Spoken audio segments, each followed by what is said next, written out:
Taliban claiming responsibility. The U.S. and NATO say 3 American service members and a contractor were killed, 3 other U.S. soldiers wounded when a suicide bomber detonated his explosives-filled vehicle near Bagram Air Base earlier today. Another shakeup at Homeland Security. The Secret Service director being forced out a day after the resignation of the Homeland Security Secretary. Fox's John Roberts at the White House. Ever since she became the secretary back in December of 2017, it was a little bit of a rocky tenure for Kirstjen Nielsen. The president at times thought she was doing a great job, at times thought that she needed to be doing more. We first got an inkling last week that something was afoot, a number of phone calls asking if she was going to be with the department much longer. She assured me in a personal phone call that she didn't think she was going anywhere, but then by Sunday, the president had made a decision that he was going to make some changes. The current head of Customs and Border Protection, Kevin McAleenan, will serve as acting DHS chief.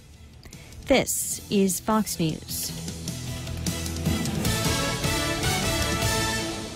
Attention homeowners, if you don't have a solar energy system on your roof from Micronesia Renewable Energy, now is the time to get one. MRE solar energy systems now come with battery storage for 0 money down. This means that your home will have power even when the island power isn't available, like during power outages or during and after storms. The inconvenience of not having power for your home is a thing of the past. Don't be left in the dark. Call 632-2613 for a free consultation. MRE, the smarter choice. Are you a veteran or on active duty looking for a home loan and VA eligible? Then Bank Pacific stores are open to you, where we are a VA approved preferred lender. That simply means we can give you faster credit approvals and loan closing. And with today's super low rates, you just can't go wrong. Bank Pacific's My VA Loan, where we're open to closing your loan in a hurry. Bank Pacific, where others put branches, we place roots. Equal housing lender, credit conditions apply. Viva Bank Pacific. A suspected terror plot just outside the nation's capital. Federal prosecutors in a court filing in Maryland say a man inspired by ISIS stole a U-Haul truck, intending to drive it into a crowd at National Harbor. He remains in custody for now, detained on a charge of driving a stolen vehicle across state lines. The Trump administration is ramping up the pressure on Iran with a first. Saying it spreads misery and death around the world. Secretary of State Mike Pompeo announced the U.S. is labeling Iran's Revolutionary Guard a terror group. The leaders of Iran are racketeers, not revolutionaries. The designation comes a year after President Trump said the U.S. would pull out of the Iran nuclear deal. It makes it illegal for Americans to do business with the Guard or provide material support for its activities. The Wall Street Journal has reported some officials at the Pentagon are against the move over concerns about retaliation on troops overseas. In Washington, Rachel Sutherland, Fox News. Iran is threatening a retaliatory terrorist designation against U.S. troops in the region, while also calling the U.S. move illegal. Iran's foreign minister also suggesting it's meant to help boost the Israeli prime minister's party in tomorrow's elections in Israel. An American couple vanishes while vacationing in the Dominican Republic. Officials say Orlando Moore and Portia Ravenel checked out of their hotel in Samaná but missed their return flight on March 27th. Family members have not heard from the couple in nearly 2 weeks. Their phones are off, and authorities have no record of them entering the U.S. Moore's sister, Lachey Turner, telling a New York TV station the couple rented a car on the island. That vehicle is also missing. The State Department issued a travel advisory for the Dominican Republic last February, saying Americans should exercise increased caution due to crime. Steve Rappaport, Fox News. Mixed finish on Wall Street. The Dow down 84 points, but the S&P and the NASDAQ higher, and oil prices soaring past $64 a barrel. Lisa Brady, this is Fox News. Security Title is honored to join in sponsoring Ray Gibson on The Point. My name is Alicia Blas from Agate, and this is where I start my day, listening to the voices of our community and sharing thoughts about issues that affect all of us. It all boils down to our people and our land. Putehi Igumamu. Protect your home. When purchasing or refinancing your home, remember to call the professionals at Security Title, just like you call Ray Gibson in the morning. Get 2 Pepsi 12-packs for only $8.99 when you fuel up on $35 or more of premium high-performance fuel. Conditions apply. See stores for details. Circle K. Take it easy. Get a Pepsi 12-pack for only $3.49 when you fuel up on $35 or more of premium high-performance fuel. Conditions apply. See store for details. Circle K. Take it easy. Get 2 Coke 12 packs for only $8.99 when you fuel up on $35 or more of premium high-performance fuel. Conditions apply. See stores for details. Circle K. Take it easy.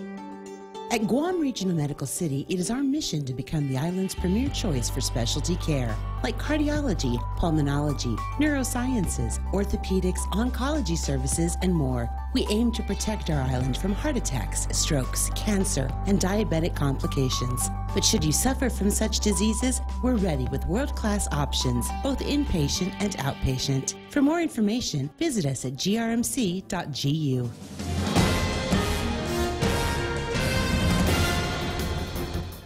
Half a day and good morning, Guam. News time here at The Point is 7 minutes past 6 a.m. this Tuesday morning. I'm Kevin Kerrigan. Here's a look now at some of the top stories from the Guam Daily Post. The Leon Guerrero administration has submitted a proposed $966 million budget for the 2020 spending year, with public education taking up 32 cents for every dollar of spending. Debt payments eat up another 10 cents for every dollar of GovGuam's proposed budget. The 2020 budget proposes spending $10 million more than this current fiscal year. In the governor's transmittal letter to the legislature, she wrote that the administration has been focused on stabilizing GovGuam finances by directing efforts on the collection of taxes to increase our revenue stream. The governor also wrote that her administration has assembled an effective and highly experienced fiscal discipline team to reignite a culture of sound fiscal discipline. The new budget year begins on October 1st. Dave Davis has been awarded nearly $1 million in legal fees for the complaint that he brought against the government of Guam after he was denied the right to register to vote in the non-binding political status plebiscite that has yet to be held. Chief District Court Judge Francis Tydenko Gatewood ordered the government of Guam to pay $947,717 in attorney fees and costs to Davis. The government of Guam questioned whether attorney fees were reasonable and argued off-island attorneys should not be paid Washington, D.C. rates. Davis filed a civil rights lawsuit more than 8 years ago. In an earlier decision, Judge Gatewood ruled in favor of Davis, finding that his rights had been violated under the 15th Amendment's prohibition against racial discrimination and the Equal Protection Clause of the 14th Amendment. The government of Guam is appealing that decision. We'll have more news after this. Join us Saturday, April 13th for the 5th annual Chucky Run and Fun 2K, 5K, and Flyaway giveaway. Showtime at 5:30 and go time at 6 a.m. T-shirts, medals, and other cool prizes, including the grand prize trip for two to Manila. Register at Hornet Sporting Goods or Chuck E. Cheese's Guam. $8 for students, $12 for adults, and Group of 4 Super Saver for just $40. The 5th annual Chucky Run and Fun 2K, 5K, and Flyaway giveaway. We'll see you there. The stations of Choice Broadcasting are celebrating April 2019 as National Earth Month with the return of our Upcycle Mascot Showdown. Join us on Saturday, April 20 at the Agana Shopping Center from 3 to 5 p.m. and vote for the best mascot display. Second place wins $250 and first place wins $500. The 2019 Upcycle Mascot Showdown is brought to you by the Agana Shopping Center, Lolita Kamet from Remax Diamond Realty, Underwater World, Sylvan Learning Center, Family Finance, Buddy's Home Furnishings, and Pitbull Empire. News time here at The Point is 10 minutes past 6 a.m. The Guam Environmental Protection Agency has issued a $1,700 a day fine against Andersen Air Force Base for using a toxic pool cleaning pesticide to chlorinate a 500,000-gallon drinking water storage tank. Guam EPA spokesman Nick Lee says the total amount of the fine is yet to be determined because it's not yet clear how long the base had been using the pool-time chlorinating tablets. Lee said that Guam EPA will be meeting with Andersen officials to try and work that out. Andersen's Public Affairs Office issued a statement over the weekend saying the drinking water on base is still safe to drink. The area on base serviced by that water tank is confined to Northwest Field, according to the release. The man who died following a motorcycle accident on Epow Road early Sunday morning has been identified as 41-year-old Andrew Scott Reynolds. Reynolds was riding along Epow Road when he lost control and crashed shortly before 5 a.m. Sunday. He was taken to Guam Memorial Hospital in critical condition. He died on Sunday evening. He was not wearing a helmet. Tamuning Mayor Luis Rivera said Reynolds was a resident of her village. She said he was a military contractor who had lived on Guam for 5 years. His death marks the 7th traffic-related fatality on Guam this year. For these stories and more, log on to postguam.com or pick up a copy of today's Guam Daily Post. Ray and Mike now take a look at weather. Thank you, Kevin. Mostly sunny today. Northeast winds 10 to 15 miles an hour, becoming light after the sun set. Highs around 89 degrees. Overnight lows 77 degrees. I'll make it easy for you. It's going to be hot. Sunset tonight at 6:33. Sunrise right about now. It's time to take a look at the weather radar and see if Mike can make heads or tails out of what looks like a blank screen. That's pretty much what we're seeing there. Again, just some of those artifacts off to the southeast. Maybe some rain down there, but it's not getting anywhere close to here. The little flutterings of stuff you see over us, that's not rain either. So it just, sometimes radar will show those things. Again, it could be birds. Who knows? So no rain in store for us today and probably through the rest of this week. Could it be vampire bats? It could definitely be vampire bats or fruit bats. Dragons? Can it be vampire bats and dragons? Oh, my. 6:11. You want to look at the satellite? We can just for a second. It kind of shows what's going on here. We do have moisture down to the south, but it's staying south of the 10-degree latitude line, which is down south of us. We can see over us right now. Things are nice and clear. I do want to point out that we see a line of clouds going kind of diagonally from the upper right to the lower left, right over Guam and through the northern Marianas. That is a shear line that they're saying might get as far south as Saipan, but I don't think it'll get here. But anytime they get that far down, some of that energy kind of just filters on down into our area. So we can hope that we might get some slightly cooler winds maybe midweek at the end of the week. I'm not counting on it, but it could happen. Hydrate, hydrate, hydrate. Watch the cigarette butts and your marijuana joint roaches. Don't throw those things out of the car. Save them. Supposed to eat those, man. Is it? Yeah. That way, if the cops catch you, you can't get arrested. 6:12 in the morning. That's news and weather together. Brought to you by Bank Pacific. Where others put branches, they place roots. Docomo Pacific's all-new business bundles provide tailored solutions to help your business become a better business. Choose from our Business Basic, Essential, or Value bundles and get unlimited talk and text, worry-free data at home and abroad, plus access to the fastest online speeds in the Marianas. Add on mobile or broadband lines and save up to 20% for each line. Email businesssales@docomopacific.com to find out which bundle provides the best solution for your business. Terms and conditions apply. Wait, I'm supposed to tell people important things about the program, like today's program brought to you by American President Lines. APL is shipping the future Micronesia renewable energy. Never been a better time to go solar. Cat's over at Guam Regional Medical City, the first choice for your specialty care needs. Of course, Cars Plus. And a reminder that they are gearing up now for the Smoke and Wheels event that's going to be taking place this weekend over at the Calvo Memorial Park. You ought to be gearing up for it as well. Visit Cars Plus; they'll show you everything that you need so that you look exactly right for that day out there in the sunshine. And don't forget King's Restaurant still with the Lenten menu. If you haven't had a chance to jump into it, well, Lent's running out. But they're always going to have seafood. But it's nice they've got it all kind of together. Different ways that you can enjoy shrimp and salmon and bangos and parrotfish at King's on the Lenten menu. The Ray Gibson Show. Morning talk that matters. Call now, 888-TALK. That's 888-8255.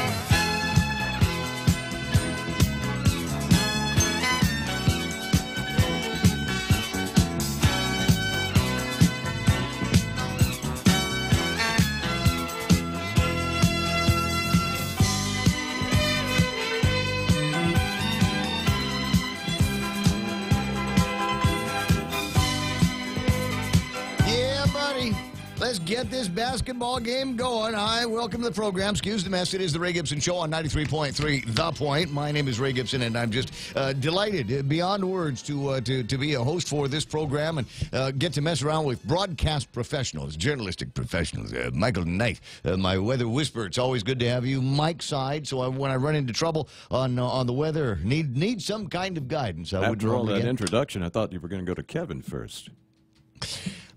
He's the only true professional standing there.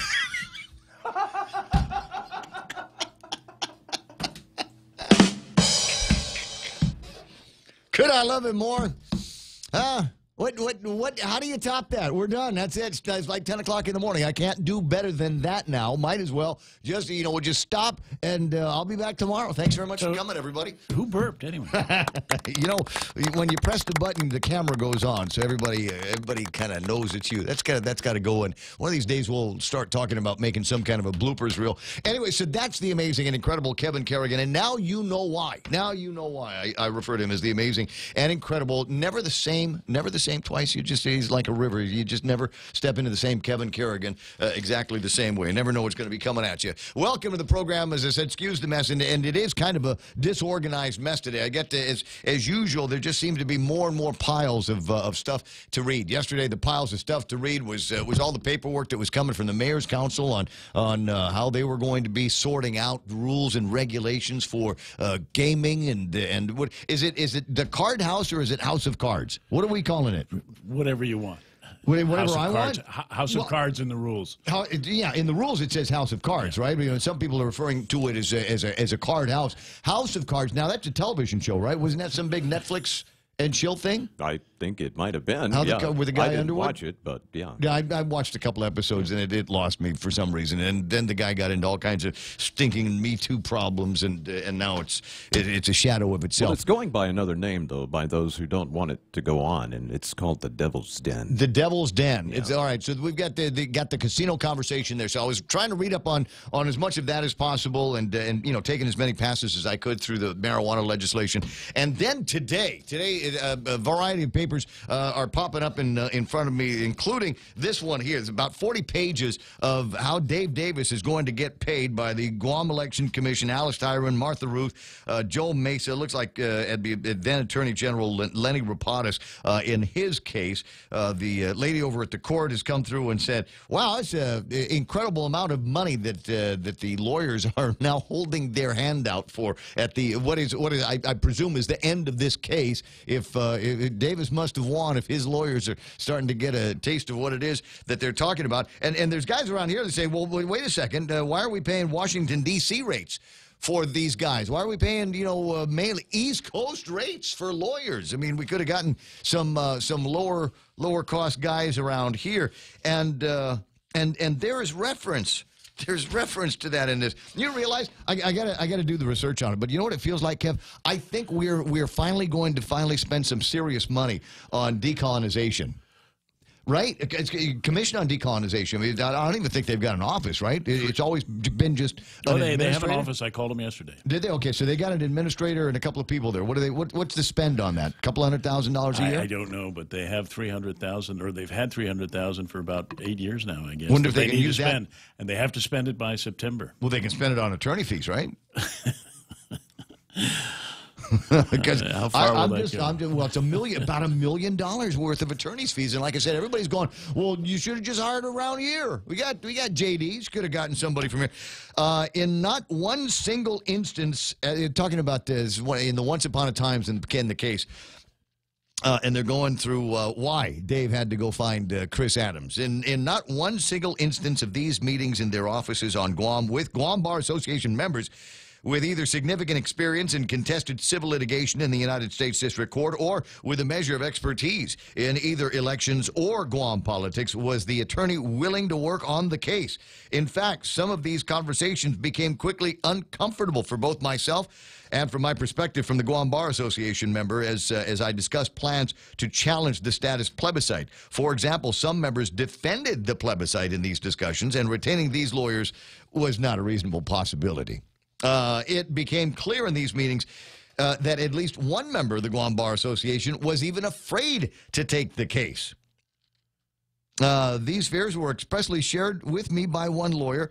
One local lawyer with offices in Agutya told me, I got to live here. I have an office building here, inferring that damage might inure to his person or property. The fears expressed to me by members of the Guam Bar Association ranged from fear of judges or officials viewing the attorneys less favorably for their other clients to sincere concerns about their safety and property if they took the case. Lady over at the court says, yeah, you make an interesting point there, Mr. Davis. So, yeah, it's okay that you got these big-time D.C. attorneys to back you up on the case. And now looks like government of Guam is going to be on the hook for $947,717.39. And so it's a good thing. And some of the other paperwork that's going to be coming through. I don't have a copy of it. Did they sent a 3-page press release that Governor Lulian Guerrero's got a budget proposal to the legislature, but they didn't. You have a copy of the budget proposal? I'll forward it to you. Okay. How many pages is that? Too much reading in this job. I tell you what. 621. Let me get to the easy part of my job, would you? Sometimes you wanna go where everybody knows your name, and they're always glad you came. You wanna be where you can see our troubles are all the same. You wanna be where everybody knows your name. Oh, see, I yak too long. I'm past the point where I would have seen Ismael Velez's hands going like this. Tommy Barcinas, Gabby LG's there, James Howard. Dude is, I think Ismael is artificial intelligence to fast brown. What? You don't type so fast. You make more sense when you do it that way. Melissa Akimoto is there. I got Joe Blas, Alpha, good morning, Ray Crew and Guam. Tony, Annette, and Pinko Ada is there, wishing everybody good morning. Same thing for Gabby LG and Ron F. Zahim and Anna Sizuas Ramon. Yes, thank you very much. Juanita Machi is online and waving. I'm going to double my efforts to get the top spot one day, says Jim Howard. Lady D is on early.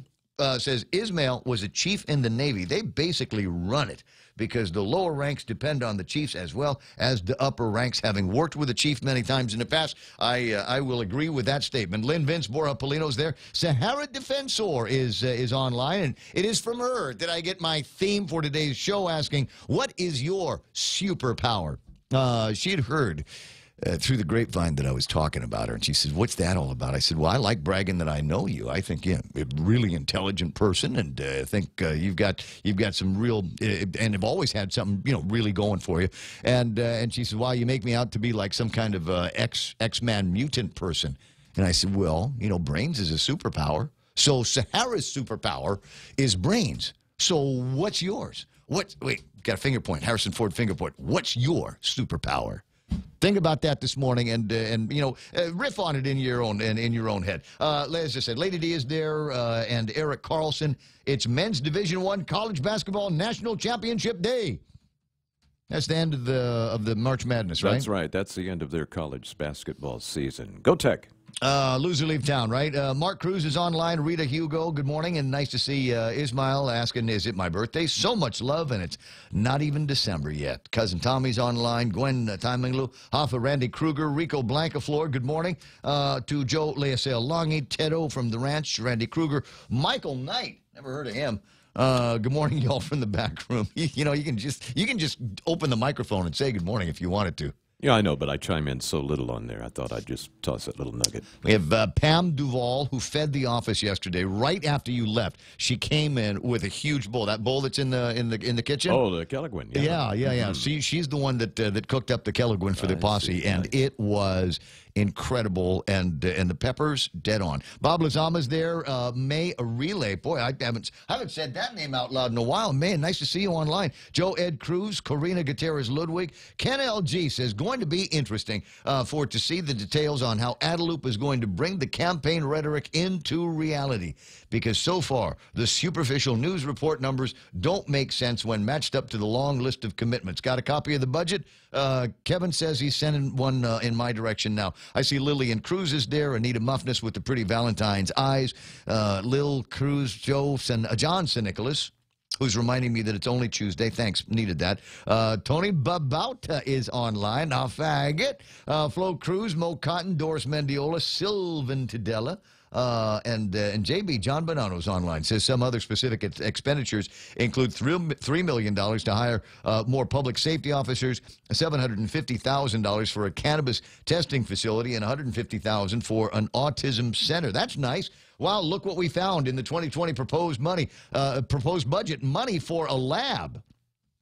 I guess that kind of makes clear the intentions of Adelup where it comes to this cannabis industry. But I'm just curious why that money wasn't appropriated in the last 2 or 3 budgets since the law was passed for the medicinal. I'm not sure. Again, it shows that people understand that this recreational aspect of it is going to actually generate enough funds to make it worthwhile to pursue. As soon as they figure out in the Cannabis Control Board how to do that, in light of the fact that there are guys that are going to be growing their own marijuana in the house in numbers prescribed by law. Yeah. Which are going to be soundly ignored. Crescinda Calvo-Uggan is online. Former Governor Carl T.C. Gutierrez is there.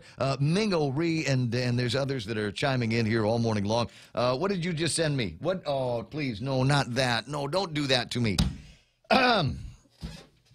626, and I'm not going to show it to you. I could. It would take a couple of jumps through some technical hoops. Ismail has sent me a picture of the gas pump over at the exchange, the auto port, as it were. Oh, geez. What is it, like $1.50? That number is too low.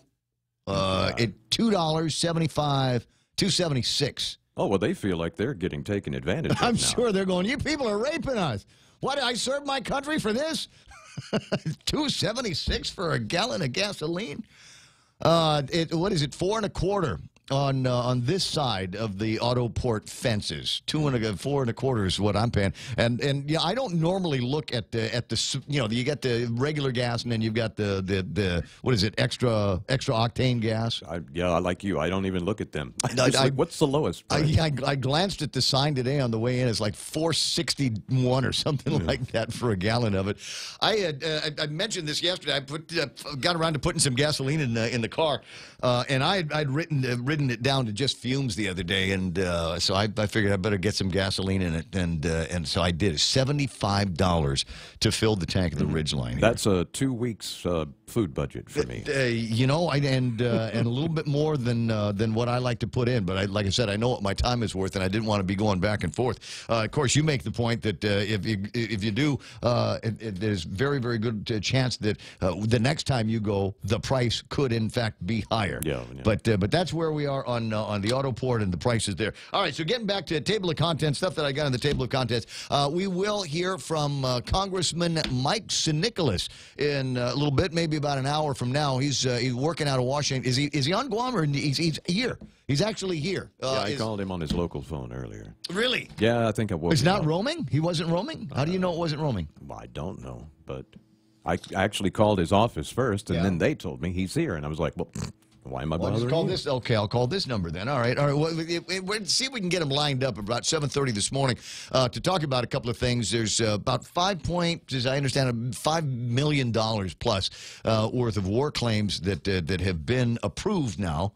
Over at in Washington D.C. Problem is, and there's money. There's money in the account that would support all $5 million for these World War II survivors. But the problem is, at the end of the day, there's still no check-writing trigger mechanism. There's still no language in any statute that would allow for somebody over at the Treasury to start writing checks. That came up a couple of months ago, and it looks like it's still wending its way through the congressional process. So we'll learn a little bit more about those, in particular the war claims. But he's also introducing legislation sometime next month that will create an amendment to the Organic Act. Do you know that if you told most Americans that the people of Guam have still not been compensated, for all of the pain and suffering that they felt at the hands of the Japanese and all of the war effort, and we were still dealing with these war claims, they wouldn't believe you. They would not believe that it's been 70-something years and still people have not been compensated. To the degree that they might even know that there was a war in a territory of and a place called Guam back in the 1940s. I think for a lot of them it was happened out in the Philippines, or it happened in other parts of Asia, and the battle for Japan, and the island hopping crusade and whatever it is that they saw on HBO. That might be their only understanding that there was ever a war out in this part of the world. You ask most people, the Second World War, that was in Europe. right? It was Tom Hanks fought in that war. I saw the movie where Tom Hanks was in it, shooting his pistola at the tank. Anyway, 6:30 in the morning. I was looking over the table of contents, and there are a couple of other interesting things that are in my head, up to and including. Have you gotten your Jollibee fix yet, or have you just completely given up on it? And I'm not even going to look at the intersection. When I'm at the intersection, I'm not even going to look left, right, to see if there's still a line outside. Here's the question I have: are they serving mashed potatoes with the burger steak? I really liked the burger steak while I was over there, and I got it with mashed potatoes. But Filipinos don't really care for mashed potatoes. They like rice. Yeah. And also, when they change it over to rice, then I kind of like, well, I don't know. But if they're serving mashed potatoes with it, I'm on. I couldn't tell you. Yeah, somebody. I just don't know. Somebody online, if you've made it in, then that would be good. The people of Guam were prisoners of war for 2.5 years. Former Governor Gutierrez, who's right up there in that age group of people that come up after the war. Lady D, a lot of people don't know that Guam was occupied. Well, I'm fond of telling people my great-grandfather, as far as I know, is the only postmaster of the U.S. Post Office that's ever been taken prisoner of war. And they said, you have postmasters there? Yeah, so sometimes you just throw your hands up and say, yeah, Guam, grass skirts, and these rocks for money. There we go. Hey, rocks for money. Take a look at some of the budget figures a little bit later on. And I promise, I keep getting distracted and not actually looking at the piece of paper that is the table of contents today. I'll get around to doing that after Kevin spills with some headlines from the Guam Daily Post. Half a day and good morning, Guam. And the headlines from the Guam Daily Post this morning. Guam Congressman Michael San Nicolas says he plans on introducing a measure in Congress to amend Guam's Organic Act to require tax refunds to be deposited in the tax refund account in order to make refund payments more timely and prevent GovGuam from growing its deficit and debt. In a release this morning, San Nicolas says he's introducing the amendment to commemorate the Leon Guerrero's administration to their own commitment to funding tax refund deposits up front. San Nicolas says he hopes to make that commitment permanent by an Organic Act amendment. He says he plans to introduce that amendment by May.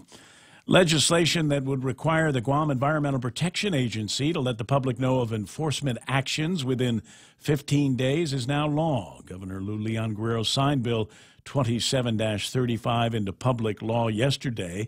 The bill requires Guam EPA to publish all notices of violation no later than 15 days from the date of the violation notice.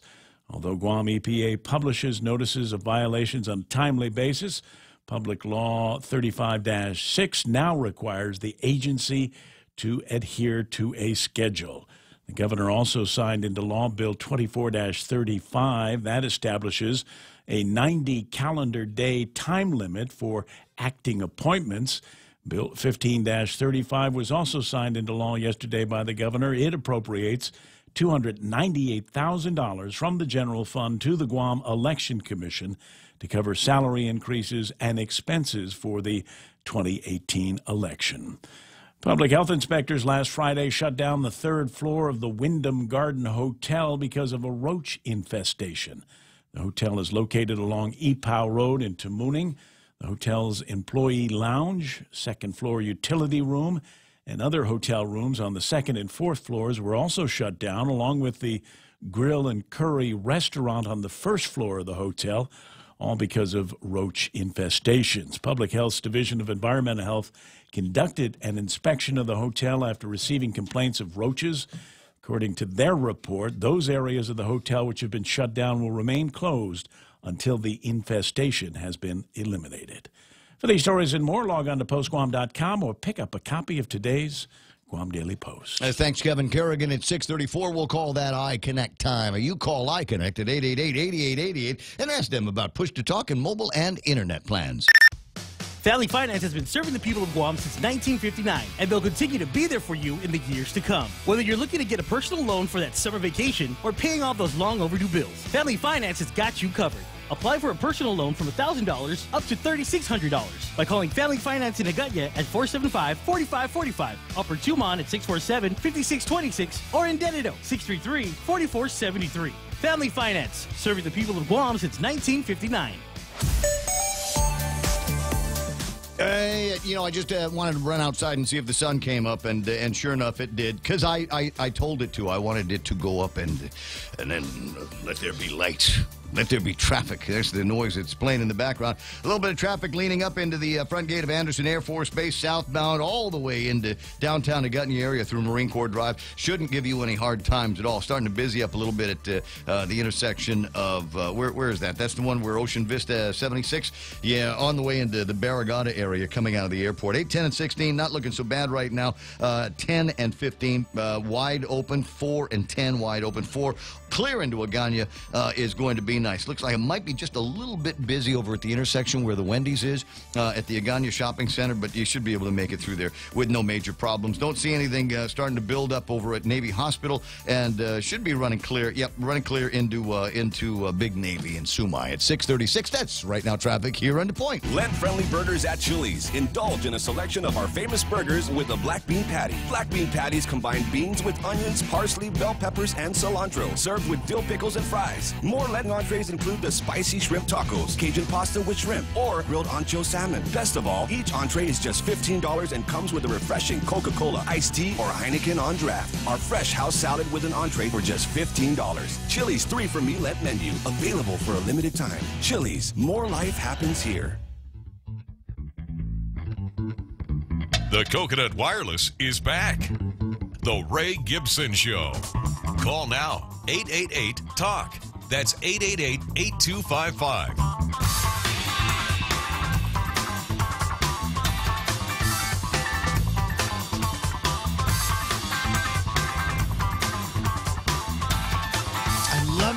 I love it. It's like having a vast unpaid research department. That's what my old man always referred to it. And back in the old days, he worked on the radio as well, and he'd say, and that's the deal, right? You ask a question and keep your fingers crossed that maybe somebody will call in with the answer. But with as many people as there are lounging on the Facebook Live and the YouTube Live, we ask a question, and I promise we'll only use this power for good, not evil. We'll never use this access that we have to your brain pans and your experiences for anything but being able to continue to provide to other listeners the answers to important questions like, do they have mashed potatoes at the Jolly Bean? Apparently the answer is yes. Johnson Nicholas said, I had mashed potatoes and gravy with my Chicken Joy. But just how much Chicken Joy could you get? There's a video floating around. It's everywhere. It's all over Facebook. It's on a couple of WhatsApps and WhatsApp groups. And it's a guy, it looks like an employee of Jollibee, standing in front of somebody's camera, apologizing because they can only give you one piece of chicken with your Chicken Joy order. Let's hear it for success. Let's hear it. What an amazing thing. There was, for a lot of people, you don't realize, there was a Jollibee here on Guam once upon a time up by the Infusion up in Compadres Mall. I want to say the little drive-through part where you get your coffee. I want to say that was the ordering booth to go. I'm almost positive it was the ordering thing to make your order for the drive-through at the Chicken Joy, which was at the end of the building. And I can't remember what happened, why that one didn't stay as long as it did, but what the heck. 6:38 in the morning, 888-8255-888-TALK, number you can call me at. You can call former Senator Judge, His Honor, Bob Klitschko on that very same number. See, I got to remember to do that, right? I got to remember to, because, former senator and His Honor and all of that. Bob Klitschko and I have known each other professionally on and off for, I don't know, about the last 30, 35 years. He calls me Ray, I call him Bob. But it's interesting that the deference that people will give to His Honor when they call in. And I got to remember to do that as well from time to time. Good morning, Your Honor.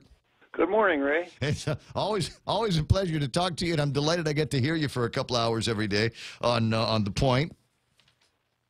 Well, you're part of our international radio listening audience, Ray. Certainly are. So the point of amusement here this morning is we're finally going to spend some real money in decolonization. Unfortunately, it's all going to be going to the legal fees associated with civil case number 11-00035. That's Dave Davis versus just about everybody. I have seen the decision. I started reading it, but I haven't stumbled all the way through. I will have a complete analysis of it this afternoon for Tall Tales, but I'm I can give you my horseback opinion on it right now. Well, I'm looking to see, you know, is this a sign that this case is just about done? What else are we waiting on? I mean, it was the court determined the prohibition was a violation of the 15th Amendment's prohibition of racial discrimination in voting and the 14th Amendment's Equal Protection Clause because there was a clear violation of the 15th and 14th Amendment. The court found it unnecessary to address the statutory arguments presented by the plaintiff. What other shoes need to drop before this case is all done? Well, you remember the case started out in the district court before Judge Gatewood. Judge Gatewood ruled against Davis. The case went on appeal to the Ninth Circuit, and a decision written by subsequently disgraced Chief Judge of the Ninth Circuit, Alex Kozinski. The decision was reversed. It was sent back to Judge Gatewood. Judge Gatewood held another trial in which she found in favor of Gatewood, in favor of Davis, and that decision is now on appeal before the Ninth Circuit. So while it's in appeal, though, there's no prohibition. There's nothing that says that the lawyers can't get paid. Correct. So in this case, it would be the defendants, that is the government of Guam, et cetera, that are going to be making these payments. What happens if the appeal is reversed in the Ninth Circuit again? Well, the award of attorney's fees would still stand. Really? Yeah. They would not flip-flop over? No. Huh. Why is that? Is that just because law? Yeah, well, that's where we are now. You know, that as of right now, Dave Davis is, for want of a better term, well, the prevailing party. Mm-hmm. Okay, and so at this time, because the attorneys need to get paid on this, they're going ahead and sending out the bill. The other very interesting things about this is apparently the Bar Association on Guam and many of the members also have a 10-foot pole, and many of them expressed discomfort with wanting to take this case on. Yeah, that's part of the award of attorney's fees, that how to phrase it, the difficulty with which the plaintiff would encounter in finding an attorney to handle a what amounts to a civil rights case. Mm-hmm. As you might gather, in many jurisdictions, there would not be a lot of people lining up to take on controversial civil rights cases. And nor would you expect that there would be a lot of that expertise here either. Exactly. These cases don't come down every day of the week. Mm-hmm. So go and find somebody out in Washington, D.C., see what they've got to say about it. And there's a number of firms that have picked up on this case and seen it all the way through. What do you suppose is going to happen? I mean, Ninth Circuit's sometimes pretty difficult to read. I think that my analysis was when the Ninth Circuit reversed Judge Gatewood the first time around, the case was basically over. Mm-hmm. Because the Ninth Circuit then said that Davis had standing because he'd actually had an injury in fact. So I can't see the Ninth Circuit this time around deviating from what amounts to something like the law of the case. Yeah. So I think the Ninth Circuit will sustain Judge Gatewood's decision, and basically that'll be the end of the case. I suppose the government of Guam, for appearance's sake, will file a petition for a writ of certiorari with the Supreme Court, but I think the chances of that being granted are somewhere between slim and none. Yeah. I've visited that place a couple of times in my life, 6:44 in the morning, and so will there be damages that Mr. Davis is going to be expecting? Do you recall? No. No. No. Because his suit was for injunctive relief. So only people going to be making out on this going to be the lawyers. And I suppose everybody for whom Dave Davis had gone to bat for in this case. Well, you know, the thinking that underlines the civil rights legislation that allows people to bring claims for civil rights and for their attorneys to recover fees is that everybody wins when the United States Constitution is enforced.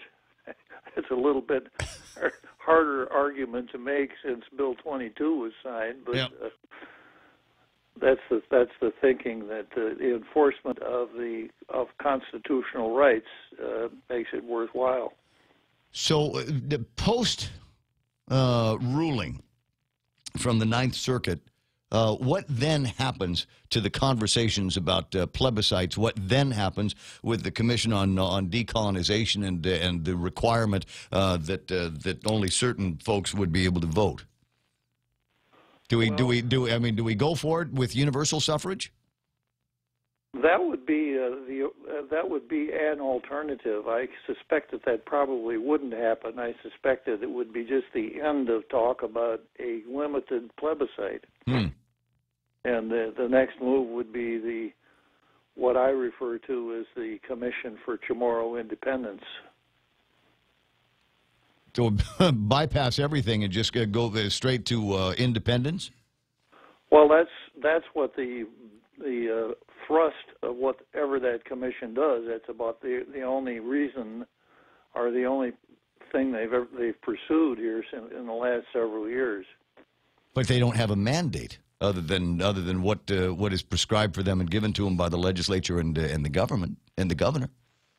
Well, and that was the whole idea behind having some kind of a plebiscite, so that there would be a mandate from the people, so we'd know which direction we were going to be all paddling in. Well, it wouldn't be a mandate from the people because of the construction of the so-called plebiscite. Yeah, well, so it would be my thinking that if we went all the way through the Ninth Circuit Court, they upheld the recent decision from Judge Gatewood, then it seems to me that if we are going to continue to have this conversation and find out what the true wishes of the people are, we'd have to put it to some kind of universally suffered plebiscite. Everybody got to vote, just like vote on marijuana.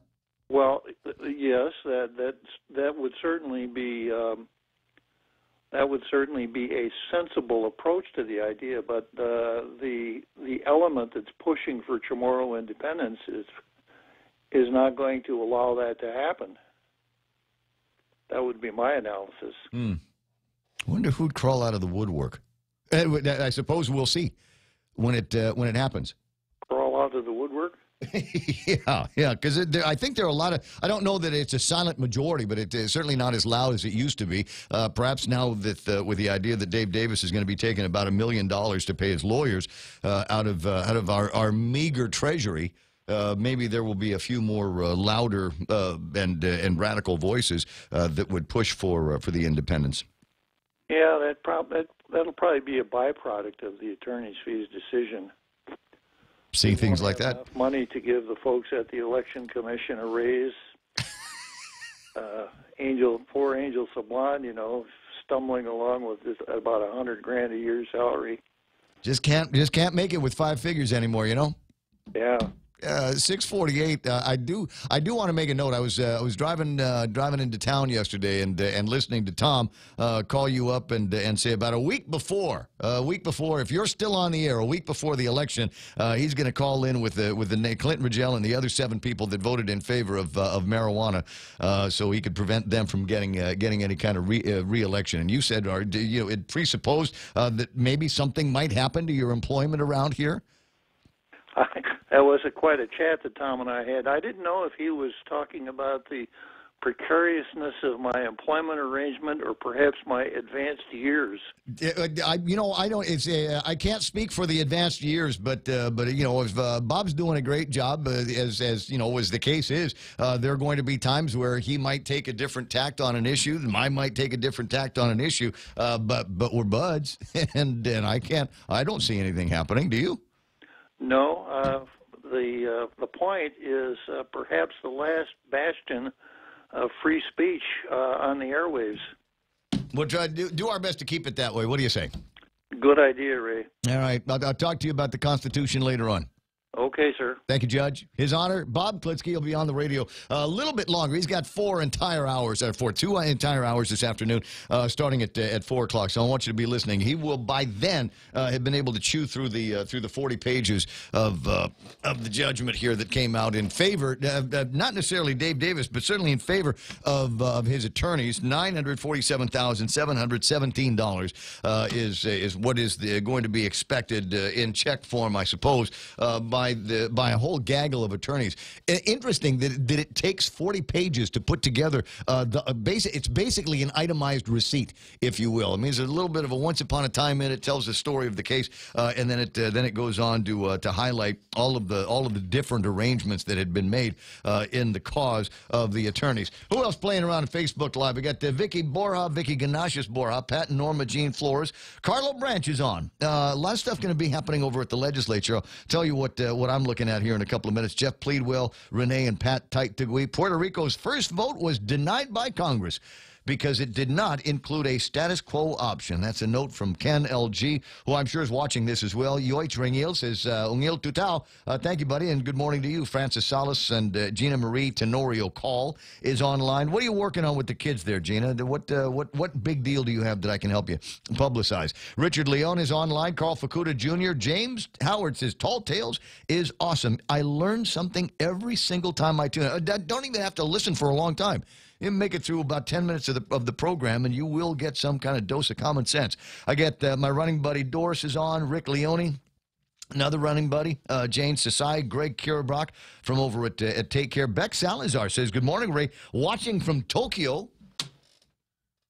What time is it in Tokyo? What is it, 5:50, 4:50, something like that? No, it's only an hour, right? Okay, so 5:51. Go back to bed. You should have been partying in Roppongi until just about now. This is waking up early and listening to the radio nonsense. You know, this Facebook Live, it turns into a video on demand later. I got Thelma Lynn Borja says, half a day from Newport News, Virginia. A lot of off-island listeners. That's nice. You know what? We always have on Darlene Bloss is there, and we always have Lynn Vince Borja Polino. And you might be going, I've never heard the name Lynn Vince. Lynn Vince, that's actually two people. It's Lynn and Vince Borja Polino.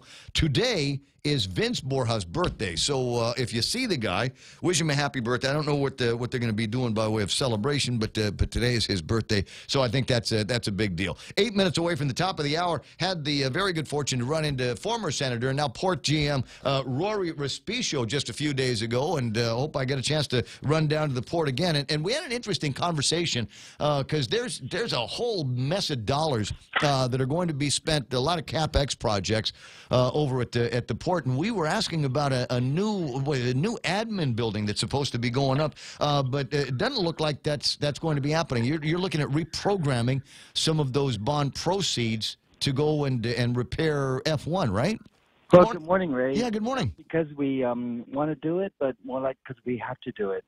The Port Authority of Guam financed about $71 million in revenue bond money, and I think about $30 million was used to pay off existing debt, and the balance is being partnered up with a $10 million grant from Merit, from the Tiger Grant, to do developments on Hotel Wharf. And so that's all part of the port modernization plan.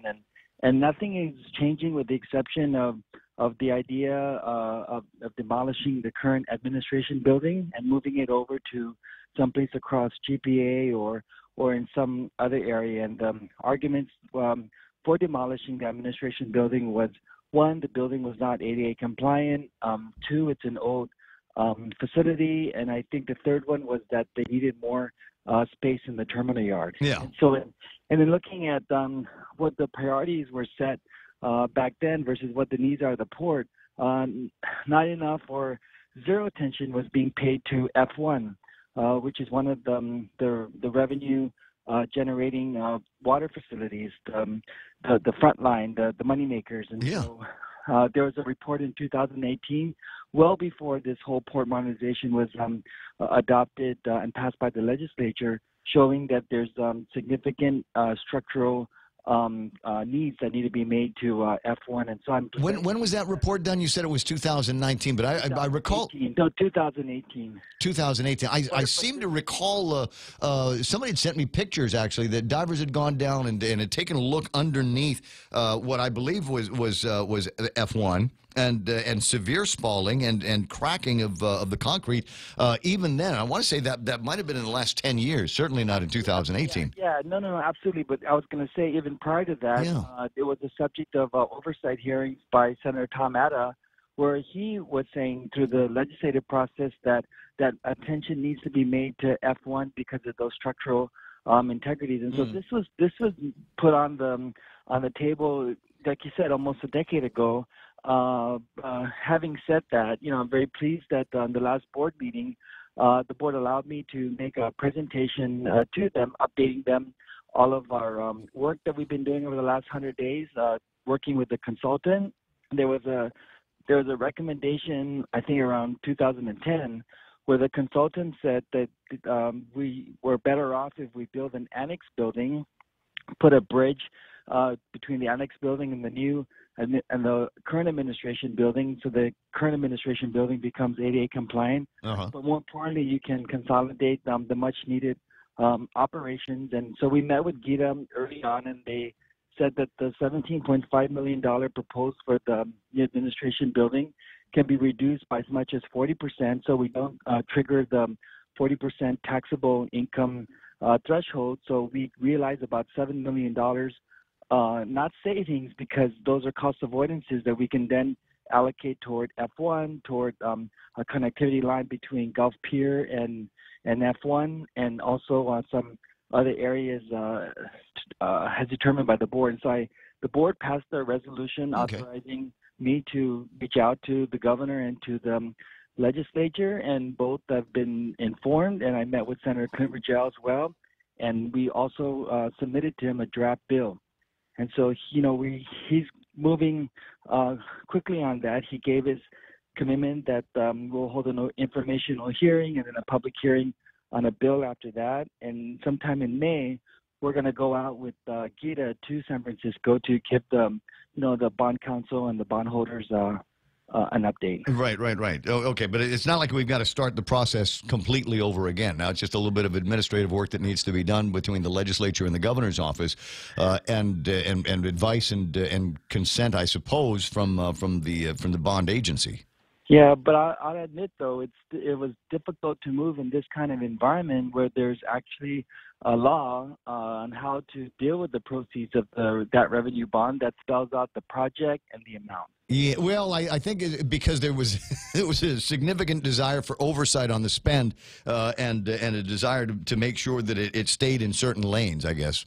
And also there was a mad rush to have the RFPs let out around December. I think it was let out a day before Dominic, Connie, and I were hired by the board. And so there was some fascination to have a new administration building when, in looking at the priorities of the port, it didn't make sense. It didn't make sense to management. It didn't make sense to us that you would move forward on an administration building when your waterfront revenue generating facilities are compromised. Or kind of shambles. And it would be interesting to see if we could find some of those old pictures again, so people have an idea of exactly what it is that we're talking about. And what could happen if a big chunk of that fell into Apple Harbor.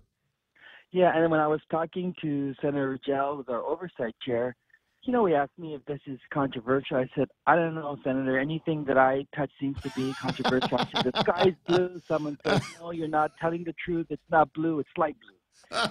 So we laughed about that for a bit, right? But I said, I don't believe this is controversial, even with the bondholders and. No, your bigger controversy is going to come when you start talking about replacing the gantry cranes. I mean, and you were at the legislature when there was significant controversy and eyes on from now Auditor B.J. Cruz because he was asking so many questions about the nature of that deal, and hopefully we would be able to pursue something a little bit more on our own as opposed to buying another round of used cranes.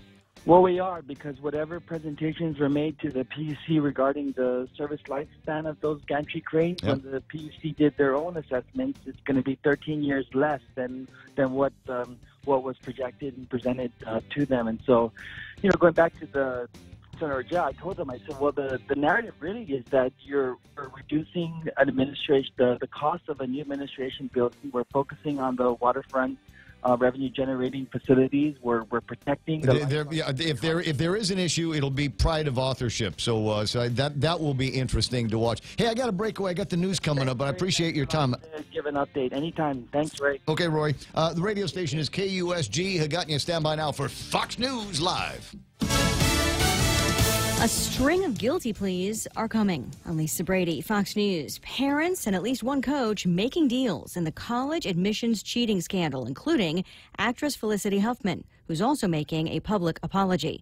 Fox's Gernal Scott has more live. Lisa, in her statement, Huffman said it is with deep regret and shame that she accepts guilt. She's among the 14 that plan to enter a guilty plea in what's become known as Operation Varsity Blues, in which parents allegedly offered bribes to get their kids into schools of their choice. No word on when those pleas will be officially made. Huffman is said to have paid thousands for her daughter's SAT scores to be boosted. In her statement, Huffman said her daughter knew nothing of that and that she betrayed her. She apologized to other students and their parents as well, who she said honestly worked towards college. Lisa. Thanks, Gernal. A man originally charged only with stealing a U-Haul truck is now accused of a possible terror plot outside the nation's capital. Federal prosecutors say Rondell Henry was going to use that stolen truck to mow down pedestrians at National Harbor in Maryland. For now, he remains in custody. He's expected to have a detention hearing tomorrow. The outgoing head of Homeland Security, Kirstjen Nielsen, is not taking parting shots at the president. I share the president's goal of securing the border. I will continue to support all efforts to address the humanitarian and security crisis on the border. Telling reporters earlier today she will continue to help with the transition as Customs and Border Protection Commissioner Kevin McAleenan takes over as acting DHS chief. Meantime, the outgoing Secret Service director denies he's being fired, releasing a written statement criticizing the media. The Randolph Tech's Alice also acknowledges he was told a transition was coming at DHS. The White House says Alice will be replaced as director next month by a career member of the Secret Service, James Murray. This is Fox News. Shrimp and guacamole for Lent at Subway. The all-new shrimp and guacamole combines generous portions of whole shrimp and a spread of guacamole served on freshly baked bread, paired with vegetables cut fresh daily in restaurants and sauces that are sure to excite your taste buds. Hurry in, it's only available for a limited time. Other fresh Lenten flavors include the classic tuna or the mouth-watering greatness of our seafood sensation. Don't forget the Veggie Max, a delicious and tasty vegetarian patty. Visit any of our convenient locations today. At Subway, you make it what you want. The GCC Votech Class of 79 is back. Join them on April 27th at the Onward Beach Hotel for a night of dinner, dancing, skits, and reminiscing. It's been 40 years since graduation, so take advantage of this once-in-a-lifetime chance to relive the memories. There's also a memorial mass on Friday, the 26th at the Santa Teresita Church. Be there at 5:30 for candle placement in honor of classmates who've gone before. Tickets for the reunion on the 27th are on sale for $40 a person. For details, find Connie Kittigwa St. Nicholas at 488-6108 or Kathy Diaz, 777-3243. Bebus 79ers. The Taliban claiming responsibility for a roadside bombing that killed 4 Americans in Afghanistan earlier today. 3 U.S. service members and a contractor are dead, 3 other U.S. soldiers wounded. The Trump administration trying something new to ramp up the pressure on Iran. The U.S. is designating Iran's Revolutionary Guard a terrorist organization, putting it in the same class with ISIS and Boko Haram, provoking Iran's foreign minister to call for U.S. troops in the area to be added to Tehran's list of terrorists. Secretary of State Mike Pompeo made the announcement today, along with a warning for Iran. An attack on the United States of America is something that they ought to think more than twice about. The designation means it will be a federal crime to do business with or give material support to Iran's Revolutionary Guard. In Washington, Rachel Sutherland, Fox News. Baseball might be another way for the U.S. to keep money away from the Maduro regime in Venezuela. Cuba, one of the nations still supporting the disputed president, Nicolas Maduro. The Trump administration is trying to send a signal that when teams pay Cuban baseball players to come over here to the U.S., they want to make sure essentially that that money doesn't go from the player to the Cuban Baseball Federation because, as they see it, basically, the Cuban Baseball Federation is the Cuban government. Translation here, they want to make sure that the money that goes to the players doesn't make its way back into the hands of the Cuban government. Fox Business Network's Blake Berman. There are reports the Trump administration might challenge the Obama administration decision that allowed Cuban players to join U.S. baseball teams without having to defect. The grand finale for college basketball's March Madness is tonight when the men's national champions will be crowned. The Texas Tech Red Raiders face Virginia just a year after Virginia's Cavaliers were knocked out of the NCAA tournament in the first round. Baylor won the women's title last night. I'm Lisa Brady. This is Fox News. Guam Regional Medical City. We bring the healthcare advances of the world directly to you. We are an acute care hospital that complements your needs with our robust outpatient specialty clinics. From preventative care to critical care, we strive for consistent excellence at GRMC. Our core philosophy is where patients are partners, which means we work as a team to make a healthier version of you. For more information about GRMC, visit us at grmc.gu. Join us Saturday, April 13th for the 5th annual Chucky Run and Fun 2K, 5K, and Flyaway giveaway. Showtime at 5:30 and go time at 6 a.m. T-shirts, medals, and other cool prizes, including the grand prize trip for two to Manila. Register at Hornet Sporting Goods or Chuck E. Cheese's Guam. $8 for students, $12 for adults, and Group of 4 Super Saver for just $40. The 5th annual Chucky Run and Fun 2K, 5K, and Flyaway giveaway. We'll see you there. When your family needs medical care, how often do you find the need to visit multiple clinics? When a child has a serious ailment, do you find yourself meeting a medical provider only to learn you must go somewhere else for testing? At the FHP Health Center, you can find multiple specialties and testing services under one roof. And if your family needs urgent care, FHP is there for you with convenient weekday, evening, and weekend hours. Voted the island's best clinic and Pica's best 2 years in a row. FHP, our island, your clinic. Learn more at fhpguam.com.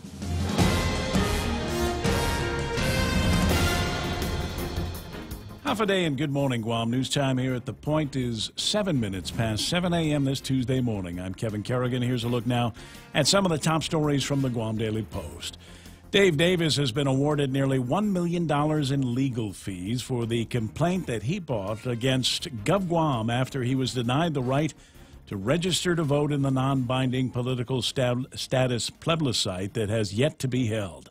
Chief District Court Judge Francis Tydenko Gatewood, in a decision handed down yesterday, ordered the government of Guam to pay $947,717 in attorney fees and costs to Davis. The government of Guam questioned whether attorney fees were reasonable and argued that off-island attorneys should not be paid Washington, D.C. rates. Davis filed a civil rights lawsuit more than 8 years ago. In an earlier decision, Judge Gatewood ruled in favor of Davis, finding that his rights had been violated under the 15th Amendment's prohibition against racial discrimination and the Equal Protection Clause of the 14th Amendment. The government of Guam is appealing that decision. The Leon Guerrero administration has submitted a proposed $966 million budget for the 2020 spending year, with public education taking up 32 cents for every dollar of spending. Debt payments eat up another 10 cents for every dollar of GovGuam's proposed budget. The 2020 budget proposes spending $10 million more than this fiscal year. In the governor's transmittal letter yesterday to the legislature, she wrote that the administration has been focused on stabilizing GovGuam's finances by directing efforts on the collection of taxes to increase our revenue stream. The governor also wrote that her administration has assembled an effective and highly experienced fiscal discipline team to reignite a culture of sound fiscal discipline and fairness. The new budget year begins on October 1st. We'll have more news after this. KFC has finally answered the world's most important question. What came first, the chicken or the egg? And the answer is both. Introducing KFC's KFC AM, their new Southern and local-inspired breakfast. AM-loaded platter with chicken fried rice, waffles, and Colonel's chicken congee. KFC also has your all-time favorites, AM chicken and egg wraps, Southern biscuit and sausage sandwich, and hash browns. So for finger-licking good mornings, AM will never be the same at KFC. KFC, it's finger-licking good. Hey, are you ready to afford the good life? For example, cooking in a gourmet kitchen that is as amazing as your skills. Or how about paying off tuition? Or maybe expanding your home to make room for your parents. Live beyond your dreams, within your means, with a low-rate home equity line of credit from First Hawaiian Bank. To learn more or to apply, visit any branch or FHB.com. First Hawaiian Bank. It all starts with yes. Member FDIC, Equal Housing Lender. 10 minutes past 7 a.m. here at The Point. Public health inspectors last Friday shut down the third floor of the Wyndham Garden Hotel because of a roach infestation. The hotel is located along Ipau Road in Tamuning. The hotel's employee lounge, second floor utility room, and other hotel rooms on the second and fourth floors were also shut down, along with the Grill and Curry restaurant on the first floor of the hotel, all because of roach infestations. Public Health's Division of Environmental Health conducted an inspection of the hotel after receiving complaints of roaches in hotel rooms. According to their report, those areas of the hotel which have been shut down will remain closed until the infestation has been eliminated. Wyndham Garden President Sun Arde Lee told the Guam Daily Post that the hotel is taking immediate steps to eradicate these public safety issues and will take aggressive action against the pest mitigation. Guam Congressman Michael San Nicolas says he plans on introducing a measure in Congress to amend Guam's Organic Act to require tax refunds be deposited in the tax refund account in order to make tax refund payments more timely and prevent GovGuam from growing its deficit and debt. In a release this morning, San Nicolas says he's introducing the amendment to commemorate the Leon Guerrero's administration's commitment to funding tax refund deposits up front. San Nicolas says he hopes to make the commitment permanent by an Organic Act amendment. The congressman says he plans to introduce that amendment by May. For these stories and more, log on to postguam.com or pick up a copy of today's Guam Daily Post. Ray and Mike now with some weather. You're going to hear the paper rustling in the background. There's not too much by way of data. You know, this time of year, you really don't need it. Mostly sunny. Northeast winds up to about 15 miles an hour, becoming lighter after sunset. Highs 89 degrees, and overnight lows will be about 77 degrees. The sunset tonight should be about 6:33. We watched the sunrise this morning about 6:12. 6:11, maybe 6:10 tomorrow as we venture into those summer months where the days get longer. Yeah, it ticks down about a minute per day until we hit June 21st, and then it kind of holds steady a bit. And then things start to shorten up again. But we got plenty of time left before that happens. Days are getting longer. A requeue on the radar to see if there's anything new moving in the last hour. Otherwise, it looks like it's going to be a clear drive for most people. Yeah, pretty much. There's just nothing out there. So these little artifacts that are showing up there, it's just the way radar does sometimes. It sees things that aren't there. And we aren't really expecting much to happen. My mom used to do that. Yeah, mine too. Yeah, loved when that happened. So, yeah, that was looking like a real dry day. It's going to be hot, though, with the clear skies. That means plenty of sunshine from the moment it rises until the moment it sets. And, of course, the hot time of the day, usually in the 2 to 4 p.m. range. So be careful if you're going out there doing any running, walking, any real physical activities. Hydrate. It will Get be ready real to learn to hydrate. If you're running in the marathon or any of the longer races this coming weekend, practice hydrating. Get out there and actually, I would suggest that people actually go and run during the hotter times of the day. Maybe 11, 12, maybe about 3 or 4 o'clock this afternoon. Go and get some running in and just, kind of get used to running in the heat and making sure that you are hydrated. Haven't had a chance to look at the satellite just yet. Does this bring anything that you see that might bring some cooler temps? Yeah, what I do see is there's a line of clouds, kind of a curvy cloud line dipping down from the northeast to the southwest. That's upper right to lower left, kind of in the middle, actually, is where it breaks off. That's a shear line, some energy from a cold front that kind of dissipated way up north there. These shear lines do come through from time to time, but usually this time of year they don't. Even so, when I get this close, sometimes we can get a little bit of that energy, some of that cooler air down. I'm not sure if that's going to happen, but we'll just have to wait and see. But there's hope that maybe we might find a little bit of relief in the next couple of days. There is always hope. 7:13 in the meantime. Lots of places on Guam, thankfully, are air-conditioned. And that's news and weather together here on The Point. Security Title is honored to join in sponsoring Ray Gibson on The Point. Half a day. I'm Rita Tidegli of Manila, and this is where I start my day, listening to the voices of our community and sharing thoughts about issues that affect all of us. It all boils down to our people and our land. Ingatan ang iyong tahanan, protect your home. When purchasing or refinancing your home, remember to call the professionals at Security Title, just like you call Ray Gibson in the morning. What? There's talking now? I have to talk, but I don't have to do the long segment with the market report. This is the one where I talk about all of the advertisers that love being a part of the show. Then this is my favorite. Portions of the program brought to you by Guam Regional Medical City. First choice for your specialty care needs. Guys at Micronesia Renewable Energy, there's never been a better time to go solar.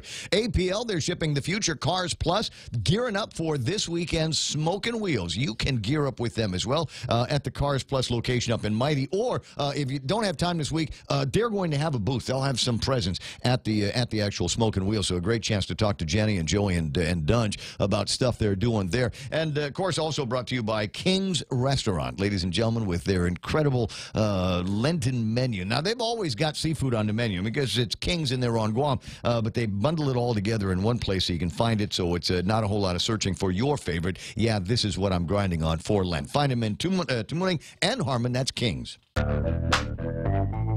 News to fill your mind. Talk to get it out. The Ray Gibson Show.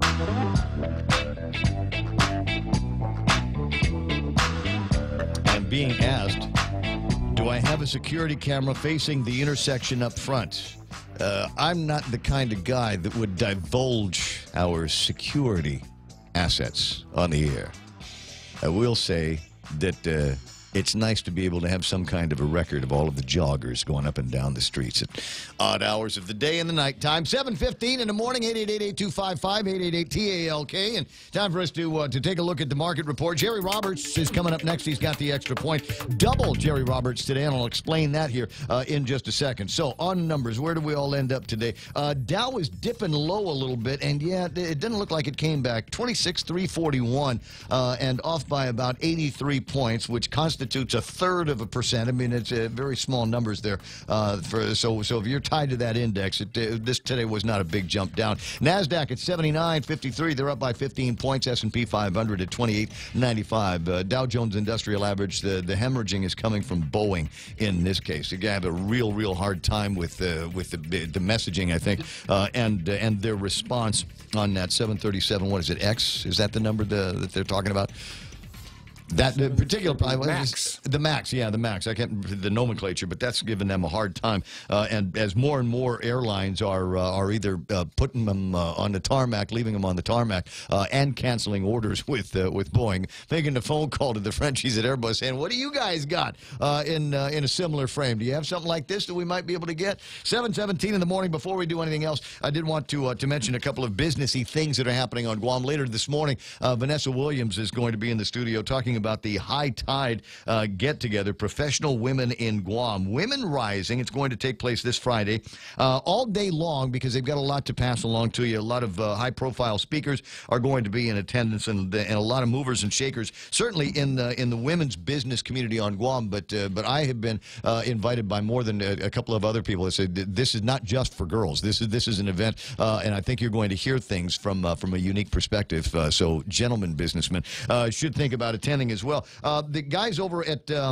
the way, yes, the labor are having if you need some learning today, on-site consultation programs, part 3 with OSHA. It's not a get-out-of-jail-free card, but it's OSHA people telling you how to do self-inspections, how to keep track of what it is that you need to do so that you don't get into hot water with OSHA. One of the more valuable services offered, absolutely. And it's free. It is free with these guys. If you got money to spend, the Guam Chamber of Commerce is inviting everybody to a special general membership meeting. This is going to take place on Tuesday, and everybody needs to go. The meeting will feature Ms. Ronna McDaniel, not Rona. It's Ronna, as in Ronald Reagan. That's what it says on her Facebook page. She is the Republican National Committee chairwoman. Will be on Guam to talk about Guam's role in today's national politics. Oh, how nice. And take a minute. Yeah, about a minute, yeah. And for the other 19 Thanks for lunch. Be talking about Thank you whatever. very much for lunch. She might actually be here in the studio, so I might ask her to riff a little bit longer on that. So, as I said, might not be a very long. Oh, you're so cynical. Deal that she's going to be doing. Well, I don't know. So it's going to be Guam Grand Ballroom, Hyatt Regency, and again, it's going to take place on the 16th. $30 a member, $40 for non-members, and I don't know if they're letting cheap journalists like us in for nothing. I think they should. Well, I'm actually a member, so you can come in with me if I remember to go to this. There you go. I don't know. Like I said, she's going to be in the studio with me at some point next week, so I might already have gotten the preview of what she's going to be talking about in the place. Hey, by the way. On the women's conference, the only reason that men are being allowed in is because of you. What? You were the only one. You were the one that riffed on this and said, "Hey, what happened to the guys?" And if they're allowing guys in, it's because you said so. Well, I think they're selling tickets, so I think they'd want everybody that has got money to buy them to be able to buy them. But most people looking at that ad would say, it's a women's thing. Yeah, because a lot of things are girls only. And it's going to be like this. Going to be working all day, and there's not going to be happy hour or anything like that. Big wine get together at the end. So if Ray's there, there might be something. Yeah, maybe make him stay all the way in a corner. We'll do the work. That's Ray's corner. See, now Vanessa's not going to come. Vanessa's not going to come, and all the girls are going to say, "Did you hear what they said? Those guys on the radio." Anyway, so we're going to have them check those people into the Susan B. Anthony Male Re-Education Center. Stat.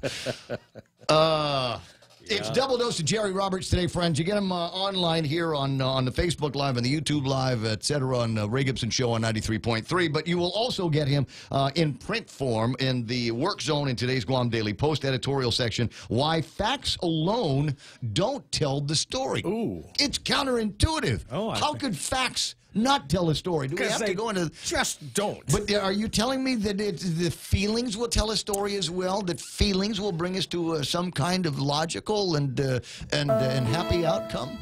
It's not just feelings, but that's part of it. In the workplace, you got to go with the feels every once in a while.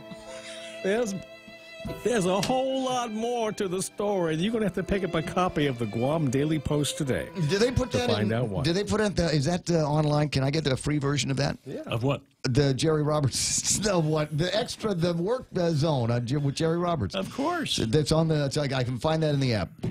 Yes. Under featured columnists. It's right there for free. Gotcha. Is that the way? They'll accept donations, though. Yeah. All right. Well, I'm looking at a couple of things on Facebook Live. Can I just do this real quick while you got you standing there? Michelle Peer is online, and if you're not at least appreciating her artwork on Facebook, then you're missing out. Some pretty stuff there. Ray Sablon, Ed Karen Untalon from First Hawaiian Bank, where it all starts with yes. Eunice Mendiola, Ike Saki, Rudy Magallanes, Katie Baltazar is online. Carmeleon Guerrero, Renee Lau, Mark Cruz, Viv Cunningham, Dave Torrey, Coach. Looking forward to Thursday. Roy Gamboa, the commissioner, and Pete Guerrero online. And I'd said happy birthday to Vince Borja, and he says, thanks very much, Ray, but quick correction. He's the Polino, I'm the Borja. Okay, so it's Vince Polino. Am I getting that right? Just harder in Chinese math, lady. Thanks very much, man. Happy birthday to Vince. There, I'll just leave it at that and jump into the, so now you know why I call everyone brother. Or dude. Hey, dude. Yeah. Right? Even if it's a girl. Dude. Yeah, that was fun. It's 7:22, and now time for Jerry Roberts. Is it only 7:22? Which clock is right here?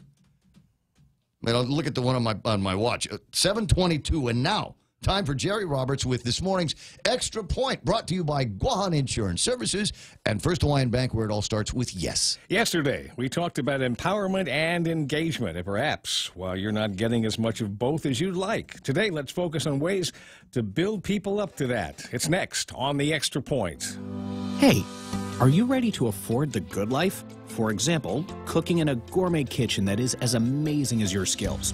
Or how about paying off tuition? Or maybe expanding your home to make room for your parents. Live beyond your dreams, within your means, with a low-rate home equity line of credit from First Hawaiian Bank. To learn more or to apply, visit any branch or FHB.com. First Hawaiian Bank. It all starts with yes. Member FDIC, Equal Housing Lender. It's important to have claims process that works for you. At Guahan Insurance Services, we make things simple and convenient. Same door you walk in to purchase your insurance is the same door you open to file your claim. We can't pretend that the car insurance claims process is fun, but we can promise a hassle-free and speedy recovery without any runarounds. For your home, auto, and business insurance, visit us at the Camacho Landmark Center on Marine Corps Drive in Tamuning. Don't forget to like us on Facebook or give us a call at 475-1162 or text 929-SAVE. That's 929-7283. Empowering a worker. What strategies could we use to make that happen?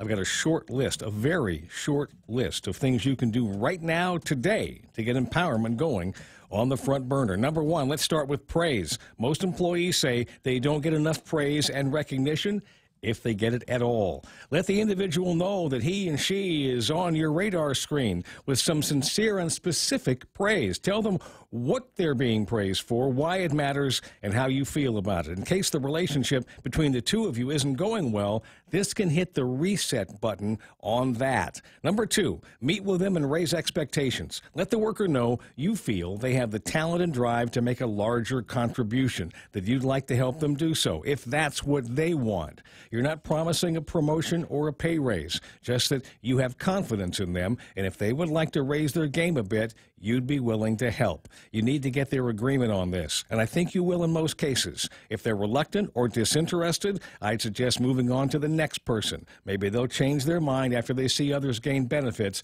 by working with you.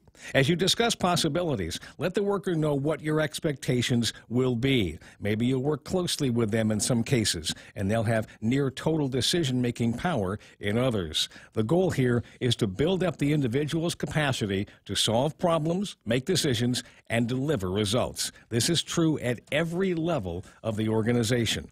Number three, delegate jobs. You've praised them, talked about increasing their role, and now it's time for the rubber to meet the road. Give them a task or a project that will require them to use their skills and hopefully stretch out beyond their comfort zone. The first time, perhaps the first few times, you'll want to check their progress and make mid-course corrections as needed. When the work has been completed, add another dash of praise. The next time, increase the degree of difficulty to create a greater challenge. As you and your worker go through this process, their confidence level should grow, as will their interest in the job. This impacts engagement, happiness, and the likelihood that they'll stick with you if another company tries to steal them away. If nothing else, it should increase the compensation the other employer would have to offer to get them to leave. From your standpoint, that's about as good as it gets. 4, ask for regular feedback and ideas. The last step is to give your newly empowered worker a voice. Let them know you respect not just the work they deliver, but also how they feel about issues of concern for everyone. Don't worry if it takes some people a while to get up to speed on this aspect. It's likely nobody ever asked them before. I'm excited for you if you're the first to do so. Why is that?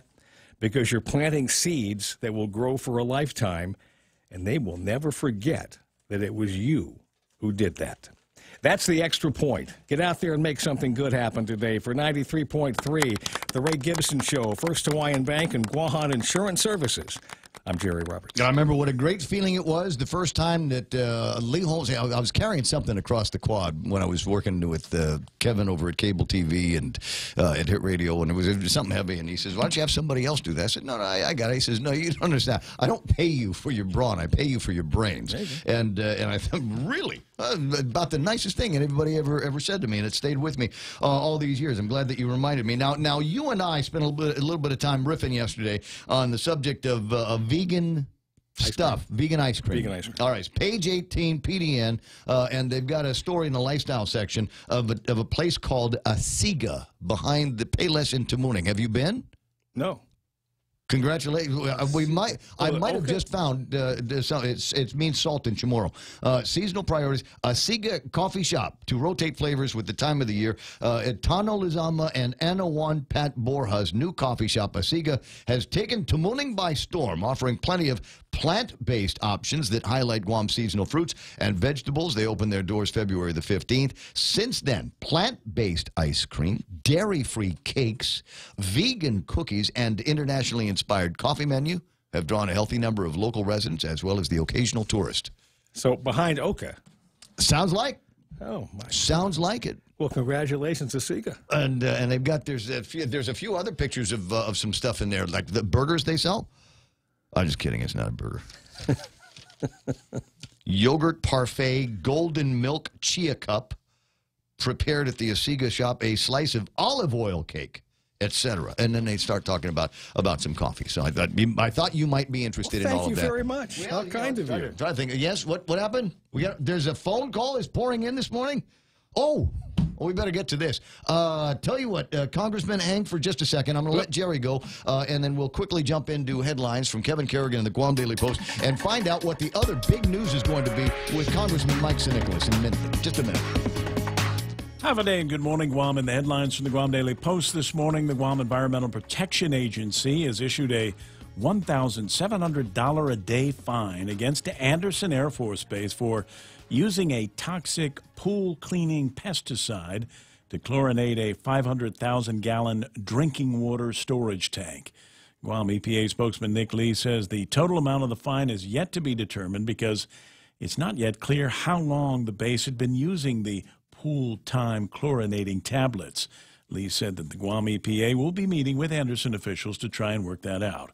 Anderson's Public Affairs Office issued a statement over the weekend saying the drinking water on base is still safe to drink. The area on base serviced by that water tank is confined to Northwest Field, according to the Anderson release.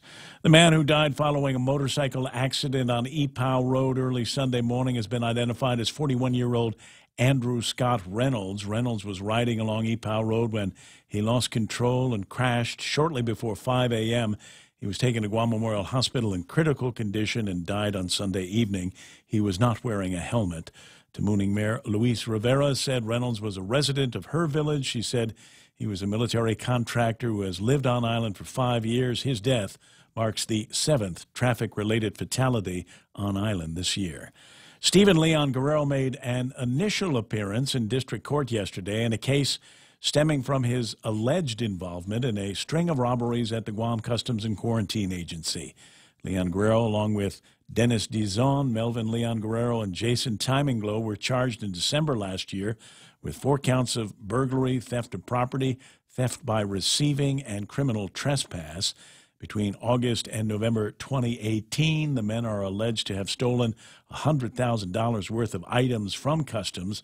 According to court documents, many of the stolen items were found at Leon Guerrero's home. During the hearing yesterday, Magistrate Judge Joaquin Manabusan denied a motion for the defendant's release. The next scheduled hearing in the case set for this Friday. For these stories and more, log on to postguam.com or pick up a copy of today's Guam Daily Post. I got you. 7:31, we'll call that iConnect time. Swing by the nearest iConnect or call them at 888-8888 and ask them about phone plans for you in this exciting new year. We got Push to Talk, we got mobile and internet plans at iConnect. Attention homeowners, MRE solar energy systems now come with battery storage for zero money down. This means that your home will have power even when the island power isn't available, like during power outages or during and after storms. The inconvenience of not having power for your home is a thing of the past. It's solar with battery storage exclusively by Micronesia Renewable Energy. Don't be left in the dark. Call 632-2613 for a free consultation. MRE, the smarter choice.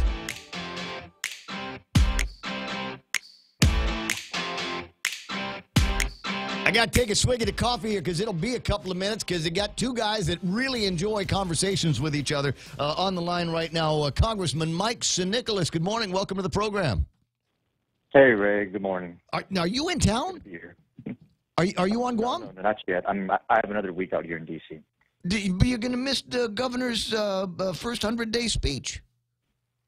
Yeah, I tried to make it back for that, but we have 2 very critical hearings this week. One is with the Treasury Secretary, and I want to definitely talk to him about reimbursing our EITC on the record. Ooh. And the second is going to be with some of the major banking institutions, and I want to have a conversation with them about their lack of presence in the territories and try and get a commitment on the record from them to support allowing for different interest rate policies for community banks so we can try and get lower rates for our banks on Guam. They already got the lowest interest rates in a lot of banks. I mean, you can't make any money on deposits anymore. Or you were talking about loans. Yeah. I mean, even credit card interest rates, because if the Federal Reserve were to lower community bank interest rates while keeping the general bank rate wherever it's at, community banks, and including those on Guam, will be able to offer lower rates for our people. So it's a conversation I really want to have. So those two hearings are this week. The Treasury Secretary's is tomorrow, and my earliest flight out of here would have me arriving the evening of the governor's address. So I don't want to pass up that Treasury Secretary hearing. It's just too important to get the EITC conversation on the record. No, I already messaged the governor, and I expressed my regrets for not being able to make it, but I'm sure she understands. Well, she got $125 million in the 2020 budget proposal, and that's off the top dollars to support tax refunds, how much of which have been exploded and have ballooned in the last few years because of EITC payments. Yeah, the EITC comprises about $56 million of our income tax refunds. Right. That's over 30% of our total liability. Right. I mean, and nobody begrudge you the idea of being able to earn the credit for basically working. But here's the deal: is we don't get compensated for that at all. Other states have other funding mechanisms that support earned income tax credits. We don't. So I mean that comes straight out of the Treasury. Yeah, and that's exactly what I wanted to get on the record, because the earned income tax credit always exceeds the withholding taxes that are withheld from the paychecks of those who are earning it. And so that's very obviously a Treasury liability that they incur for every other jurisdiction. Unfortunately, Guam does not get the difference between withholding taxes and earned income tax refunds. And so that becomes a Guam liability. And Guam is unique in that we're the only ones incurring that liability on behalf of the Treasury. So I'm hoping I can definitely get the Treasury Secretary on the record that earned income tax credits are in fact a Treasury liability, and then from that point on, parlay the conversation to having him agree to reconciling the amounts owed to Guam that are the difference between what we receive in withholding taxes from EITC recipients and what their actual earned income tax refund amounts are. So I think it's a very important conversation to have, and getting it on the record in front of the entire Financial Services Committee will be a real big plus for our island. So, gotta make choices, and that's a difficult one to make. I definitely want to be there for the governor. But, I'm sure she'll have other being able to have the conversation. Mikey, I'm sure that she'll have other speeches. So I wouldn't worry too much about that. Yeah, and I want to ask him too if he can try and make sure that he has his eye on this for the upcoming tax filing season, because the hearing is going to actually be before income taxes are filed on Guam. And if we can get that kind of a commitment, cross our fingers, we can probably have them at least take a look at it for this upcoming tax filing, and hopefully get it to affect this current fiscal year. But at the very least, if we have the conversation and put it on their radar, going all the way back to 2008, that's definitely something that we can go into a negotiation. Oh, that's sexy. Willing to agree that it's a Treasury liability that needs to get reconciled. That's sexy. Taking it back to 2008. You know what? That's legacy time, bro. I don't want to. No pressure, but if you can do that, that would be awesome. So you're working on the genesis of the call. I got a note from Mike a little bit earlier, which is based on a note that he had sent to Governor Lou Leon Guerrero. And as I point out, the budget that she is sending down to the legislature has right off the top, first $125 million is going to be going to tax refunds. So people that have filed and are owed money based on the last amount here, on the last filing of your taxes. We know that the government of Guam has taken very seriously the idea that there is a fund that is going to be funded. Deposits will be made into the account to the tune of the first $125 million, and that will support all of the tax payments going forward on Status A returns. Having said that, Mike likes the idea of making that kind of an organic act mandate, make it part of our basically Guam Constitution. Yeah, I've been doing my best to try and work in tandem with the governor as much as possible. And when I saw her announcement that making these deposits, which have not been made historically and which have led to massive deficits and massive debt for our government over decades, when I heard that she's making a commitment to end that trend, I definitely wanted to move on her signal. And while, of course, we look forward to a Leon Guerrero Tenorio administration following through on that for this term, and when they do, I am sure subsequently a second term, I want to make sure that, after all that, going into decades into the future, we take this legacy that she would have established and make it permanent as a function of our government. And in order for us to do that, putting it into the Organic Act and requiring future administrations to follow her example, I think would be a fantastic way to honor her legacy in making that a priority. And so I made a commitment, and I put out a press release, and I sent her a letter basically indicating that we're going to follow her signal, and we're going to introduce on our side an Organic Act amendment to make what she's putting into administrative practice, make it an actual function of governing law. So going forward, the precedent that Armada Haga will have set will be something that all of the future people of Guam will be able to enjoy in future administration. Written in stone, as it were, in the body that is the Organic Act. Now, it's not the first time you've had the idea of making some amendments to the Organic Act. Seems to me, while you were in the 34th Guam Legislature, you had spearheaded the discussion on adding language to the Organic Act that would basically stand up a couple of laws on Guam that generally get ignored. So when we have new bond borrowing that we go out for, that needs to go to some kind of voter initiative, voter referendum. When we're talking about new taxes and tax hikes, those need to be taken before the public in some kind of a referendum. While you're talking about Organic Act, why don't you just throw those other two in as well? You know, Ray, that's one of the reasons why the people of Guam love you. You always remember the top issues of the day. Yeah, we can. I'm waiting for signaling though. Do it. You know what? You're gonna get a lot of blowback from the guys over at the legislature saying, "Wait a second, that's not in his wheelhouse. What's he? You can't force us to do whatever." But you know, I don't care. I think we've got the law in place, and we've used the quote notwithstanding any other law. They've used that to the advantage of the legislature to bring us further into debt and to get more money out of taxpayers' pockets, and there needs to be the legislature and the governor's office need to have a clear mandate from the people when it's appropriate to do that. I very much agree, and I'm waiting for signaling on the local side. You're right. I think that the legislature would probably react adversely to it. So I'm waiting for one of two signals, either positive or negative. If this current legislature does that and moves forward a tax increase notwithstanding any other provision of law, that would definitely trigger me to say, hey, you know what, enough's enough. We're gonna go and make sure we put a stop to this federally. Whatever appearances notwithstanding, I think that doing things in contravention of our own laws is more embarrassing than putting it into our Organic Act, quite frankly. But so I'm letting everybody kind of demonstrate their own value system at this point. But you already know where my value system is on this. I mean, you basically just captured it, and we'll see where things go from here.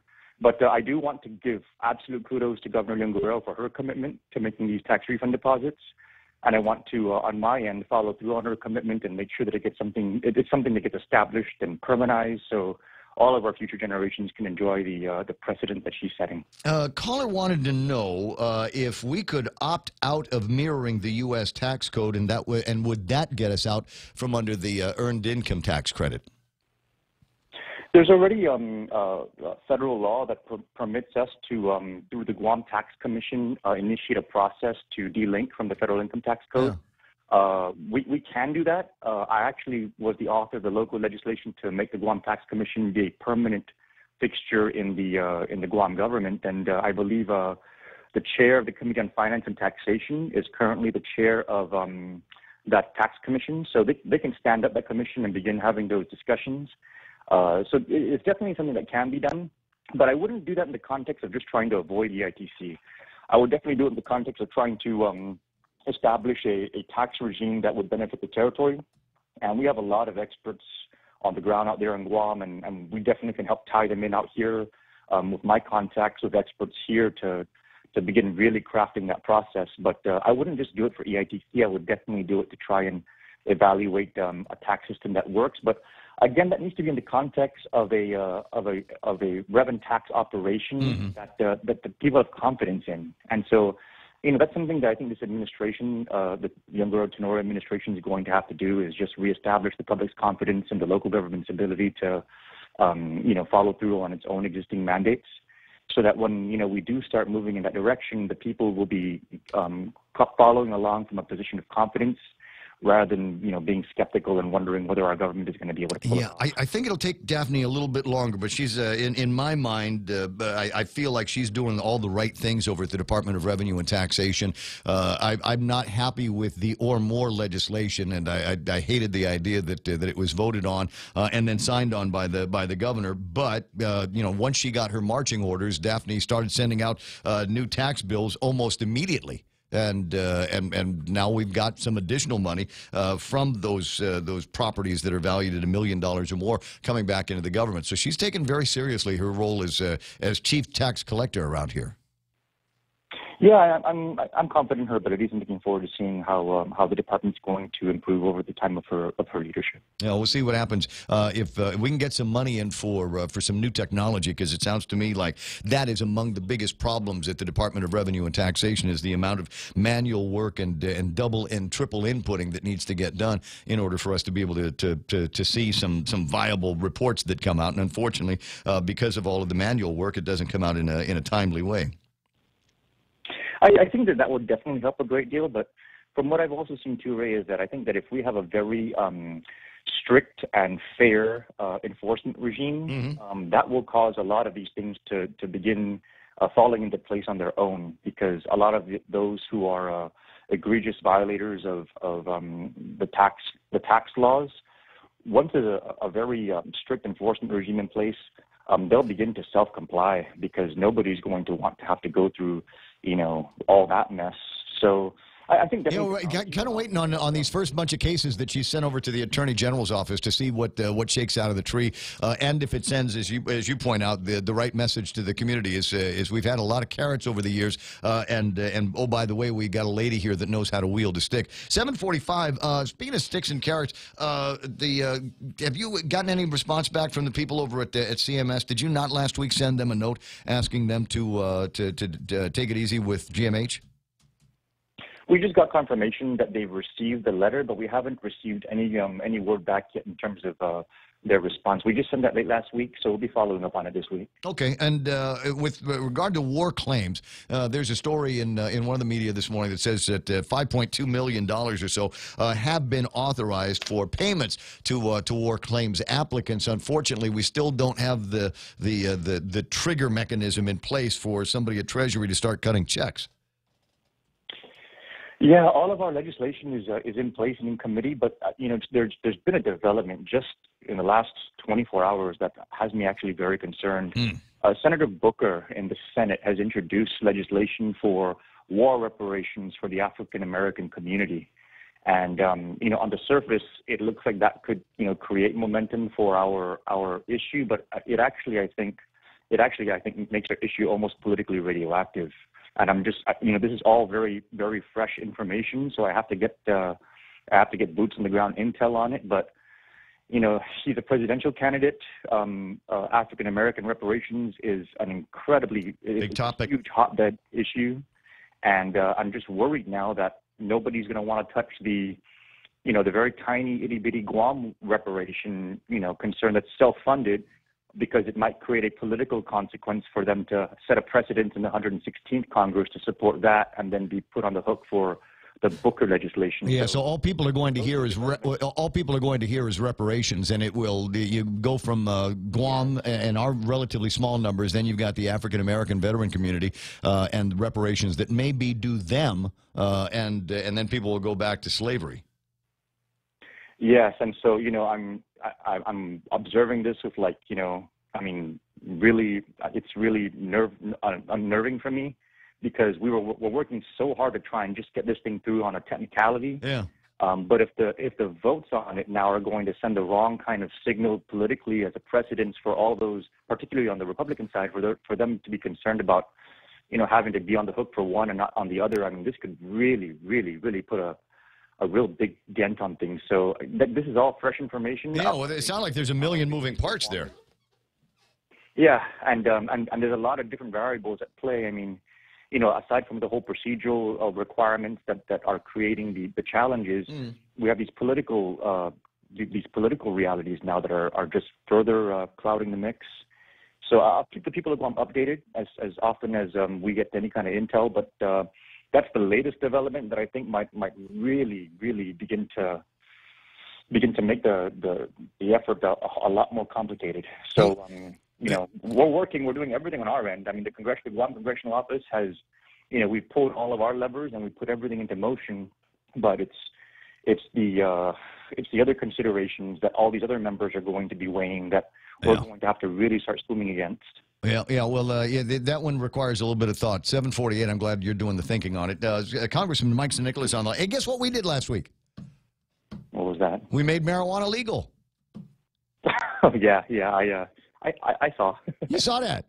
Hey, so do you have anybody like in the FBI or Department of Justice or Homeland Security banging on your door saying that we're coming after Guam because you're not a state and your Organic Act doesn't necessarily give you the authority to do any of that stuff? Have you heard from anybody that there's going to be any heavy weights coming down on Guam and our new cannabis revolution? Not a single peep, Ray, and I'm not too concerned about that. Washington, D.C. is not a state, and they legalize recreational cannabis. So, I mean, granted, their political circumstances are different from ours, but they're the same in that they're not a state. And so if the argument is, well, non-states can't, then, it really becomes difficult for the argument to hold water, considering how Washington, D.C. as a non-state already has it legalized, and this is D.C. I mean, the FBI is right here. Yeah, down the street. And they're not banging down any doors over here. So, I think the FBI, they're in the interest of really going after bad actors. And if local jurisdictions are saying that recreational cannabis is something that, is not going to be defining a bad actor, then I don't think they're going to be wanting to prove a point. So I don't see it happening. I haven't heard anything.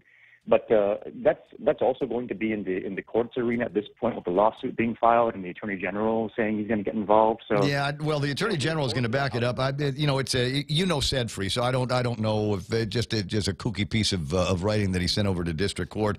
Bob Klitsky on the radio yesterday saying district court's probably not the venue for this conversation, and so I don't know what's going to be happening with this. But the reason for the question is simple, and it is there are a lot of people here that are worried that there's going to be shoes dropping in Washington, D.C., and the white fathers are going to be saying, what are those colonists doing out there?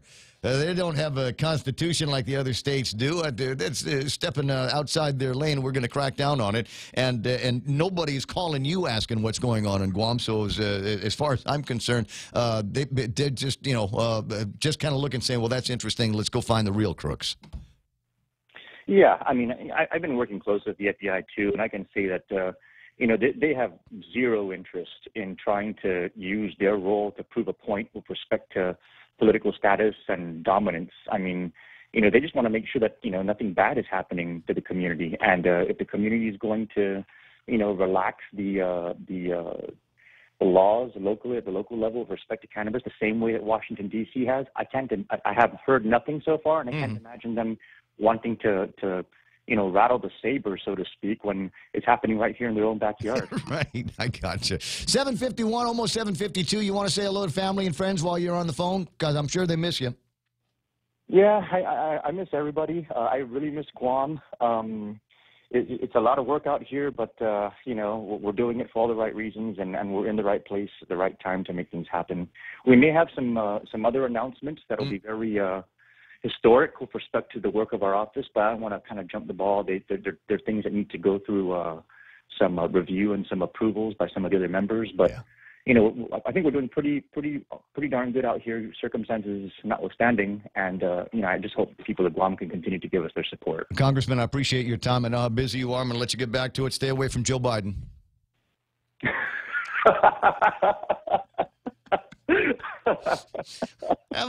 See, now that's the goal. I've reached my goal. I made Jerry Roberts laugh out loud. Now I've made Congressman Mike Nicholas laugh out loud. I'll see you soon, my friend. You too, Ray. Thank you. All right, man. Beer Summit when you get back. 7:52 and change.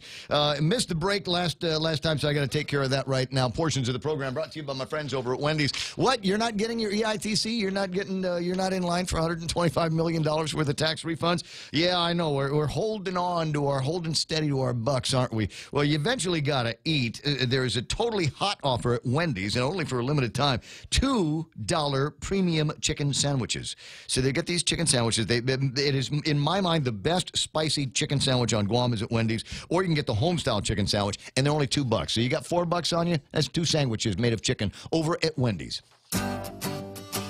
Are you waiting too long for a home loan decision? Are you looking for a bank that understands your needs and can close your loan quickly at today's super low rates? Then come no further than Bank Pacific. Our home loan specialists are friends and neighbors from your community, and our decisions are made right here in Hagåtña. Bank Pacific, where we're open to closing your loan in a hurry.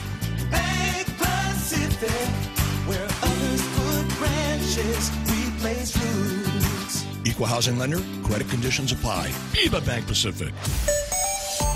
Oh, yeah, 754. You better believe there's traffic right now. Route 3 is ugly. I got traffic on Marine Corps Drive headed to Route 3 just as you pass the Micronesian Mall area. And then, of course, southbound is going to be kind of an issue until you get past St. John's School. And by then, everything ought to be all right. 8, 10, and 16, looking frosty in all directions here.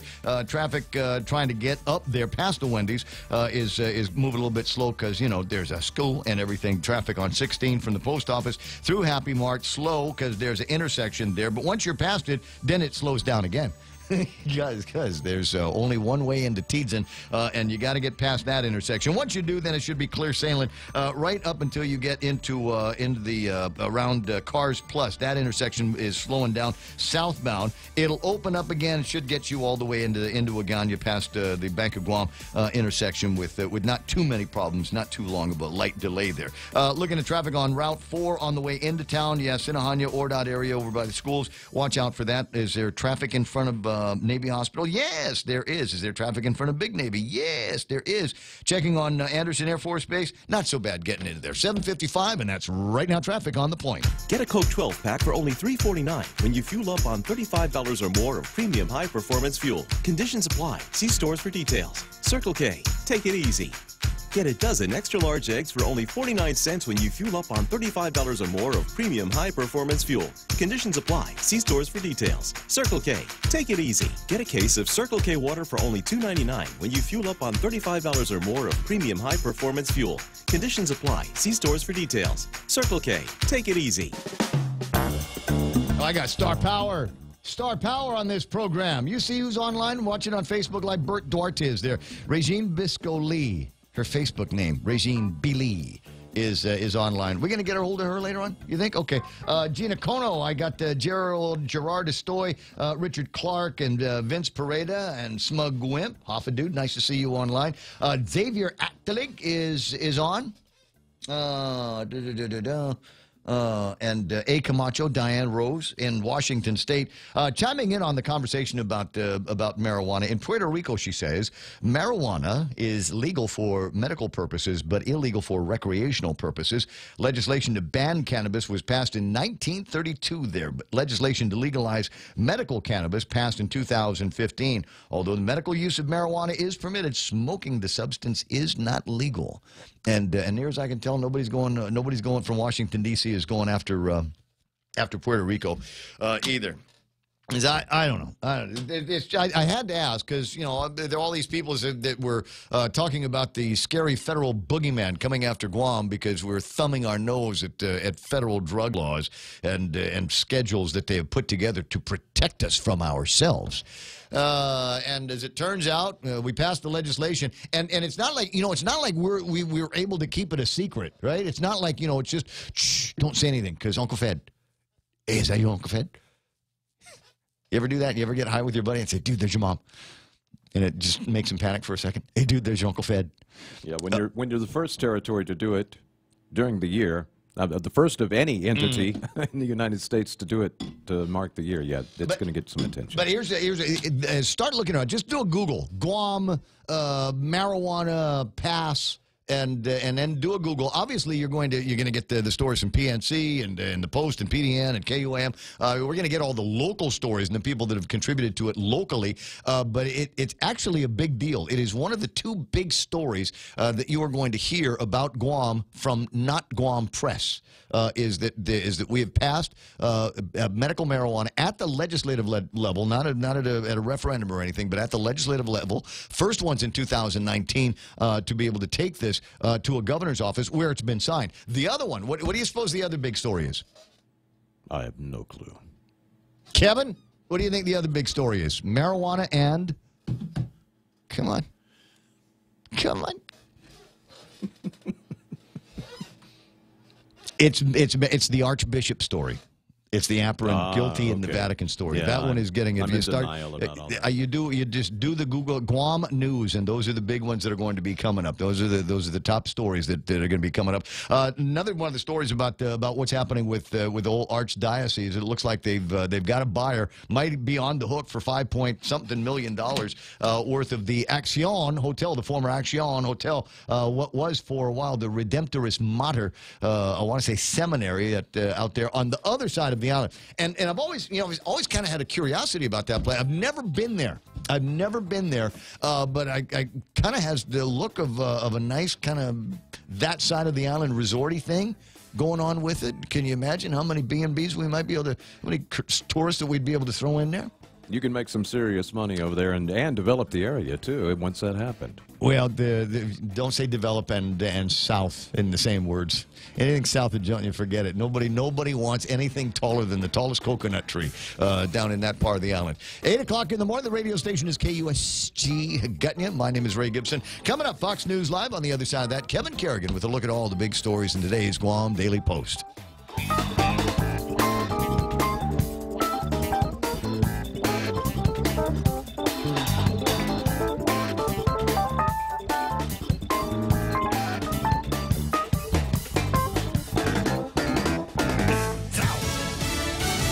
She says she accepts full responsibility. I'm Lisa Lacera, Fox News. Actress Felicity Huffman and a dozen other wealthy parents accepting deals in the massive college cheating scandal. Fox's Gernal Scott has more live. Lisa Huffman, who will plead guilty to mail fraud and honest services mail fraud, is accused of spending $15,000 to have her daughter's SAT score improved and disguising that payment as a charity donation. She apologized to her family in a statement, especially her daughter, whom Huffman said did not know of her mother's plans. Huffman called it a transgression she'll carry the rest of her life. Not among those entering guilty pleas, actress Lori Loughlin and her husband, designer Massimo Giannulli, who are said to have paid hundreds of thousands to get their daughters into school. Lisa. Gernal, thanks. Inspired by ISIS, federal prosecutors unravel a terror plot just outside the nation's capital. Fox's Steve Rappaport has this live. Lisa, Rondell Henry is accused of stealing a U-Haul van last month and planning to ram it into crowds at National Harbor in Maryland. The government asking a judge today to keep Henry locked up pending trial for interstate transportation of a stolen vehicle. A detention memo describes the 28-year-old as a flight risk and a danger to the community. Authorities say Henry harbored hatred for people who do not practice the Muslim faith, and he wanted to carry out a massacre similar to the 2016 truck attack in Nice, France that killed 86 people. Lisa? Steve, prosecutors outside Dallas say a teenager has pled guilty in plotting an ISIS-inspired shooting at a mall in North Texas. A judge has blocked the Trump administration's policy of returning asylum seekers to Mexico, but won't immediately put the order in place. Civil liberties groups had requested the practice be halted while their lawsuit moves forward. They say the policy violates federal law by failing to adequately evaluate dangers migrants face in Mexico. This is Fox News.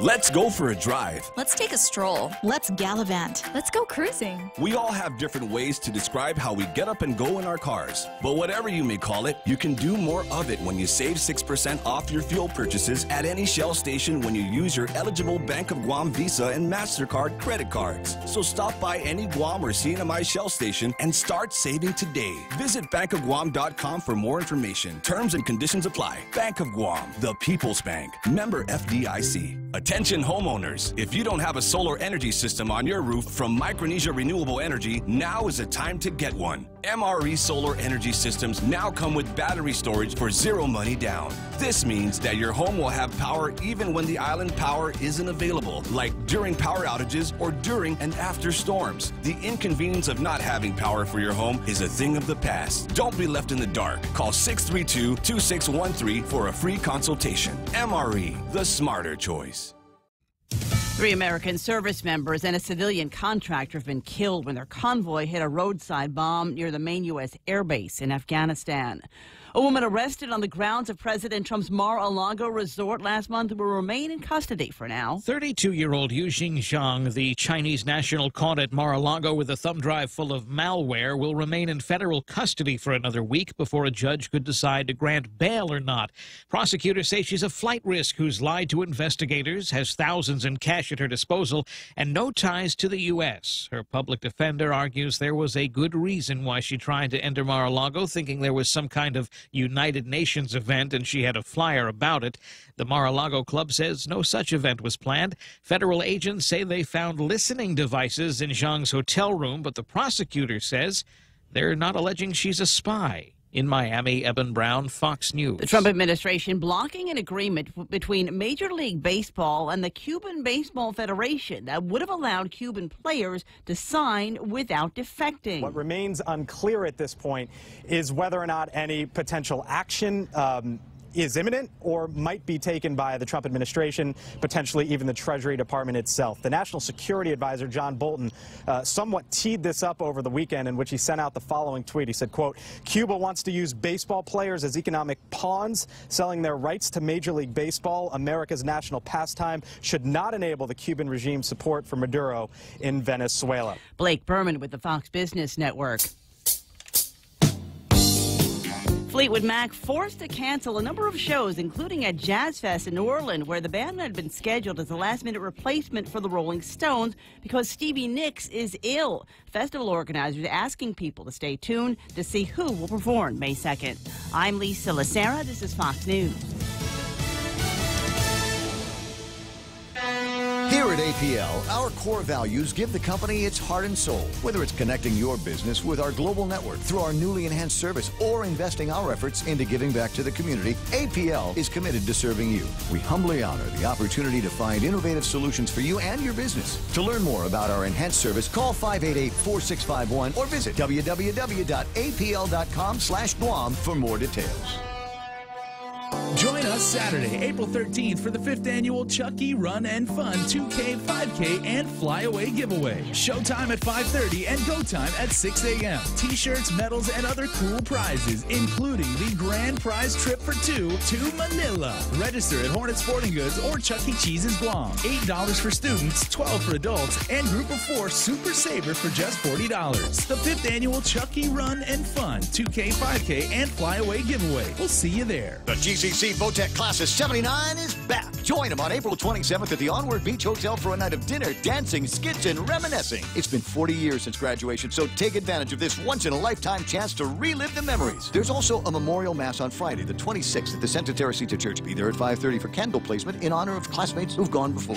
Tickets for the reunion on the 27th are on sale for $40 a person. For details, find Connie Kittigwas and Nicholas at 488-6108 or Kathy Diaz, 777-3243. Viva 79ers!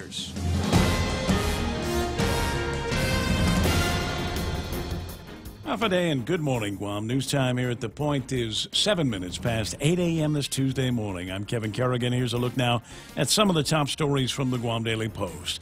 Dave Davis has been awarded nearly $1 million in legal fees for the complaint that he brought against GovGuam after he was denied the right to register to vote in the non-binding political status plebiscite that has yet to be held. Chief District Court Judge Francis Tadenko Gatewood ordered the government of Guam to pay $947,717 in attorney fees and costs to Davis. GovGuam questioned whether attorney fees were reasonable and argued off-island attorneys should not be paid Washington, D.C. rates, but Guam rates instead. Davis filed a civil rights lawsuit more than 8 years ago. In an earlier decision, Judge Gatewood ruled in favor of Davis, finding that his rights had been violated under the 15th Amendment's prohibition against racial discrimination and the Equal Protection Clause of the 14th Amendment. The government of Guam is still appealing that decision. The man who died following a motorcycle accident on Ipoh Road early Sunday morning has been identified as 41-year-old Andrew Scott Reynolds. Reynolds was riding along Ipoh Road when he lost control and crashed shortly before 5 a.m. He was taken to Guam Memorial Hospital in critical condition. He died on Sunday evening. He was not wearing a helmet. Tamuning Mayor Luis Rivera said Reynolds was a resident of her village. She said he was a military contractor who has lived on island for the past 5 years. His death marks the 7th traffic-related fatality on Guam this year. We'll have more news after this. Lent-friendly burgers at Chili's. Indulge in a selection of our famous burgers with a black bean patty. Black bean patties combine beans with onions, parsley, bell peppers, and cilantro. Served with dill pickles and fries. More Lenten entrees include the spicy shrimp tacos, Cajun pasta with shrimp, or grilled ancho salmon. Best of all, each entree is just $15 and comes with a refreshing Coca-Cola, iced tea, or Heineken on draft. Our fresh house salad with an entree for just $15. Chili's 3 for Me Let menu. Available for a limited time. Chili's. More life happens here. News time here at The Point is 9 minutes past 8 a.m. The Leon Guerrero administration has submitted a proposed $966 million budget for the 2020 spending year, with public education taking up 32 cents for every dollar of spending. Debt payments eat up another 10 cents for every dollar of GovGuam's proposed budget. The 2020 budget overall proposes spending $10 million more than this fiscal year. In the governor's transmittal letter last night to the legislature, she wrote that the administration has been focused on stabilizing GovGuam's finances by directing efforts on the collection of taxes in order to increase the revenue stream and by reassessing spending plans for the balance of the fiscal year.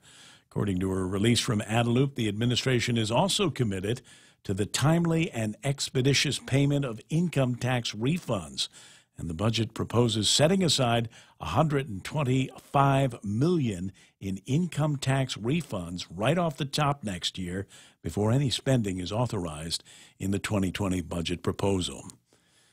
In a related story, Guam Congressman Michael San Nicolas says he plans on introducing a measure in Congress to amend Guam's Organic Act to require that tax refunds be deposited in the tax refund account in order to ensure that refunds are more timely and prevent GovGuam from growing its deficit and debt. In a release this morning, the congressman says he's introducing the amendment to commemorate the Leon Guerrero administration's commitment in its just-introduced 2020 budget to fund tax refund deposits right off the top. San Nicolas says he hopes to make the commitment permanent by introducing an amendment to the Organic Act. He says he plans to introduce that amendment in May. To date, however, the Leon Guerrero administration has not paid any tax refunds for the 2018 tax year. For these stories and more, log on to postguam.com or pick up a copy of today's Guam Daily Post. Ray and Mike now with a look at weather. Yeah, I've been looking at this weather radar all morning, looking to see if it's going to change, and pop it up real quick while I give you the forecast. Mostly sunny for today. Northeast winds up to about 15 miles an hour, becoming light after sunset. Highs 89, overnight lows 77 degrees. Sunset tonight at about 6:33. Sunrise tomorrow morning 6:11, 6:10, something like that. And I'm refreshing it, and I still don't see hardly anything happening on the radar. So it's going to be a hot drive in, right? That's pretty much what it's going to be. Switching over to satellite real quick, because there's just really nothing to see on radar right now. And you can see why. Skies are nice and clear over us. Looks like we're getting a little push of northerly energy, which is bringing in some drier air and clearing things out a bit. I don't think the winds will pick up anymore, but it will kind of keep the clouds away, and that's what we got to really think about today, especially if you're going outside and stuff. Got a lot of blobbage down to the south. It's going to stay down there. Nothing's designated. Nothing's expected. And what this means is the water is now getting its turn to heat up very nicely. So when things do start to cook, probably at the end of this month and beginning of next month, well, we never know what's going to happen. By the way, we're into a weak El Nino, and forecasts are for that El Nino to continue right on through the spring and summer, and that always does have a bit of an effect on our tropical weather, so we'll have to keep an eye out for that. But for today, looking good out there, so if you're going to be out and about, just hydrate and watch out for those fires. Fire danger going up because of the dryness, but the lack of wind will keep any fires that do sprout up from really spreading. Yeah, because it's like that. 8:12 in the morning, it's that time of year, kids, and that's the kind of weather we get around now. Did I already say what time it was? 8:12 in the morning, and that's the news and weather together here on The Point.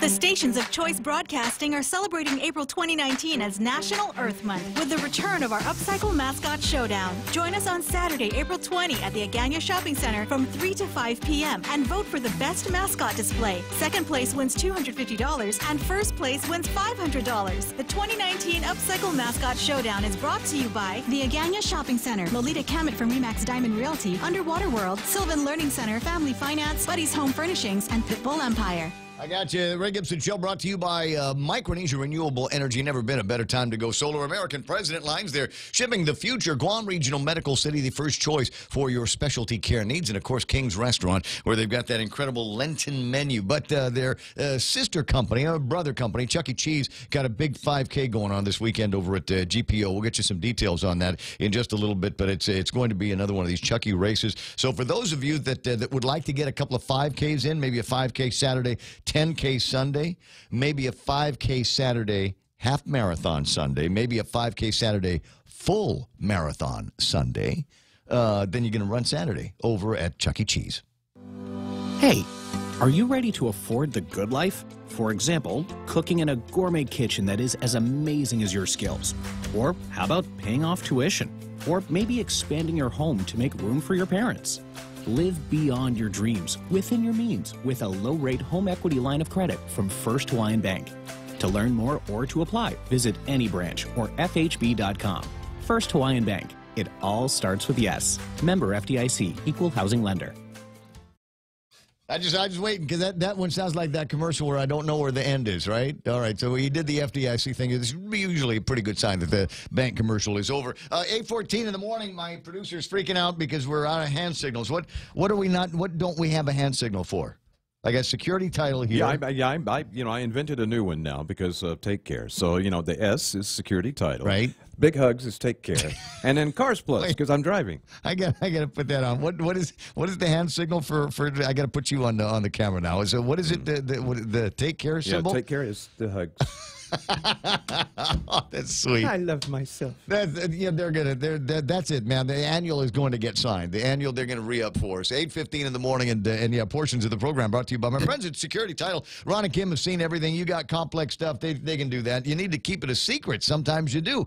Guess what? They know how to keep a secret over at Security Title. Take Care, yes, Hugs is taking care of everybody and watching the program and sponsoring things just like you are. And who else do I got to take care of? Cars Plus. Yeah, now I could probably launch into something where I'm selling a Jeep or Harley Davidson or something like that. But Cars Plus just as excited about smoking wheels as Henry Simpson is. So they want you to go gear up. So if you're going to be in it, if you're going to actually be in smoking wheels, now's a good time to go get some accessories, maybe some racing gear, some performance gear from them. And if you just want to know what's going on, they'll have a presence at Smoking Wheels. My car will not make it up the hill to Mighty. Will they do house calls? I'm sure arrangements can be made for something like that. You just need something that's got some go on it, right? Every once in a while, I swear, every once in a while, I'll get that thing in my head where I'm going to, you know what? I'm tired of driving a car. I don't need to drive a car every day. I'm going to I'll get me a motorcycle.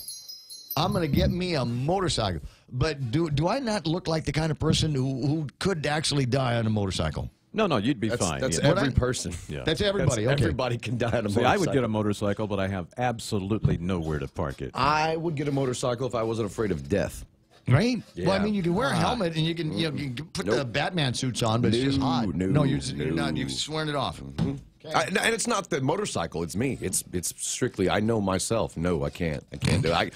I crash a bike. I can't even walk straight. So I kick kettlebells in the middle of the night. If you ride, you will fall. There you go. That's all true. At some point, there's going to be a crash and burn. Mm-hmm. But what if I'm going slow? I mean, like speed limit, right? 35 miles an hour. Yeah, well, I fell once. Did you? I did.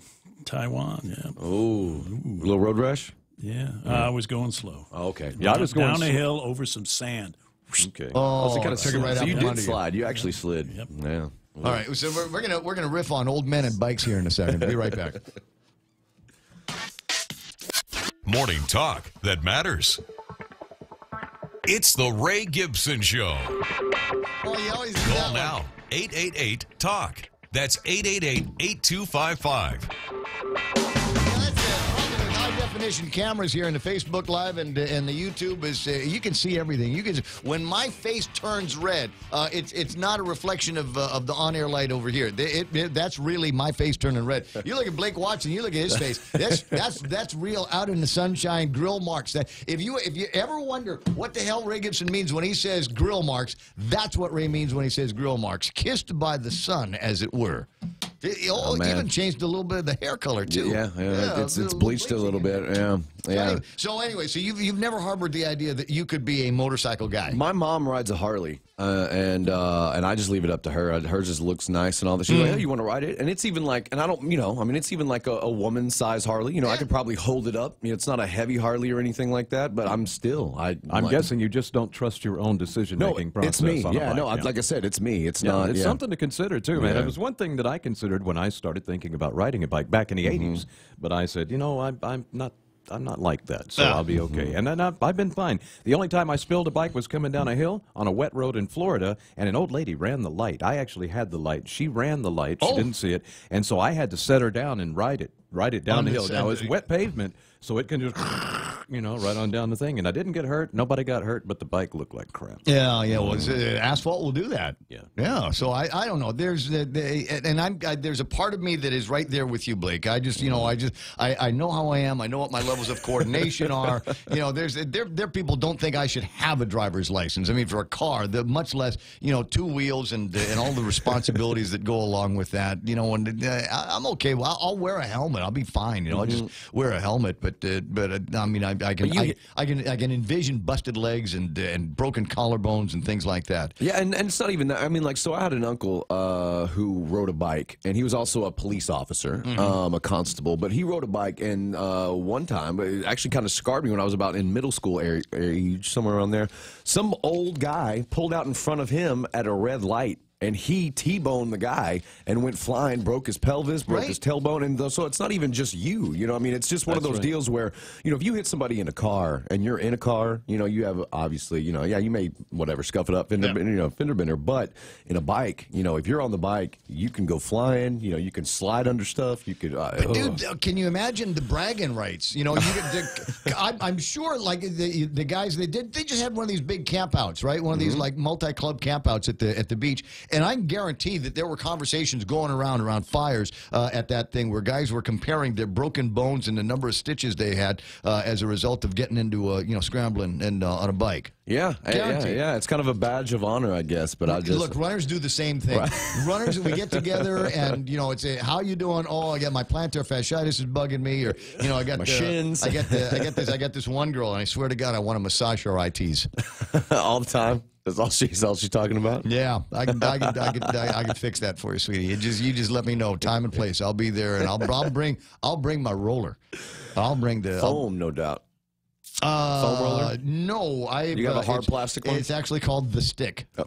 Oh, it's one of those. I've seen those, like a rolling pin, but God, that feels good when you get somebody that does it right. Anyway, 8:21, time for Sports with Blake.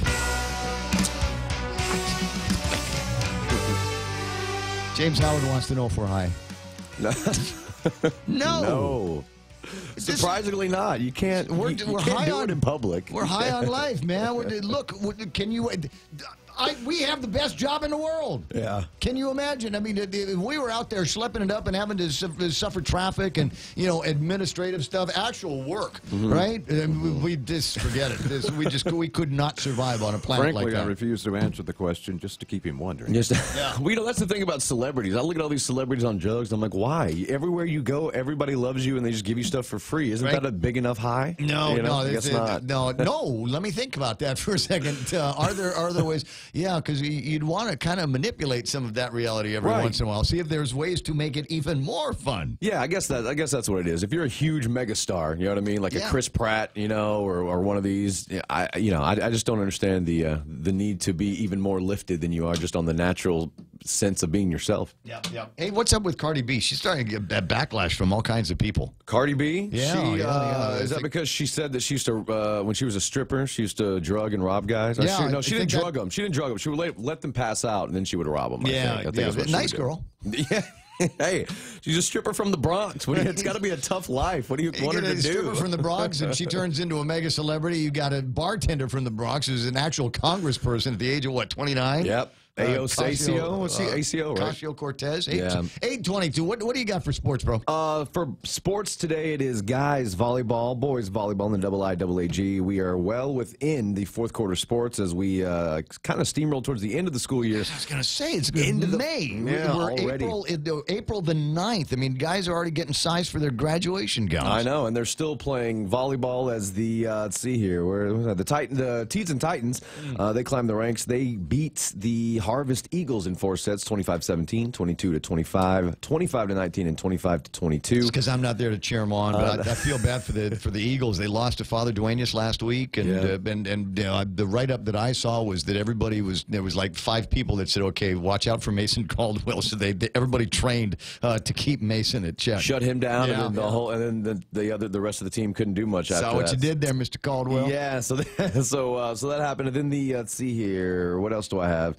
That's also the other thing I have. I was just going to say the Eagles are still reeling from that loss against the Friars. Yep. And then elsewhere, the Knights, they beat the Islanders in 4 sets. So we got another round of that this afternoon. If you're interested in high school boys volleyball, I don't know, what do you call that? Tipping off? Serving? What are they? Like in baseball, it's the first pitch. Kickoff is in football. Yeah, so I guess it'd be the first serve. First game serve. starts. I don't know. Okay. Yeah. Sounds good. Coin toss. Southern will make the long drive. They're going to face off against Ukudu. That happens tonight. JV will go at 5:30, varsity after. Guam High, they will go over to JFK in Tamuning. That has a new meaning now. Father Duenas will travel over across the island to St. John's, take on the red-hot St. John Knights. The captain in the Navy's freaking out all of a sudden. It just hit him. Going, oh, we got to change this now.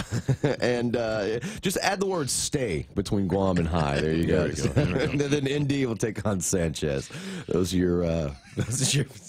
Got some in basketball, college basketball. This is an interesting tidbit. Now, we've got 2 teams in the championship, and it's Texas Tech, Virginia. I really like Tech.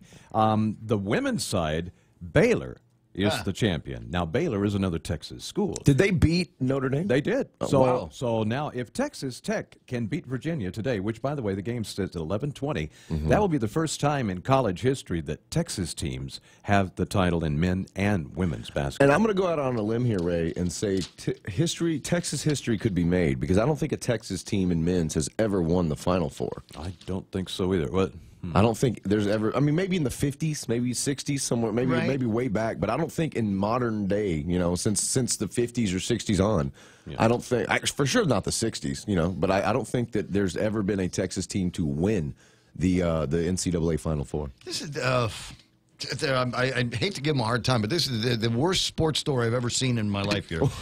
Time and Look claims April Youth Bowling title, and there's back of the PD, and then there's a picture of the top 3 finishers in the pin deal. But there's no other story. It didn't say who got what scores.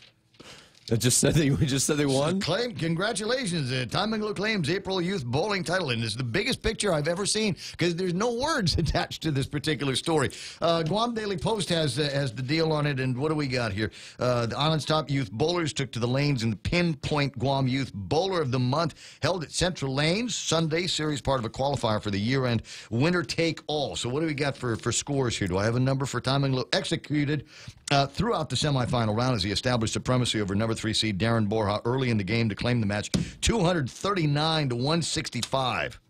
230. That's amazing. Hey, that ain't bad. Wow, that ain't bad. That's closing practically every frame. I went to high school freshman and sophomore year with this girl. She was a really good bowler. That is closing every frame. You close every frame, you're guaranteed a 200. Right. What's the perfect 300, right? Perfect is 3. Yeah, 300, yeah. I went to high school with a girl who bowled a 300 as a freshman in high school, and she only had like 2 fingers on her bowling hand.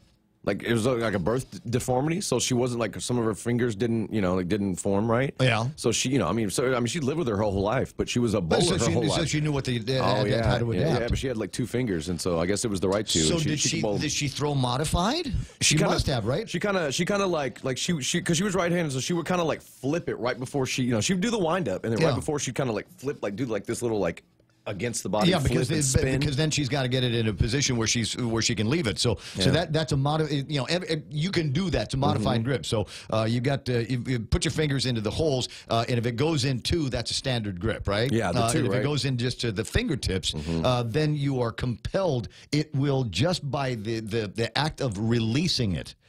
Create that spin, which will take it down the edge. You see this all the time. Cool. And you wonder how that's done. That's how it's done. Right. Is you can ride the edge, and the air from the gutter will keep the ball in play. And then depending on how good you are, will determine where the ball breaks, and then it will hit the sweet spot at an angle. Well, that's what she would do. Which is what you want to do. You would be her name was Heather Hobson. Shout out to the great Heather Hobson, wherever she is these days. But it would ride the gutter all the way down. You'd be like, oh, and then all of a sudden it would turn right at the right angle, and it would hit the middle pin, and turkeys all day. I was so close to getting to the point where I could bowl that. Yeah. Takes a lot of bowling. Well, and not a lot of beer. My dad calls me up one day. He says, "Son, let's go to the golf course." And I took up. I abandoned bowling. And I was rolling in 2 leagues. I was going to shadow bowling on Saturdays. I mean, I was serious about trying to get to be a scratch bowler. And then my dad introduced me to golf. And by the time I got from one mind-bending game to another mind-bending sport, I couldn't get back on the lanes the same way I did before. And it's in my mind, it's one of the saddest. Hey, I could have been a contender. You could have, because I was shooting in the 230s all the time. Oh man. The Texas Western Miners basketball team. That was the movie Glory Road. Made history by winning the 1966 NCAA University Division basketball tournament. They also made history, Kevin, which I believe that team started the very first all-black starting five. That's it. Yes, All-black If you ever want to see that great movie documentary, watch Glory Road, starring Josh Lucas, the voice of Home Depot. And there will good movie. There's always answers to our questions here. Michael Knight That was asking, 66, huh? That was 66. Okay. Mike Knight asking if the guys over at Cars Plus do house calls. Jennifer sent me a note, and Jennifer Camacho says, yes, we do house calls. So if you were serious about it, they'll be more than happy to send somebody by and just pick out a car that you want to test drive and go for it. Yeah, I've thought Could you send a different one down every day about 4? So he can be here. Yeah, I've thought about, I thought about fixing my car, but my car is really old, and I actually have a job, so I think for a while. Anyway, so I might want to, get one. Yeah, you got a job for a while. You're not going anywhere. I'm never in that mood. Right? We're just Mark Cruz, we're talking about broken bones and getting all the bikers together and figuring out who's got the most broken bones on Guam. And he says Frank Rios would be the Guam winner hands down. I've got no other details on that, but it would be At least he's still with us, right? He's still with us. Yeah. See, the shock would kill me. I've never broken a bone in my life. I've never been in a position where I try not to put myself in positions. You ever fractured a bone? That's no. pretty much the same thing. Is it? Okay. Yeah, absolutely. I fractured my right forearm because I playing lacrosse, right. and I went against what the coach teaches you. I went in for a one-arm scoop right in the middle of a pack on a loose ball, and I just got hacked. And so your gloves, it's like hockey. Your glove stops here. Yeah. Your elbow pad starts here. So there's like 6 inches right there in the middle of your forearm. And they got you right and there. they a titanium stick, right? Wow. And now it was a very, very small fracture. I didn't even need a cast. I just needed a light, a sling. But it was not pleasant. You ever break a bone? Absolutely. Which one? Broken bones in both hands. Right? Is that broken boxer a couple fractures? of ribs. You get that from fights? Yes. Yes. Okay. Yes. Got it from punching out. Yeah. No, it's cool. No, it happens. Well, that's cool. And ribs, and that's about it, though. Yeah. Well, there was my head that time. I was gonna say, would you piss off? You get in a fight where you come out of it with boxer fractures. Well, he's swinging. If you think I look bad, you should see him. I was gonna say, I might not win, but when you wake up tomorrow, you'll know you were in a fight. What about you, Kev? You ever break a bone? Still broken. Still broken. Oh, finger, huh? Yeah. Was that from the motorcycle? No, that was from a football catch back in high school. Oh, okay. And they never got set? Nope. And you just live with it? Yeah, well, that's mine. That's why mine look the way they do. Do you get handicap parking with that? Good idea. Yeah, right. Crazy time here. Look, it's 8:32 in the morning, and there's other work that needs to get done here today. A little bit later on, Vanessa Williams is going to be in the studio. The singer actress will be here. She's going to be talking about a big get together that the ladies are doing, the High Tide Professional Women in Guam Conference. She always comes up on people I should know on Facebook. Vanessa Williams. Maybe they hit add friend one day. Just do it. Yeah. I do it all. You know what? There's a thing about just how few people do you need? There's got that one mutual friend that you have in common. That's enough. That's enough. In my mind, that's enough to Is that your limit, one? Because sometimes you get like 31. You're like, Depends oh, well, on might how as well. Depends on how much I've had to drink. It's 8:32 in the morning. That's my buddy Blake Watson from Star 101. You can catch him finishing up the morning show over there. And if you want to stick around here, we got headlines for you with Kevin Kerrigan. That's right around the corner on The Point. Okay, I think it's coming up soon. Yeah, we're on Route 1 and near the airport intersection, right? There, see it? What's the promo code? Look for the promo code. Check out the Vantage Digital Billboard and reap the rewards. Catch the promo code on the screen and get $10 off your stroll ride by inputting the promo code on the Stroll Guam app. Did you see it? You got it. I got it. You just focus on driving. Take advantage today and take a look at Vantage Advertising's digital billboard located on Route 1 at the airport intersection.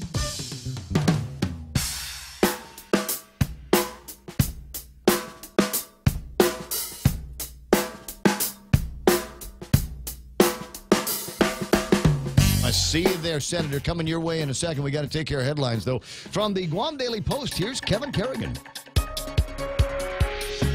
Half a day and good morning, Guam. In the headlines of the Guam Daily Post this morning, public health inspectors last Friday shut down the third floor of the Wyndham Garden Hotel because of a roach infestation. The hotel is located along Epau Road in Tamuning.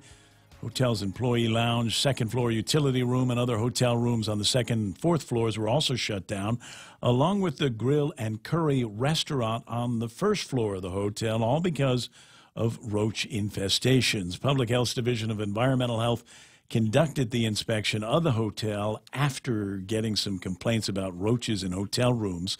According to their report, those areas of the hotel which have been shut down will remain closed until the infestation has been eliminated. Wyndham Garden President Sunardi Lai told the Guam Daily Post that the hotel is taking immediate steps to eradicate these public safety issues. Legislation that would require the Guam Environmental Protection Agency to let the public know of enforcement actions within 15 days is now law. Governor Lou Leon Guerrero signing that bill into public law yesterday. The bill requires Guam EPA to publish all notices of violation no later than 15 days. Although Guam EPA publishes notices of violation now, the agency is now required to post those notices within a set time frame. The governor also signed Bill 24 into public law, establishing a 90-day calendar day time limit for acting appointments. The law to establish that acting appointments can only serve 90-day calendar days. Bill 15 also signed into law, appropriating $298,000 from the general fund to the Guam Election Commission to cover salary increases and expenses for last year's election. The Leon Guerrero administration has submitted a proposed $966 million budget for the 2020 spending year, with public education taking up 32 cents for every dollar of spending. Debt payments eat up another 10 cents for every dollar of GovGuam's proposed budget. The 2020 budget proposes spending $10 million more than this fiscal year. In the governor's transmittal letter to the legislature last night, she wrote that the administration has been focused on stabilizing GovGuam's finances by directing efforts on the collection of taxes. The new fiscal year begins on October 1st. For these stories and more, log on to postguam.com or pick up a copy of today's Guam Daily Post. I hear you, buddy. 8:36. We'll call that iConnect time as well. Swing by the nearest iConnector. Give them a ring at 888-8888 and ask them about the incredible mobile or internet or even push-to-talk plans that they have at iConnect. Family Finance has been serving the people of Guam since 1959, and they'll continue to be there for you in the years to come. Whether you're looking to get a personal loan for that summer vacation or paying off those long overdue bills, Family Finance has got you covered. Apply for a personal loan from $1,000 up to $3,600 by calling Family Finance in Agutya at 475-4545, Upper Tumon at 647-5626, or in Dededo, 633-4473. Family Finance, serving the people of Guam since 1959.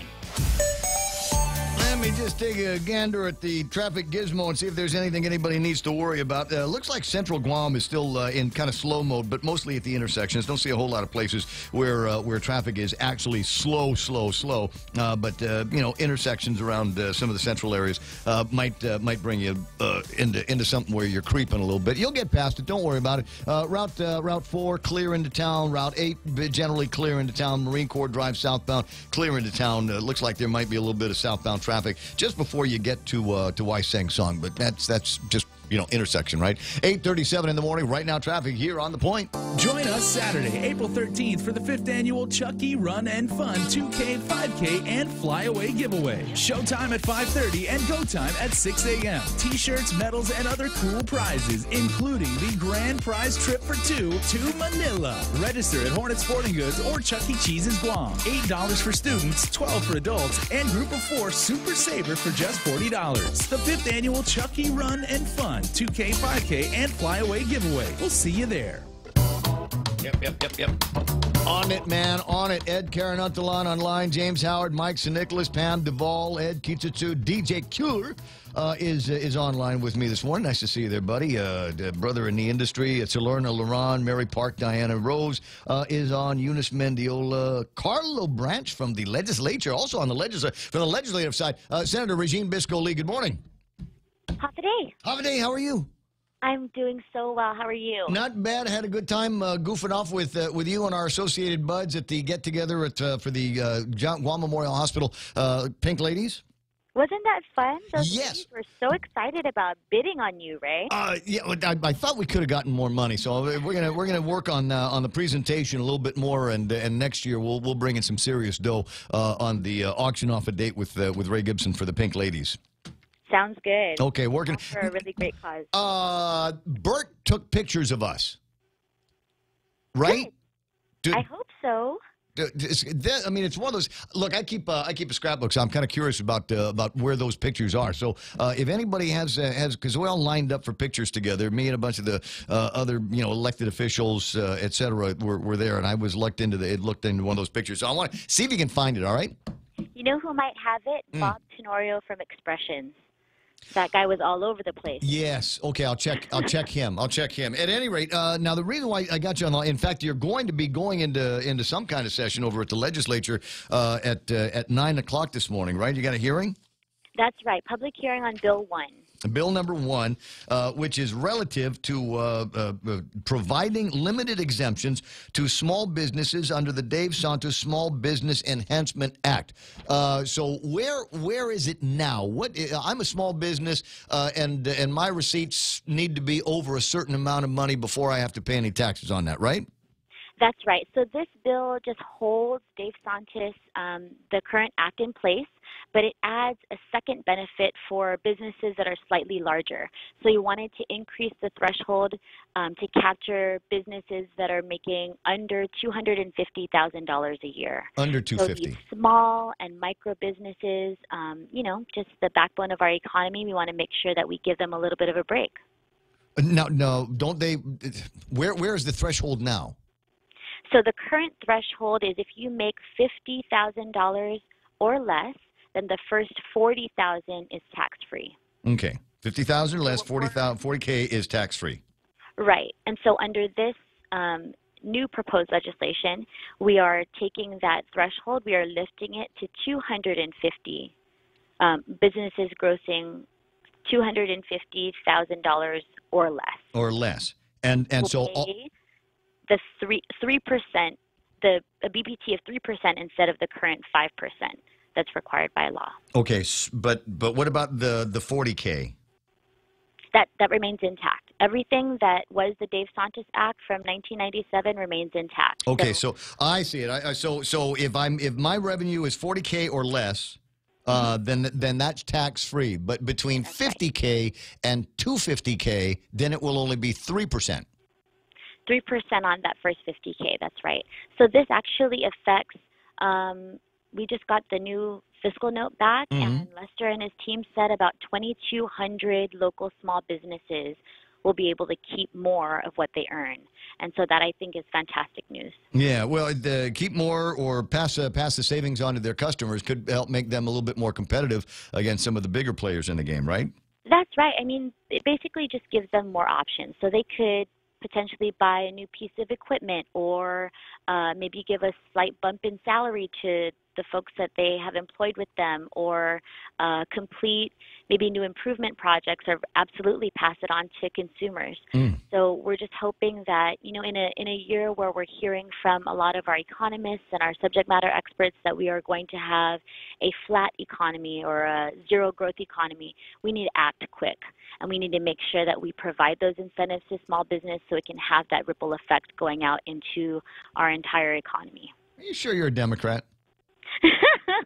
You know what's interesting? This is bipartisan legislation. So I really want to quickly just shout out my co-sponsors. So our chairman, Mr. Senator Joe St. Augustine, the Speaker, Tina Mooney Barnes, and our Republican friend and colleague, Senator Jim Moylan. So we're all working together with the Leon Guerrero Tenorio administration and our friends over at GITA, who have worked closely with our bond counsel to make sure that this is all above board. Right. And yeah, we're really excited to be able to move this forward and support our small business community. What kind of dollars are we talking about? So we've got the fiscal note came in, said this is going to have an impact on at least 2,200 local businesses. Do we know what the offset is going to be into the Treasury? How much less is going to be collected? So they're estimating about a general fund loss in terms of this at about $2.2 million. But what we're hoping is that all of that money will be floating into our economy and, again, come right back around and have that ripple effect. Right. And that's going to be the case, is a lot of these small businesses are going to be buying from larger businesses that are currently paying the 5%, and the money is going to multiply a little bit as it moves through the economy. So I think your micro and macroeconomics are in line, and I kind of like this idea. It's still a bit fuzzy on how we get to the numbers. So if my business is making $51,000, then I would pay 3%. But if it was making $40K or less, then I would not be paying anything on it. That's right. Okay, so it just starts at around $50K. That's right. I think I get it now. Have you talked to the people at Adelup about this? Because the Governor Antilu Leon Guerrero just sent down a proposed budget for 2020. And they might already have an idea on how they wanted to use that $2.2 million that might not be there.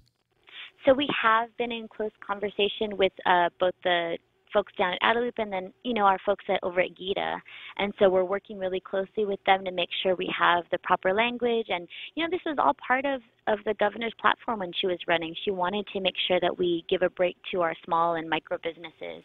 So this is totally in line with what she's trying to do, and we look forward to her support. No, I dig the idea. I think there's good things that can come from this, and you know, the more that I find myself, you know, the whole buy local concept is not lost on me, and I try to buy small business as often as I can. So I'm crazy about pop-ups. I like the food truck deals. I like how there's a kind of new democratization, if you will, of business, where back in the old days, you needed to have a degree and you needed to have access to all kinds of capital, and you need to know the people over at the bank, and a lot of people are finding ways to do things with cottages. I also think this might actually be good in the new regime that we're going into, where cannabis and eventually sales of cannabis is going to be legal. That's absolutely right. And we also want to just spur new entrepreneurship, like you were mentioning, Ray. There's so many people out there with really great ideas, and we want to make sure that they know that Guam is open for business, that, you know, our local people can contribute to this economy, provide services, provide things that you can get only on Guam.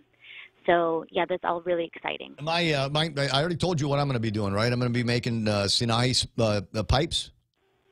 So it's like this, going to be a Sinai, and from the front it looks like any ordinary Sinai, but on the back is going to have like a bowl with screens in it, and you can put your dual purpose, and then you can put your dope in it and smoke it that way. And wait, hold on, because I thought this through. So it'll have two holes for smoking, so you can shotgun.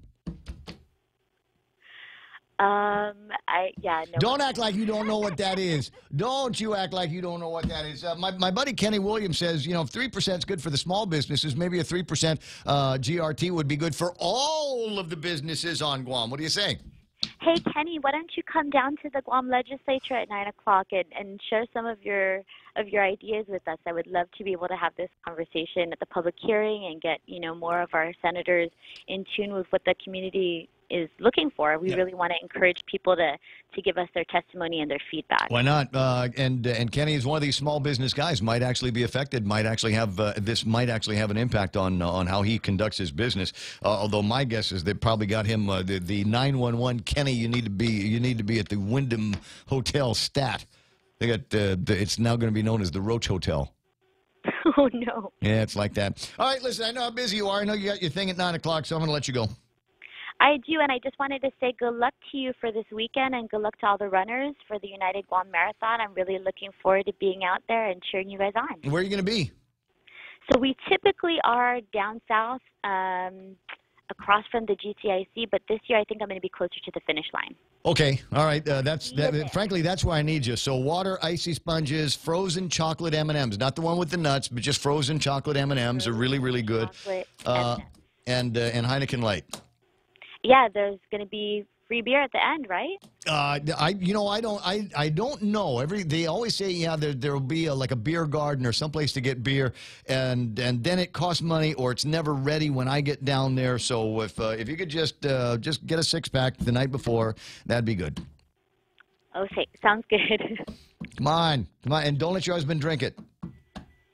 You know what? I'll make sure that Ben Ferguson has that nice and cold and ready for you when you cross the finish line. You got better connects with Ben than I do. Then 8:48 in the morning. Regine, I'll talk to you soon, Senator. Take good care. Thanks a lot. Certainly will. 888-825-5888-TALK. I just need to get the splains on it because I wasn't sure what was going. I forgot where the threshold was, and I thought it was much higher than that.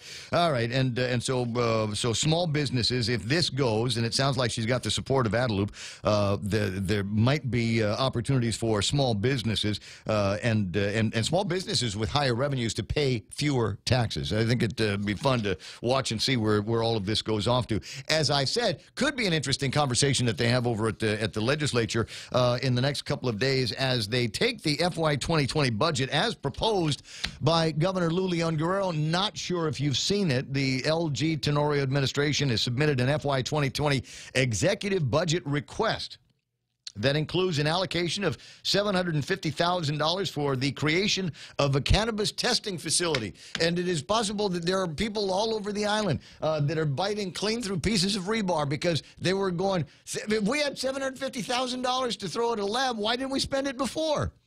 Like 4 years ago after we voted for medicinal marijuana. That was among the things that were holding everybody back, was we didn't have the money to stand up the proper system, didn't have the money to stand up a proper laboratory or some kind of a testing facility. And now a new administration, there's Governor Auntie Lou, who signed off on the measure and says, yeah, let's do this. Let's go ahead. What do we need money for a lab? Okay, let's stick it in the budget. Different priorities, I suppose. 32% or $287 million will go to education. 12% or $109 million goes to health. 120 will go to public safety. And I want to see kind of the breakdown on that because it is my recollection that generally, as much as we say that health, education, and public safety are the priorities for the people of Guam and are the priorities in the government of Guam, they're generally not funded to the degree that reflects that priority. Other agencies to the tune of $198 million set aside for other branches and elected offices, by $87.83, and debt service. This number feels low. I don't know why, but it feels low. So it was only like $93 million, and it seems to me that the debt service, or maybe that's just business privilege tax and other, obligations of the government of Guam, not inclusive of GWA, not inclusive of GPA, not inclusive of the port. Seems like $93 million. While it's almost $100 million. I mean, I don't want to, disrespect the amount. It's still significant, right? But seems to me that it doesn't feel like it's taken that big of a bite out of what it is that the government of Guam actually owes. I'll have to dig out a document on Gita's website. And when I say I'll have to do it, that means Mike or Kevin's going to have to do it. I have not seen the budget. I enjoy reading the budget. to the degree that that can be enjoyable, but I haven't seen it. And lately, as in the last 8 years, I haven't spent a lot of time reading the governor's proposals that get sent down to the legislature, because it seems to me that the governor's proposals always end up looking like this, where a governor says, okay, this is going to be a $997 million budget, just short of $1 billion. And the legislature then says, okay, thanks for doing the math. We'll discuss this amongst ourselves and send you our budget proposal, and then we can all vote on that. But I don't know how see, we're in a new world, because it used to be where you got the Democrat-controlled legislature, Republican administration over at Adelup, and that sets up the perfect framework for just civil war, right? I mean, just the guerra, the budget guerra. Everybody is going to be fighting over this. So in this new order, 2019, the future is famolaan. In this new order, we've got a Democrat woman at Adelup, and she is going to be getting paperwork from a Democrat-controlled, largely women-centric legislature. So I don't know if there's going to be a whole lot of opportunities for them to get into battle. It seems, we talked about this at around about 100 days ago. It's not so much a question of conflicts of interest as much as there might be harmonies of interest going on there. So we'll see. Language of a GovGuam lab will chase away any private interest. I don't know that it's going to be a GovGuam lab, though. Maybe that's just $750 million to support an invitation for bid. Right. That's what they're probably anticipating, that's about what it'll cost to get a lab started up here through a private company. And that sounds about right. My guess is a private company ought to be able to do it for less than $750,000. Yeah, but if they can get it, Yeah, I mean, it's science, right? I mean, what do you need? Basically, the same stuff that you use to make meth is what you would need in this lab to test marijuana, right? Yeah. I'd do it for far less. Yeah, it's about 15%. Raspy stuff. Raspy stuff. Yeah. JB says the equipment is more like $1 million. No, just buy the cheap stuff. Get it on Amazon.com. Don't pay retail. Find out what the wholesale price is. Better yet, we do this. No, maybe there was a way that there's got to be a way to do this. JB, you and I, we'll need to drink on this. But the way that we got to be able to do this is to make it so that it is a private company. Obviously, you want to say private guys do it, but they do it with all of the benefits that would normally accrue to a public or in a distressed kind of zone. You know what I mean? I think we are one of those. Mike Cruz created it's a hub zone, but for medicine, basically, where they say, yeah, Guam is at the end of the food chain, end of the supply chain for medicine, health-related gear, all of that kind of stuff. So we will find a way to get federal dollars, federal grants, to be able to support a private business, basically doing the work of the government of Guam, right? So like a private activity thing. And I'm looking right now. I've actually got in the paperwork of the Ray Gibson Show. The dollars and cents on private activity. No, I've got it here. Qualified mortgage bonds, qualified redevelopment bonds, mass commuting facilities, solid waste disposal fees, qualified residential rental projects, facilities for local furnishing of electricity or gas, qualified enterprise zone facility bonds. Darn! Nothing in there for cannabis labs. But maybe you could rewrite some of this. Maybe there's a way. I don't know. There's maybe we could make it part of a enterprise zone. Maybe along the lines of that green zone that I've been proposing. Right. Yeah. We need to get a couple of people that better with federalese. To have this conversation, but my point is, I don't know that it would be out of the realm of some kind of a possibility. We'll just have to wait and see. A couple of other interesting things on the table of contents that I haven't necessarily gotten a chance to get around to. The Davis case. Trust me that there are people on the whole decolonization path that are going, you got to be kidding. They're trying to figure out how to spend $300,000 before September, and bang, all of a sudden they're going to get hit with the very real charges. Now, I'm not suggesting that the money to pay Dave Davis's legal fees in this case that he is apparently about to win against everybody on Guam. I'm not suggesting that those dollars are going to be coming out of the Decolonization Commission. I will submit that it has everything kind of to do with the Decolonization Commission. So in my mind, this would end up being the heaviest cash investment that we're making into decolonization, and it ain't going to go anywhere where they need to spend that money. It'll end up going to legal fees because the Department of Justice didn't take it. And I gotta wonder. And Kevin and I were kind of, yakking out loud about this. I got to wonder at some point if somebody over at the Attorney General's office is going to say, let's shut it off.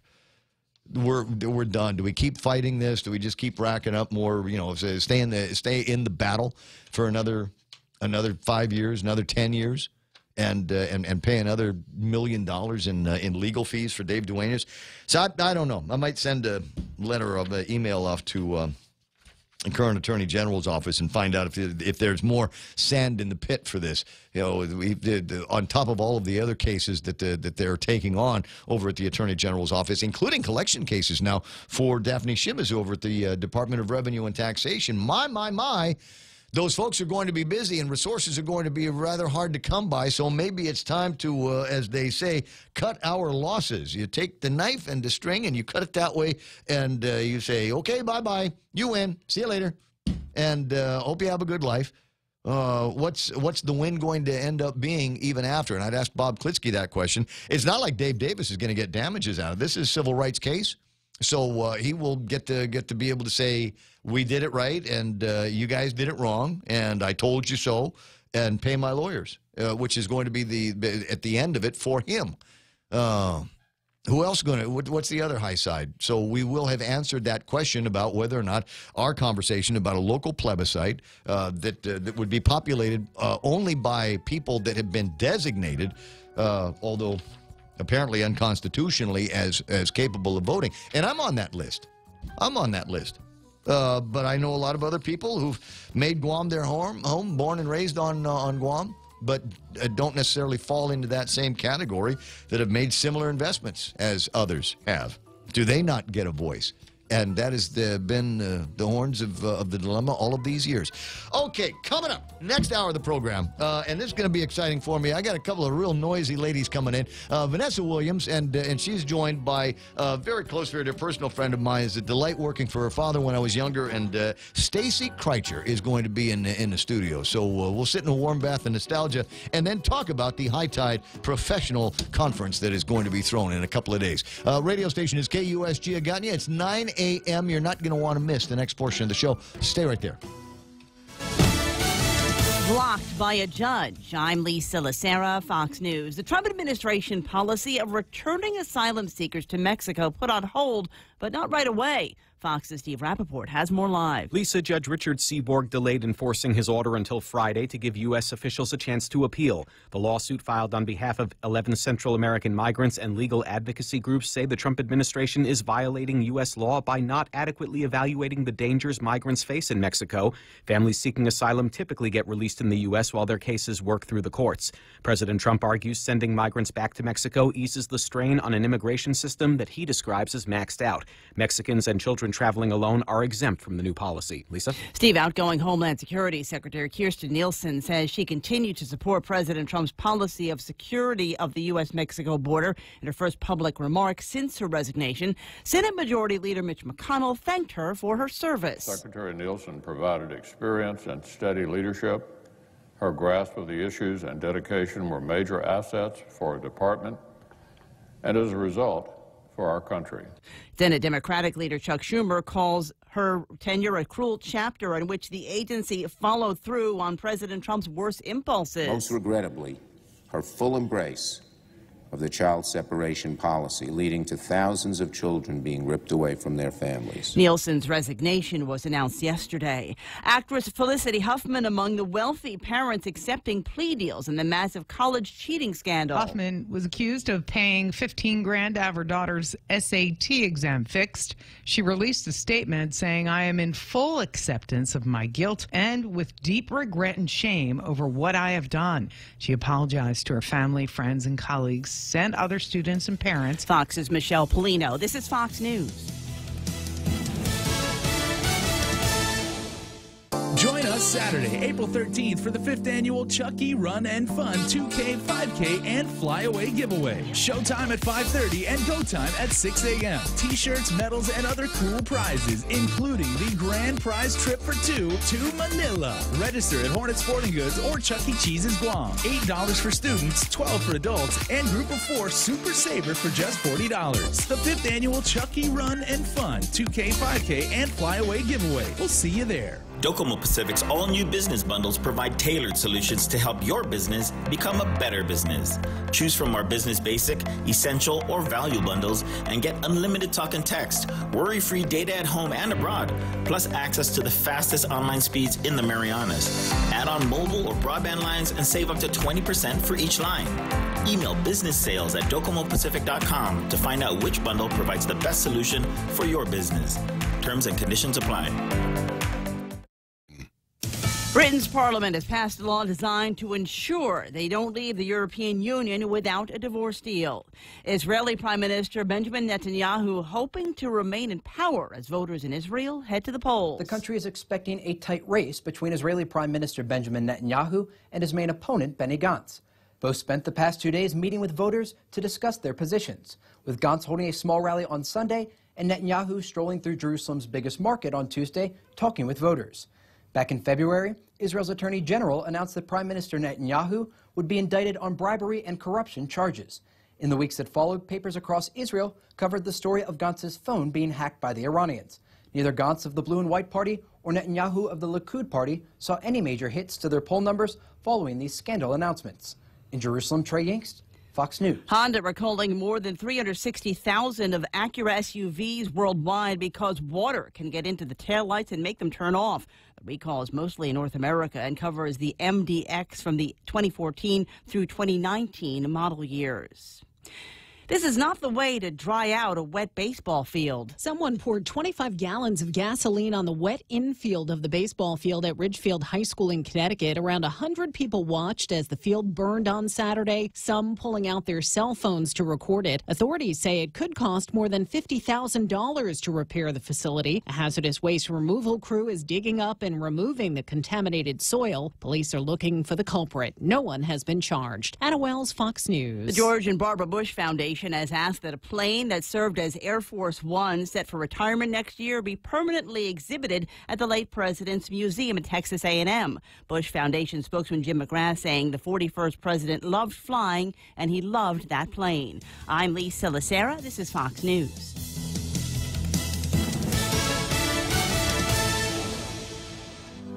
Hey, are you ready to afford the good life? For example, cooking in a gourmet kitchen that is as amazing as your skills. Or how about paying off tuition? Or maybe expanding your home to make room for your parents. Live beyond your dreams, within your means, with a low-rate home equity line of credit from First Hawaiian Bank. To learn more or to apply, visit any branch or FHB.com. First Hawaiian Bank. It all starts with yes. Member FDIC, Equal Housing Lender. Portions of the Ray Gibson Show brought to you by American President Lines. APL is shipping the future. Also, the good guys at King's Restaurant. We've got that exciting Lenten menu. I got 4 different ways to enjoy parrotfish, bunch of ways to enjoy shrimp. You want bangos, they can throw that in there. Escabeche, it's all over the place. That's what they're doing for Lent at King's. Micronesia Renewable Energy, never been a better time for solar. And the guys over at, where else do I need to break now?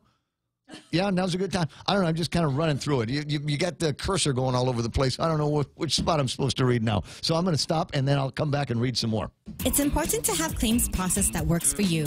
At Guahan Insurance Services, we make things simple and convenient. Same door you walk in to purchase your insurance is the same door you open to file your claim.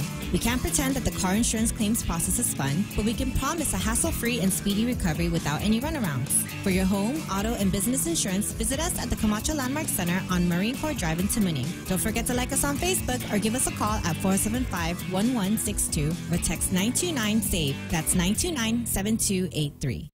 Portions of the program also brought to you by Guam Regional Medical, City First Choice for your specialty care needs. Cars Plus, and yes, they will do a house call if you need to do a test drive and your car is so jalopy you can't make it up to Cars Plus.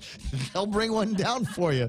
Isn't that awesome? You'll be able to find some of the lines as well over at the at Smoking Wheels this weekend. Big weekend coming up for a lot of people, and I got a couple of folks in the studio that are going to explain what they're going to be doing, what will keep them occupied all day on Friday. Portions of the program also brought to you by Wendy's. Nobody has any money these days, and that's fine. You can probably do this with just change in the ashtray in the car. They've got $2 premium chicken sandwiches, the spicy chicken. And I think Wendy's does it better than anybody else. Or the home-style chicken sandwiches, $2 a piece. It's the yum at Wendy's. Bringing you closer to the action. Any speaker, anytime. Watch and listen live on thepoint.gu.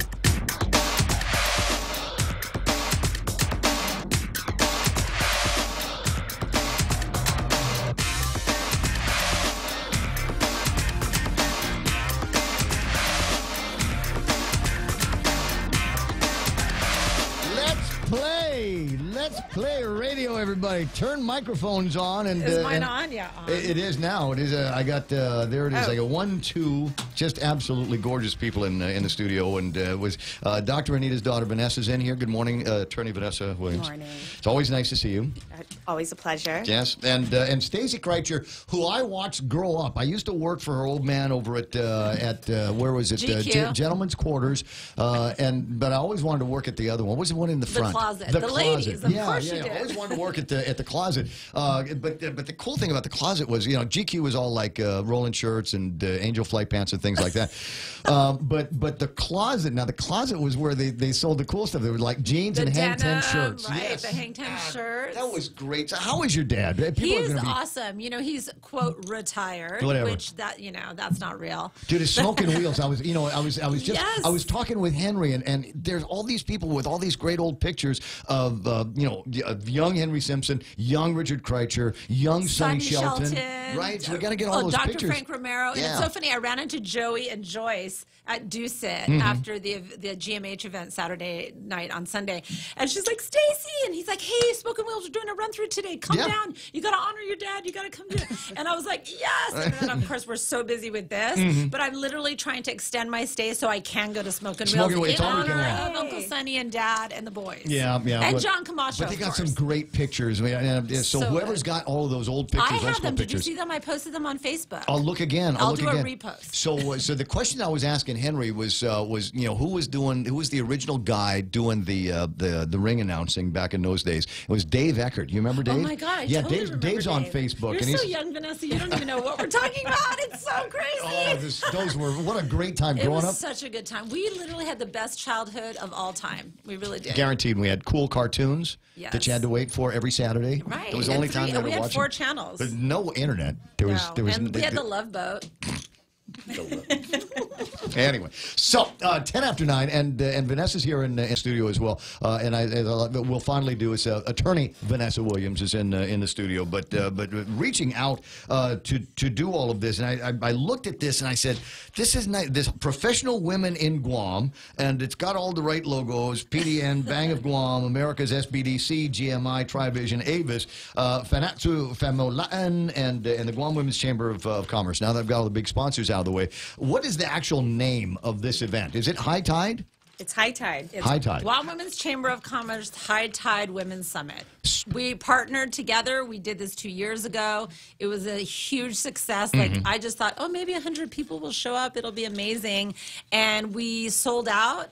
and had to turn people away, which was a little bit heartbreaking. But right. I mean, Well, women you're doing it at Dusit, at right? Dusit, Yeah. and Dusit has been Dusit the first time. Yeah, we did it at Dusit last time, and they have been literally stellar because. Anytime I'm like, oh my God, I have this idea, they're like, Joan over there, she's like, let's make it work. And so that, from an event standpoint, is always a plus. So you were doing this long distance?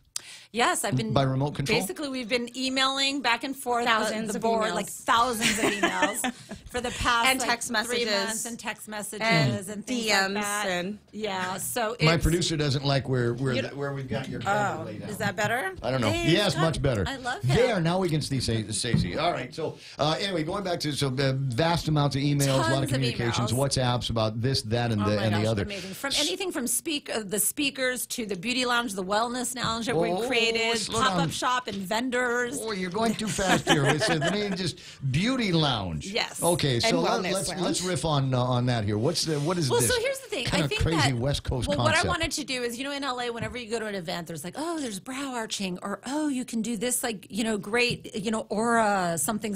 And so I thought I wanted to bring that to Guam. I was like, I feel like, the women here don't get as much access to having not just a business kind of conference and collective, but also there's women out there. I didn't want women to think that this is just for women in business. This is for moms, stay-at-home moms, returning to work moms who haven't returned to work, military women, moms, spouses, dads too. No, we had men there last year, and they literally came up to me and said, "This was so good. I know it was for the ladies, but I had the best time. I'm coming back again." And so it's really just. We have a pop-up shop, so we wanted to support local vendors. I worked with them last week so that we actually did some product development. So some of the pieces that they're going to be selling at the pop-up shop will be exclusive to our event, which is really cool. And then we also, with the beauty lounge, we're going to do hair, and you're going to get some makeup makeovers done.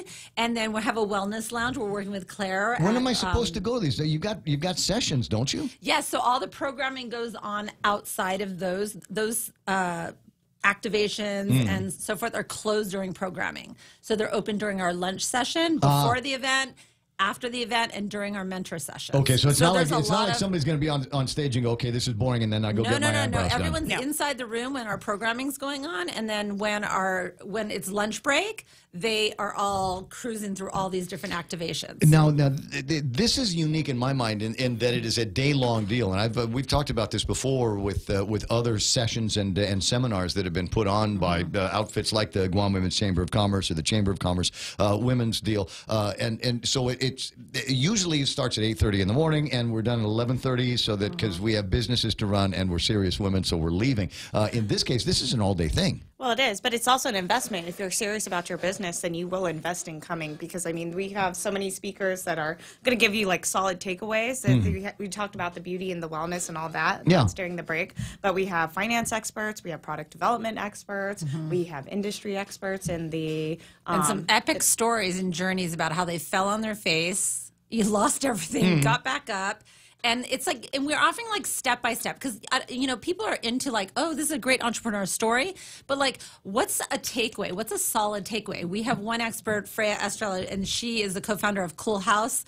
They're ice cream sandwiches. They're really amazing company. It's $1 billion company, and they are Forbes 30 under 30. 2 women who started it, and it's just this. Yeah, and so the question is, but how? So how with do you her, I've got the idea. How do we go from here to there? Their story that she'll tell is they literally, when they first started, they're like, oh, it was the first year of Coachella in Palm Springs, and so they basically were like, well. We got asked to sell our ice creams. They went online, find an old ice cream truck, wasn't even working, got the ice cream truck, painted their logo on it, and we're like, oh, how are we going to get the truck 2 hours away to Palm Springs? Oh, AAA offers free 80 miles first towing. So they basically had it towed out there. They sold their ice cream. It was right when social media started, so they became super social media stars.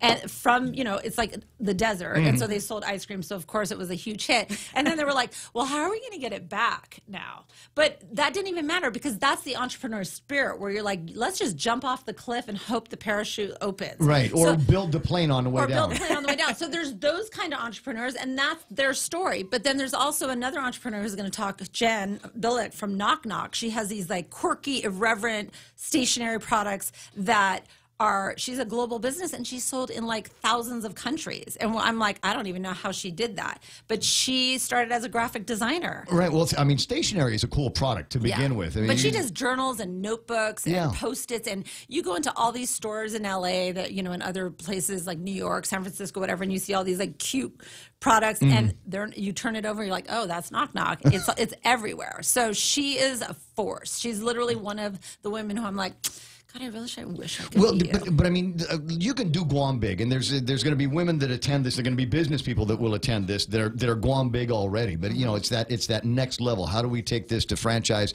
How do we make this global? Right. How do we turn this into a Guam export? I mean, is that one of the questions that will be answered? Yep. Yes. Absolutely, because one of what we did is we took a survey after the first event. Because we were like, okay, what was your favorite speaker? What was your takeaway? And then we did a survey before this one.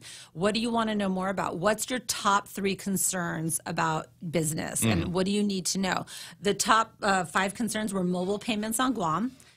We can't accept Venmo here. Nobody can get Venmo, which is how Square. No, Square, there's a charge if you don't have a U.S. number. There's so many problems with all the mobile payments. Lots of barriers. Paco, lots of barriers. So as a small business, that's just a huge roadblock. So we reached out to Paco, our speaker, and she's like, here's how you can do it. The finance and so we went through Shopify, and now so that's actually working, and there's a PayPal option that we found a way to work. So we've helped solve that but by working with the vendor, emails back and forth going, who uses what. So that is something that we've tackled. That was that's worth the price of admission alone for a lot of these small businesses, because everybody it's a cash business everywhere you go. Nobody's walking around with their checkbook as much as they used to. Well, I mean, one of your sponsors is the Bank of Guam, and they've got mobile ATMs and things like that. And if the mobile ATM is at the pop-up and it's over at the food truck gallery, then that's a great thing. Otherwise, I've got to go find an ATM, got to pay whatever the fees are going to be. It's absolutely true. And also just the small business development, Denise, she's been a huge force in just, getting entrepreneurs Came back to town last night. She's been traveling, Yes, getting inspired and helping them and being a liaison. But another thing that was a top topic that on the survey was how to ship, like shipping. What's the, because we have to ship USPS, how to ship bulk, how to get, bottles here that aren't expensive. So just different ways around that. And then product development. Like, how am I going to make my product, be able to be sold in the mainland? Because I also, one of my things was, there's so many great makers here, but I want you to think bigger. Like, it's great that you're in all these shops. It's great that you do pop-ups. It's, but like, why don't you attack the like hotel shops and then do it in Honolulu and then do it in Hong Kong and the Philippines and the U.S. And now we used to have an excuse. We're in the middle of the ocean back when we were young. We're like, nothing's going on. Oh, it's on the ship. See you in like 5 weeks, 8 weeks. Now, if you're like, hey, I really want to be, I want to sell these cute bracelets I make at home, you have no excuse. You can go onto Etsy right now, create a website, take 5 pictures on your phone, put it up there, put a price, and you're in business. Etsy, we talked about Etsy last time, right? Was Etsy one of the mechanisms for being able to interact with each other? No, Etsy's like a marketplace that people from all over the world, from like Turkey I'm thinking of something like else. Australia. There was a Q&A thing, but anyway.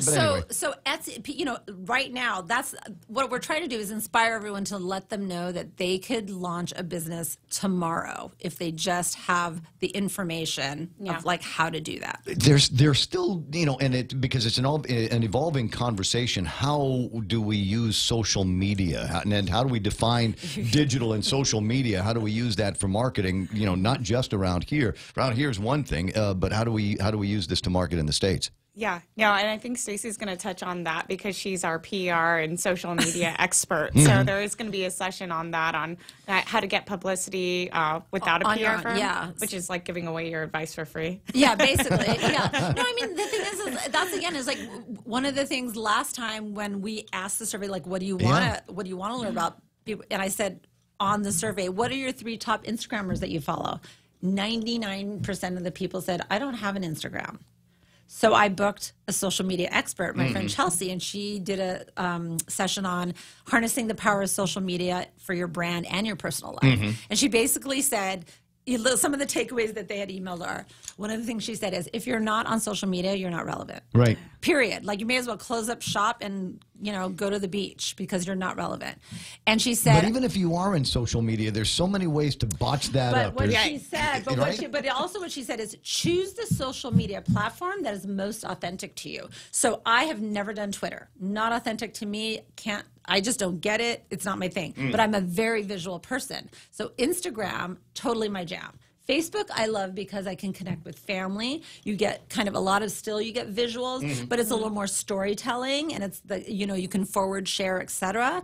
And so I think that was some really good forward advice. share, etc. is what it's for. Exactly. But I agree with you. It's important to find the platform. When we say platform, we mean Twitters and Instagrams and Facebooks and Snapchats. But they've got to be authentic to your voice. Exactly. And so So your voice. Define the voice. Like, look at what you post on Facebook. What are some of the things that you always post on Facebook? You post you're running because I follow you. Right. Like, so you're being active. It depends. Politics is part of your thing. My most recent one was telling somebody that her butt was prettier than most people's faces. Oh, that's nice. Yeah. But that's my voice. You've known me all my life. You know that I'm that Pikachu boy. And you will call people out on stuff, and like that's your authentic voice. For me, I love to share, like, oh my gosh, this is a beautiful, I love doing, creating things like, weaving and natural dyeing and things like that. And so for me, I'll post a lot of those visuals. I post a lot of my kid. Yeah. Anybody who's a mom loves to post their kid. And that's just because it's like, hey, I'm a mom, and that's like a huge part of my life. But I also have a separate account for like my business where I post business stuff, and my kid's not on that. I actually use like the 3 different. Facebook is kind of where I do more of my women's chamber and like my work stuff, and then Instagram is the visual and the mom stuff, and my personal life, my fun stuff, and then Twitter's like where all the snark is. And that's perfect, because really Twitter is where all the snark is. I love how you put that. Well, this is one of the first times that we met digitally before we met in real life, and we got in a big scrap on I think what was GRT. It? Minimum wage. I think it was minimum I think that wage. was after GRT. Okay, but I knew her voice from that, and that leads it obviously leads to interesting real life. And isn't it funny how you're like, oh, and then you have an opinion about that, and then you kind of like go, oh, and you're totally not like that in person, or oh, you're this way. And that's another thing that we said is that on social media there's a session that we have is everything is not all right. That's in the afternoon, which is does anyone post their failures on social media? Not really. We're always like, look how perfect my life is. Look how perfect my kid is. Look how amazing my plate of food in the Philippines is. And today I said I was going to start a Truthful Tuesday, where it's like, stuff is not all right. Sorry. Whoops. Sorry. That's how we know it's Richard's daughter. I was like, whoop. It's not all right. And so it's also just a way for us to talk about how social media for teenagers is also something that we need to be really aware of. And I feel like as parents and our generation, hey, it's cool for us to do all this stuff. But we also, as a mom, I also have to be aware that am I being on my phone and on my screen in front of my kid and not being present for my kid? And then there's teenagers. It's a concern, but you risk the rebellion when you start cracking on things like that. Well, and then it's the whole teenagers who are on. And then they see that all their friends are at a party and they're not invited to a party, and then they feel X, Y, and Z about that. And wait a second, never mind the kids. That happens to me all the time. Right. So I got seeing pictures of my friends. Right. I'm going, hey. You're like, hey, you didn't invite me out for a beer. Why was I at that barbecue? Yeah, look at all these happening people. What's going on? Yeah. But that is something that really impacts people, and I think that's kind of a truth that we're going to talk about in one of these sessions, is the fine line of living your life digitally and forgetting to put down the phone and call your mom, call your friends, like, and actually have FaceTime. And be together. In person. Are we concerned as people that will exploit digital media and social media? Do we risk now the crash and burn of this new and interesting marketing platform that we have? You know, people start getting turned off on social media because it's taking away too much family time, relationship time, life time. Then it's no longer a viable platform for us to be able to go there and in our marketing voice say, buy our product, use my service. I think everything in moderation, and I think that's been the hard part for everything forever, no matter what generation or era we live in. You know, I think that's something. I'm really interested. Now you've got 4 presenters that we're going to be talking about, and I kind of wanted to take a deeper dive into some of these things because they're all interesting, and I'm sure there's wonderful entrepreneur stories there that they'll get in there and talk about courage to take the next steps and all of that kind of thing. But just some of the things that in the background. But they're not the only ones that are going to be talking, right? They got the 4 pretty girls doing their thing, but there's everybody else. There will be other sessions, right? Yes. Yep. So what we did is with Guam Women's Chamber of Commerce, we really like to also weave in our local experts. So something that was important to me, it's also just women who I've been inspired by, growing up. I mean, we have Magahaga coming. We've asked, her to have some remarks because obviously she's one of the, founders of Guam Women's Chamber, and obviously her being in office is a huge, huge thing for us as women and just of this generation. Speaker of the legislature, you get the lady that runs the courthouse. That's right. And so we have, for our mentor sessions, we've asked some of the women in the community and business, Rendrati from PDN. Yep. We asked, I'm trying to top Claire. of my head, Claire from Synergy Wellness, because we're really leaning into wellness as well for this session of our event. And so we've done some local experts and women in business to also share their story and their journey. Do you have panels?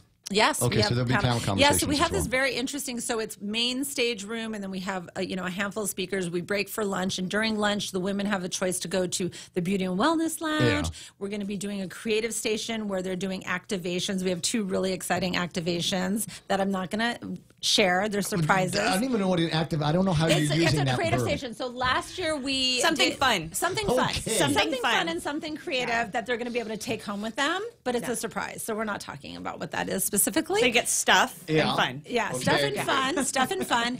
And then we're also have the pop-up shop. So they'll be doing that, and then we have the mentor session. So women, it's first come, first serve, and there's literally 9 clipboards. They sign up for the mentor sessions, and then once they're full, they're full. So those 90 people will go into the mentor session room, and then the others of the event will again have opportunities to go through all the stations that we have. Okay. Those mentor sessions are small. They're 10 people only. Yeah, up to 10 people with one of those speakers, mentors, one of the speakers, our off-island speakers, or some of our local speakers or panelists, and they're going to get that So you get one-on-one. So you get to sit in a circle. I was going to say, will it be curated? Will there be somebody that? Because otherwise, because you don't want to be waiting for that woman won't shut up, and she wants to tell her story, and she does. She's going to take all of the time that I wanted to get. So it's in the main stage room, and so where we have all those round tables, but each of the speakers will be at a table with 10 people, and 10 of the people who sign up to speak with them. And it's a very intimate environment. They have an hour to talk one-on-one. So we go. We've done this with the Women's Chamber a lot since we did it. Stacey introduced us to this at 2017 High Tide, and since then the Women's Chamber tried to incorporate that at our meetings. And I found that it's not really necessary to have someone else moderate the conversation. Oh, cool. It's more organic like that. And the people at the table are usually it's funny because you get the other participants at the table to start chime in hey, I know something it's about that. It's crosstalk. So it's basically they go around, and when I ran my mentor session, I said, let's go around and just say your name and what your business is so that I could be of service to them. And then I said, well, what's your biggest hurdle? And then they say something, and I said, well, what's your biggest hurdle? And so we kind of start cross-talking, and then everyone starts sharing, and then the expert just This is how in. I went over it. Yeah, this is how I... Then the leader, the speaker, the expert will share her experience and try to guide them and help them figure out and problem solve and give them steps. This reminds me of a concept that you shared with me once upon a time, the mastermind meetings. Yeah, right. yeah, and I think it's a great idea. It's something that I want to participate in at one of these stages, not because I think I have anything to contribute, but I think that there might be some things that I can learn. Definitely. That might be able to. Well, so are you coming? Is that the bottom line? Well, I mean, it's an all-day thing. We might as well try to sell some tickets. How much to get in? Come in. Okay, well, I'll show up. But I don't want to pay. I think it's right now it's $175. 175, 200. Depends if you're a member or not. So you can actually sign up to become a member and get all the benefits of membership for the rest of the year. That's the best. That's the best bet. And sign then up for membership, and then avail of the member rate. But even if you're paying the full 200 rate, I mean, it's just let me break so it much down. value. Let me break down. Let me break down how that for the price runs for people out there going, oh my God, $175. That's a lot. So if you were going to do a beauty, if you were going to get your nails done, your hair done, and your beauty, that's already at least that's already a couple $100. That's what you can do. Are we talking mascara or fake lashes? Fake lashes, because the fake lashes is like $100, $125. Right? And then so imagine all those services are free, and then you get 2 activation things, which I know you don't. Fun stuff and stuff that you get to take. Think of like a workshop that you pay for that's creative here on Island, like when somebody does wine and painting. That's at least $50 to $100, and then you think about the pop-up shop, and then you think about just the conference, the summit. So all that and lunch. So that's that $175. And Gibson's actually doing a very special menu for this event. They had to order a bunch of stuff that they don't serve at any other event. So you're not going to see any of this food, these desserts, or anything. I was just there on Saturday night, and I thought the food was terrific. Event? Yeah, I was at the. It always is. I should have just dropped in that event and said, "What's up to everybody?" Yeah, because it's the same people that you're going to be talking to. I saw Amanda Shelton. I didn't see Grishella, but it was like so great. I saw Grishella. That was awesome. That was awesome. World School. And I do want to say, I just want to say one thing is that one of my biggest sources on Guam for this event last time and this time is everyone laughs when I best kept secret in Guam. It's the best kept secret in Guam from like a decor and trend is Butlers in Sinahanya. Cecilia, people like when I set up the pop-up shop last time, they were like, oh my God, these baskets are so beautiful. I was like, they're like, did you bring these in from LA? I was like, oh girl, that's from Butlers in Sinahanya. And you go in there and it is like a treasure trove of like amazingness.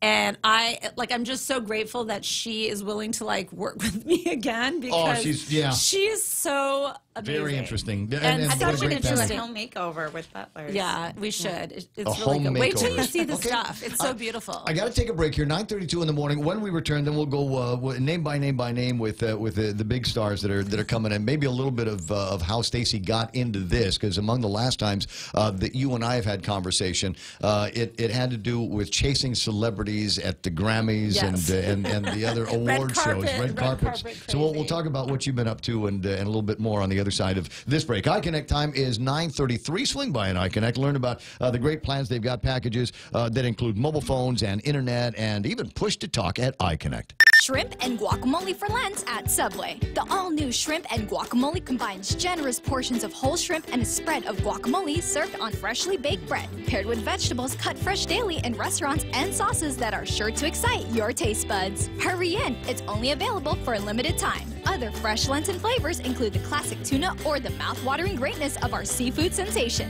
Don't forget the Veggie Max, a delicious and tasty vegetarian patty. Visit any of our convenient locations today. At Subway, you make it what you want. Security Title is honored to join in sponsoring Ray Gibson on The Point, Half a Day. I'm Mark Benventi of Santa Rita, and this is where I start my day, listening to the voice of our community and sharing thoughts and issues that affect us all. It all boils down to our people, our land. Protei Igumamo. Protect your home. When purchasing or refinancing your home, remember to call the professionals at Security Title, just like you call Ray Gibson in the morning.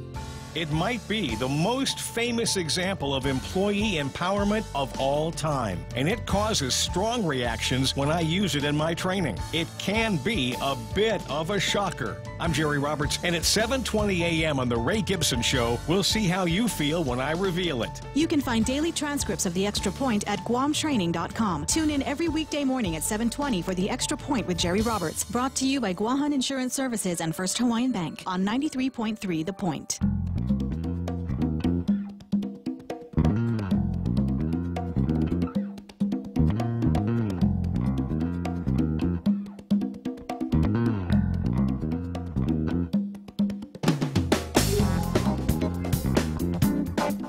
I gotta do shouts. Rudy Magallanes is there. Tony and Ann Finko and Lisa Borozzo. Good morning to Sheila and Joe Cruz and Yvonne Cruz Beneventi. Mark Mendiola online, and Mark says half a day, Stacy Kreitzer, and welcome home. You know that, Mark, right? Yeah. His sister Michelle. Yes, there we go. Ray Joe Fernandez is online. Richard Leon, James Howard. Will the Women's Conference speak about the cannabis industry? Oh, yes, we will. We will. Oh, yes, we will. But the cannabis industry is huge, right? I mean, there's lots of different Megan, facets, my friend who is the co-founder of Seven Space, it's an all-female platform that. Oh, that's how it's pronounced. I'm such an Seven idiot. Space, I've been saying SVN Space. No, it's Seven Space. Seven Space. So yes, they're going to, she is a huge resource on hemp and CBD. Basically, she is going to give you the ABCs of CBD. She's going to talk about the differences. People don't understand that it's not about, there's a certain level. CBD has to be 3% or less to be considered CBD. The THC content changes the name of it.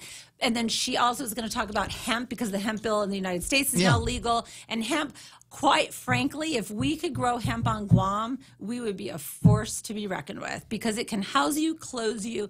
There's a company in the mainland and in Europe that builds houses just from hemp. And so it's incredible. It's an incredible the people that know the hemp story are familiar with industries that were popping up around the same time. You could make clothes out of hemp, or you could make clothes out of cotton. And the people that were big on cotton start talking to their lobby in Congress. It was it's all political, as everything else is. So yes, it's going to be that's going to be probably one of the most informative and educated. The reason why I brought Megan before all this bill stuff was even on deck was I really was disappointed that medicinal marijuana has been legal here for 5 years, and we have yet to be able to actually have a dispensary or to have access to. It's the. And I know there's tons of politics. I know there's public health. I know nobody knows how to do the law, but that's not a good enough excuse why all of the people who are suffering, whether it's mental health, diabetes, chemotherapy, aches, pains, postpartum, cannot have access to wellness that isn't going to cost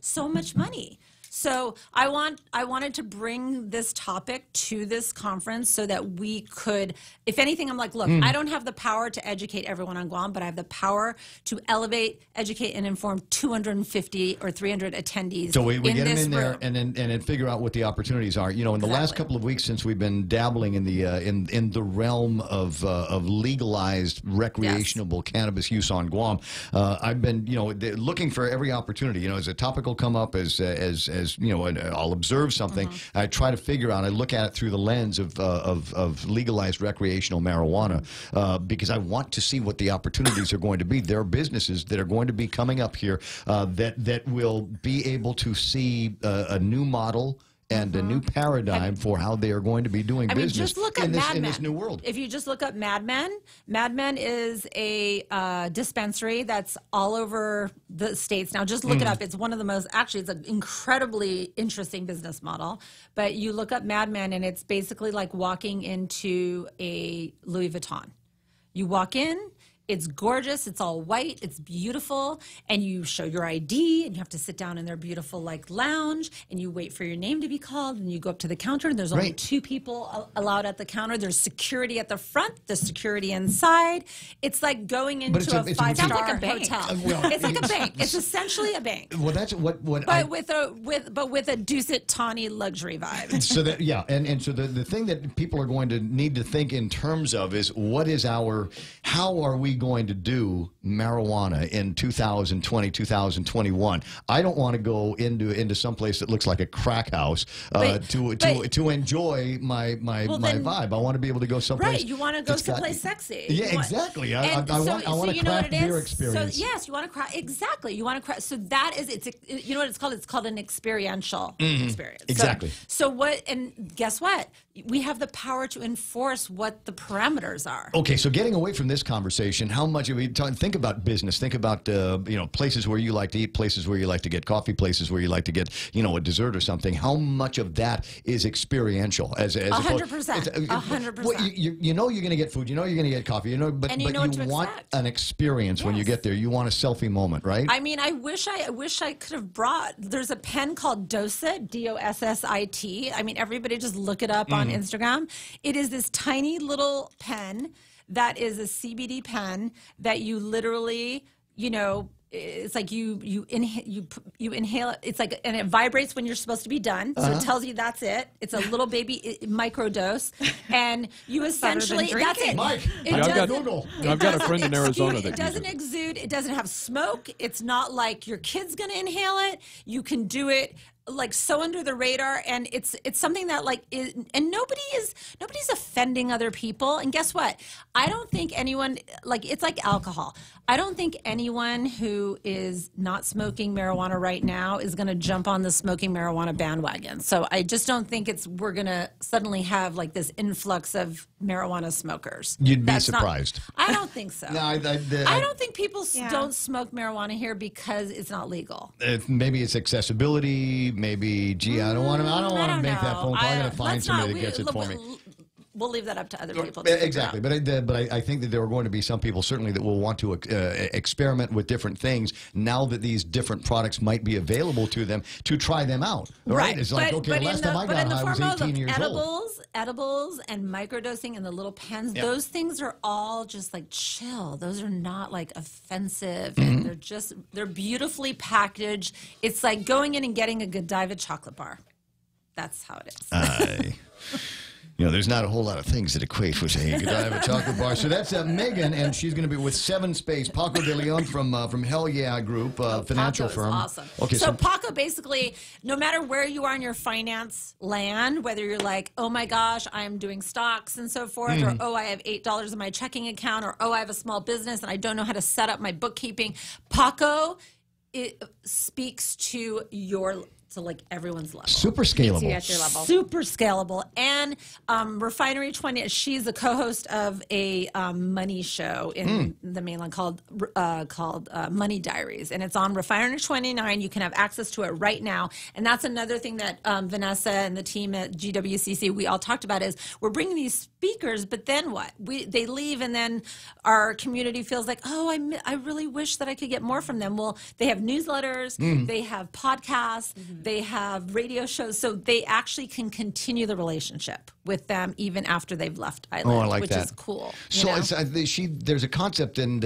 one of the newspapers wrote her up specifically today, and I'm assuming that the other speakers will get some ink over the next couple of days. At any rate, so these guys are getting written up, and she has an interesting concept like rent a CFO. Yes.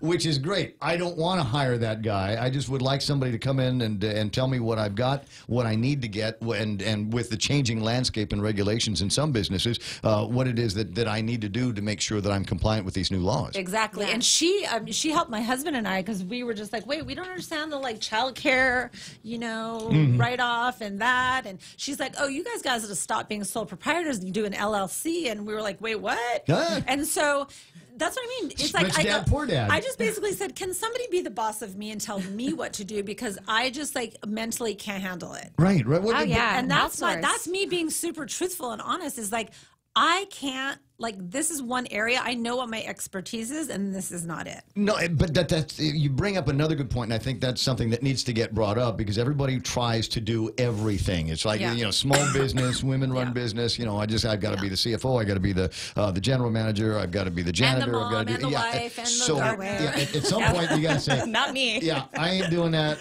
It would be nice if I could hire somebody. Outsource. I outsource as much as I can. Right, and we talked about. I think Lena and I were talking about that.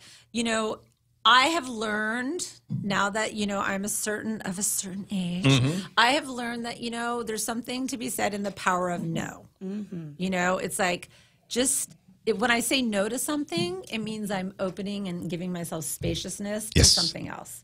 Yes. And it's really hard for me as a control freak type A person to let go and to one surrender. consonant, one vowel. the two of them together, and they will set you free. And It is so true. You don't say no. And people have asked me, "Can you sit on my board? Can you do this? Can you do that?" And I say, "You know what? I don't have the bandwidth for it. I'll only disappoint you in the end." And I won't show up and be the best version of me for you. Yeah. I've already got too much on my plate. That's an interesting conversation. Freya Estreller. Oh yeah, she is. Yeah, she's like, I call her the trifecta because She looks local. Well, so there's another thing. All these girls look like they could have been raised here. Being a local girl, I said, I can't just bring all white people. That's not going to work. We can't bring just Helly Nation. It's like I want. Well, no, it's true because I was like, we need to hear from somebody who looks like me. Who looks like us, who talks like us, who has cultural connections to our people and our culture. And I felt that, and it was by coincidence that they're both Filipino, but Freya and I, we spoke at a conference. It was a camp. You had to go away for 3 days. And she was my bunkmate because we were both speakers. Oh, wicked. And we ended up just like connecting and we're like, oh my God. And it was just great. And it was just an interesting way to meet new friends. Did you connect over food, by the way? No, we did not connect over food at all. Interesting. We connected over just like being in the outside, the redwoods, and being like, oh, do you want to do wood whittling or do you want to do shibori dyeing? I think these are activations. Yeah, those are activations. See, look at you learning I'm just stuff. thinking it would have been funny because if she's Pinay and you're from around here, we've eaten the same food. But of course, we connected. Okay. I did. I said, tell me if you make pancit or chicken adobo better. Of course. So Tea Drops, an award-winning company that makes organic dissolvable teas. Yes. All right, but that's just the way into the conversation, right? Well, that's just, that is the way into the conversation. All the rest of it is, how did she get there? And is that a category that she invented? What's interesting for that is that she is the founder of Future Gin, which is a gin brand, with other women. Cool House with her wife, who is her co-founder of Cool House. And she also created Ludlow's Cocktails, which is Jell-O shot alcohol. Okay, so she created those 3 brands. Those are her 3 brands. Then had a baby, Remy. It's 2 now. And she just said, you know what? I want a 9-to-5 job. And being a founder and being a entrepreneur in that She could level, give herself that 9-to-5 job. So she said, I'm out And I think that's a question that a lot of women who are business owners. I face myself as like, okay, do I go work for I do the 9-to-5 or do I want to stay? Do I still want to be? So her story of how she. Can you do both?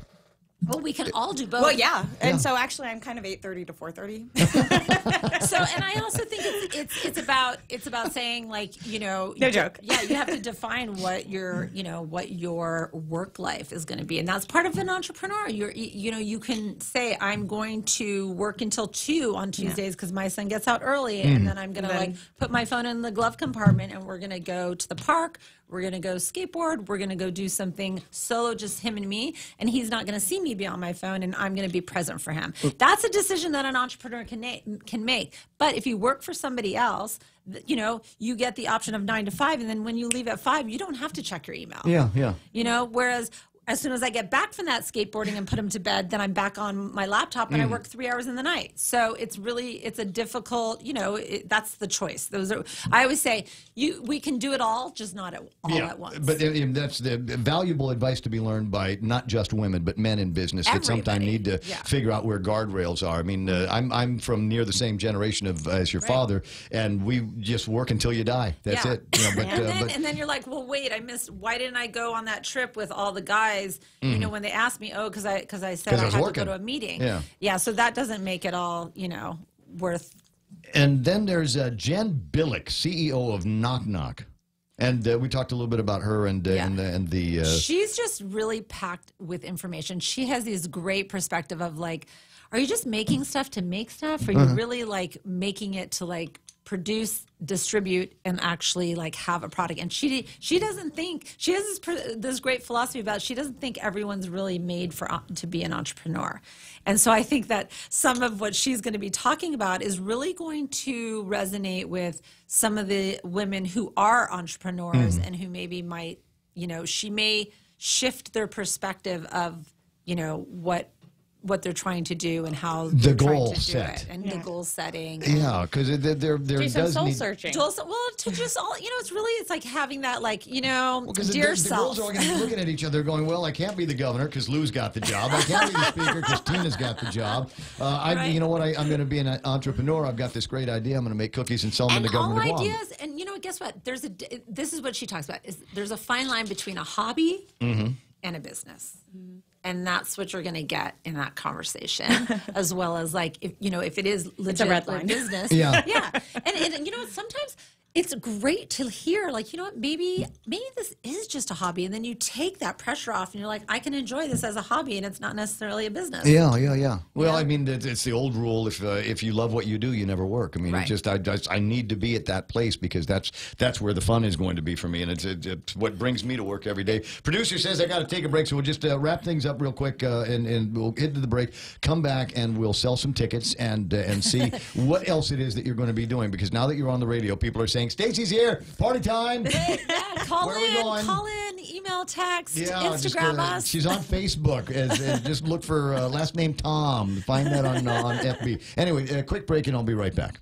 Join us Saturday, April 13th for the 5th annual Chucky Run and Fun 2K, 5K, and Flyaway giveaway. Showtime at 5:30 and go time at 6 a.m. T-shirts, medals, and other cool prizes, including the grand prize trip for two to Manila. Register at Hornet Sporting Goods or Chuck E. Cheese's Guam. $8 for students, $12 for adults, and Group of 4 Super Saver for just $40. The 5th annual Chucky Run and Fun 2K, 5K, and Flyaway giveaway. We'll see you there.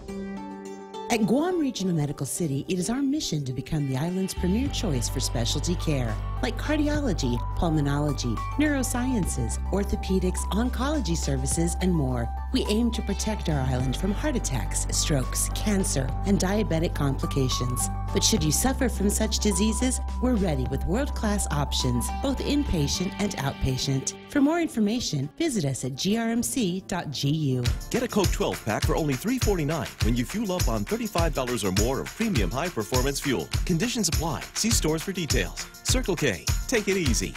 Get a dozen extra-large eggs for only 49 cents when you fuel up on $35 or more of premium high-performance fuel.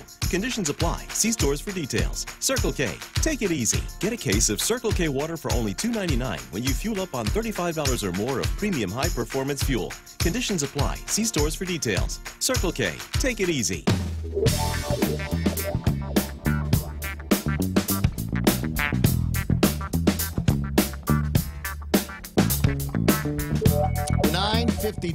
Mark Cruz asking me to ask Stacy about one of the more memorable events having to do with her and Michelle. And what kind of car was it in It was a Bronco. It was Michelle's white Bronco hardtop. We were all going to Academy. It was Rosanna Barcenas, Angel Salas, Michelle, and me. And we had other, like Silas Mania, Laura, they were in another car. And so we all we were going to Talafofo to go surf. And we stopped at the Ipan market. You got to swing by there. I mean, you've been down there since. I went there my it's first completely day. changed, right? So I cruised by the market, and the other girls are like, hey, you guys, we're going to just go meet us there. We're like, okay, we'll see you in a minute. So we get into the Bronco, and we're cruising, and it's kind of like, you know how it's a really hot day, and the light rain comes, and then the oil comes up on the... Yeah. So anyway... All of a sudden, I remember Michelle's, the brakes were always really she had to push really hard. So we started swerving, and I'm in the back going, oh, okay, this doesn't feel right. All of a sudden, we're swerving, and then the car flips over, and we flipped 4 times. And of course, it was flip, flip, flip. Then I blacked out. Don't remember. All I remember is my whole body sliding across the gravel into the shrubs. Wow. And then Michelle went flying across. It was hit a tree, broke her cheekbone, her leg. I broke my hip, my arm. My whole face was shredded. Lacerations in my eye. Was shut closed for 3 weeks. The Angel only got Mark, a cut why would you ask on her me to head. ask her about this story? This is not a happy story. No. And so the craziest thing is, so then you got to remember. So it's probably 1 o'clock in the afternoon, whatever, 2. We're laying there, and all I remember is so hot, and all of a sudden we hear these people coming. It was the sisters from the retreat. The reason why we had a day off is that they were at a retreat in Talafofo. The sisters found us. The ambulance took 40 minutes to get there. Because it's Fefo. Well, at the time, and then we get rushed there, and then you know who welcomes us when you get rushed in? Her mom. Oh. Who was chief of surgery at the time. Can you imagine your daughter being rolled in? Oh, my God. So that was Michelle's gnarly. mom. Yeah, Michelle's mom. So Dr. Cruz, and then she was just like boom, boom, boom, and it was like the Marine Corps in the emergency room. And we pretty much lived at GMH for like a month. We were residents at GMH. It was insane. It was intense. No, but it sounds like it was And intense. oh, by the way, all I remember, it was the day before Thanksgiving, and all I remember is the power going out, and it was so hot. And I remember Sonny Shelton was the one who got the power on at the hospital. He was somehow got John Camocha and whoever to bring the Sonny had generators. Juice. Yeah. Sonny had juice. Old Mad Mel. That's right, Mad Mel. He could get anything going. 9:55 in the morning. Yeah, great story, Mark. Thanks for asking Tell me. Michelle hi and your mom. On a sad note here, folks in the radio game, it's just coming in from my buddy Yoich Rangil at the University of Guam, says, just heard that Dr. Joachim Peter from Chuk passed away. Remember him when he was a student at the University of Guam, worked at a DJ. Yes, I do remember at the time he was working at K57 and Power Z98. He went to the University of Hawaii, Manoa, got his PhD, and has lived there for a number of years. If this is true, it's a sad day for the FSM and the people that he was serving. I also know that he had a very popular Facebook Live that he would do from Hawaii as well, talking about the Micronesian experience in the state of Hawaii and Micronesian priorities as well. I consider him a friend, and I'm sad to hear of his passing. 9:56. Let's try to sell some tickets. Let's now. There's $175 or $200, and that gets you membership, right? I'm sorry, $175 for members. You can sign up to be a member, avail of that rate, or $250 for non-members. But we are still selling tables of 10. So if you're a company, a group of people, you want to get in on a table, you can buy a table for $1,500. That's for 10 seats. So you're actually getting the early bird rate, $150 a chair. You can get them. You can come to our Facebook, Guam Women's Chamber Facebook. You can find us on Instagram. You can go to our website, guamwcc.com, or you can go to the High Tide website, hightidecollective.co. .co and get your tickets, see more about the event. hightidecollective.co. You can actually see the schedule, the agenda, bios on the speakers, and then you can find the tickets there. And contact us and get that table for $1,500. That really is the best deal. Keep talking because I'm typing it into the Facebook Live so people can get to hightidecollective.co, guamwcc.com. And just to say, just for those who own corporate businesses out there, consider this professional development for your team. So although it feels like, oh my God, we're giving them a day off to go do this, what you are going to get back, it's a huge investment into your people. So they are going to come back so inspired and elevated and share so much knowledge with the rest of your team. And I want to talk about value too, because I know so many like a management or program managers that even within GovGuam itself, and they get sent off island for these conferences, and it costs thousands of dollars to get one person off island between ticket, hotel, airfare, and you're only getting one person at that conference for the day, right? And they're gone out of work for 3 days. But you can send a whole team of people for $1,500, like 10 of your people, to go get that experience together. This is a destination event that happens to be in your backyard, and you're not going to get a better deal. You really aren't. And will there be an activation at 6:30 when this thing is done? Yes, there will be an activation. There is. You know what I'm talking about. That activation has cocktails involved, so you're in. I'm definitely in for that. Closing in, you were gonna finish up with something. What was I gonna say? I was gonna say that the companies and investing in your people. Yeah, I don't know. No, I completely get it, and it was a point that I was going to make: is the high power presenters that you are going to be hearing from, the activations, all of the extra that is going to be there. It's definitely worth. I mean, figure out how much that's going to be if you are going to go see something like this in LA, Singapore, I was going to tell Tokyo. them that what they are going to get is content, that they could put on their website. So if there's like a little tidbit of video that is relative to their business, they can put that as digital content. Yeah, and we love digital content. If you're can I share something? Phones have cameras, so I can take content. Wow. Yes, you can. Holding up a T-shirt. Yeah, you're not from Guam unless you have a T-shirt of a natural disaster you have lived through. Yeah, in the eye, that's Typhoon vintage. Palace. That is vintage. I remember feel that. It. Go ahead and feel it. This is like old, real hard. I mean, it's look at like, that. how rad is that? So my dad or mom were cleaning out their closet. They were Marie Kondoing their closet years ago, and they said, "Do you want this?" I go, "Oh Yes. hell yeah, I want Yes. that, please." We got to run because it's closing in on 10 o'clock in the morning. Thanks so much for Just to coming, bring it Stacey. It's back. always awesome seeing you, Vanessa. Thanks so much for bringing her and love helping get this you. set up. Yeah, I'm. There's definitely going to be some Ray Gibson loitering at the High Tide Collective. 10 o'clock in the morning. The radio station is KUSG. Got you. Fox News coming up next on the other side of that. We're Tuesday, so we're back to right-wing bomb throwers. Groovy. That's all ahead right here on 93.3 The Point.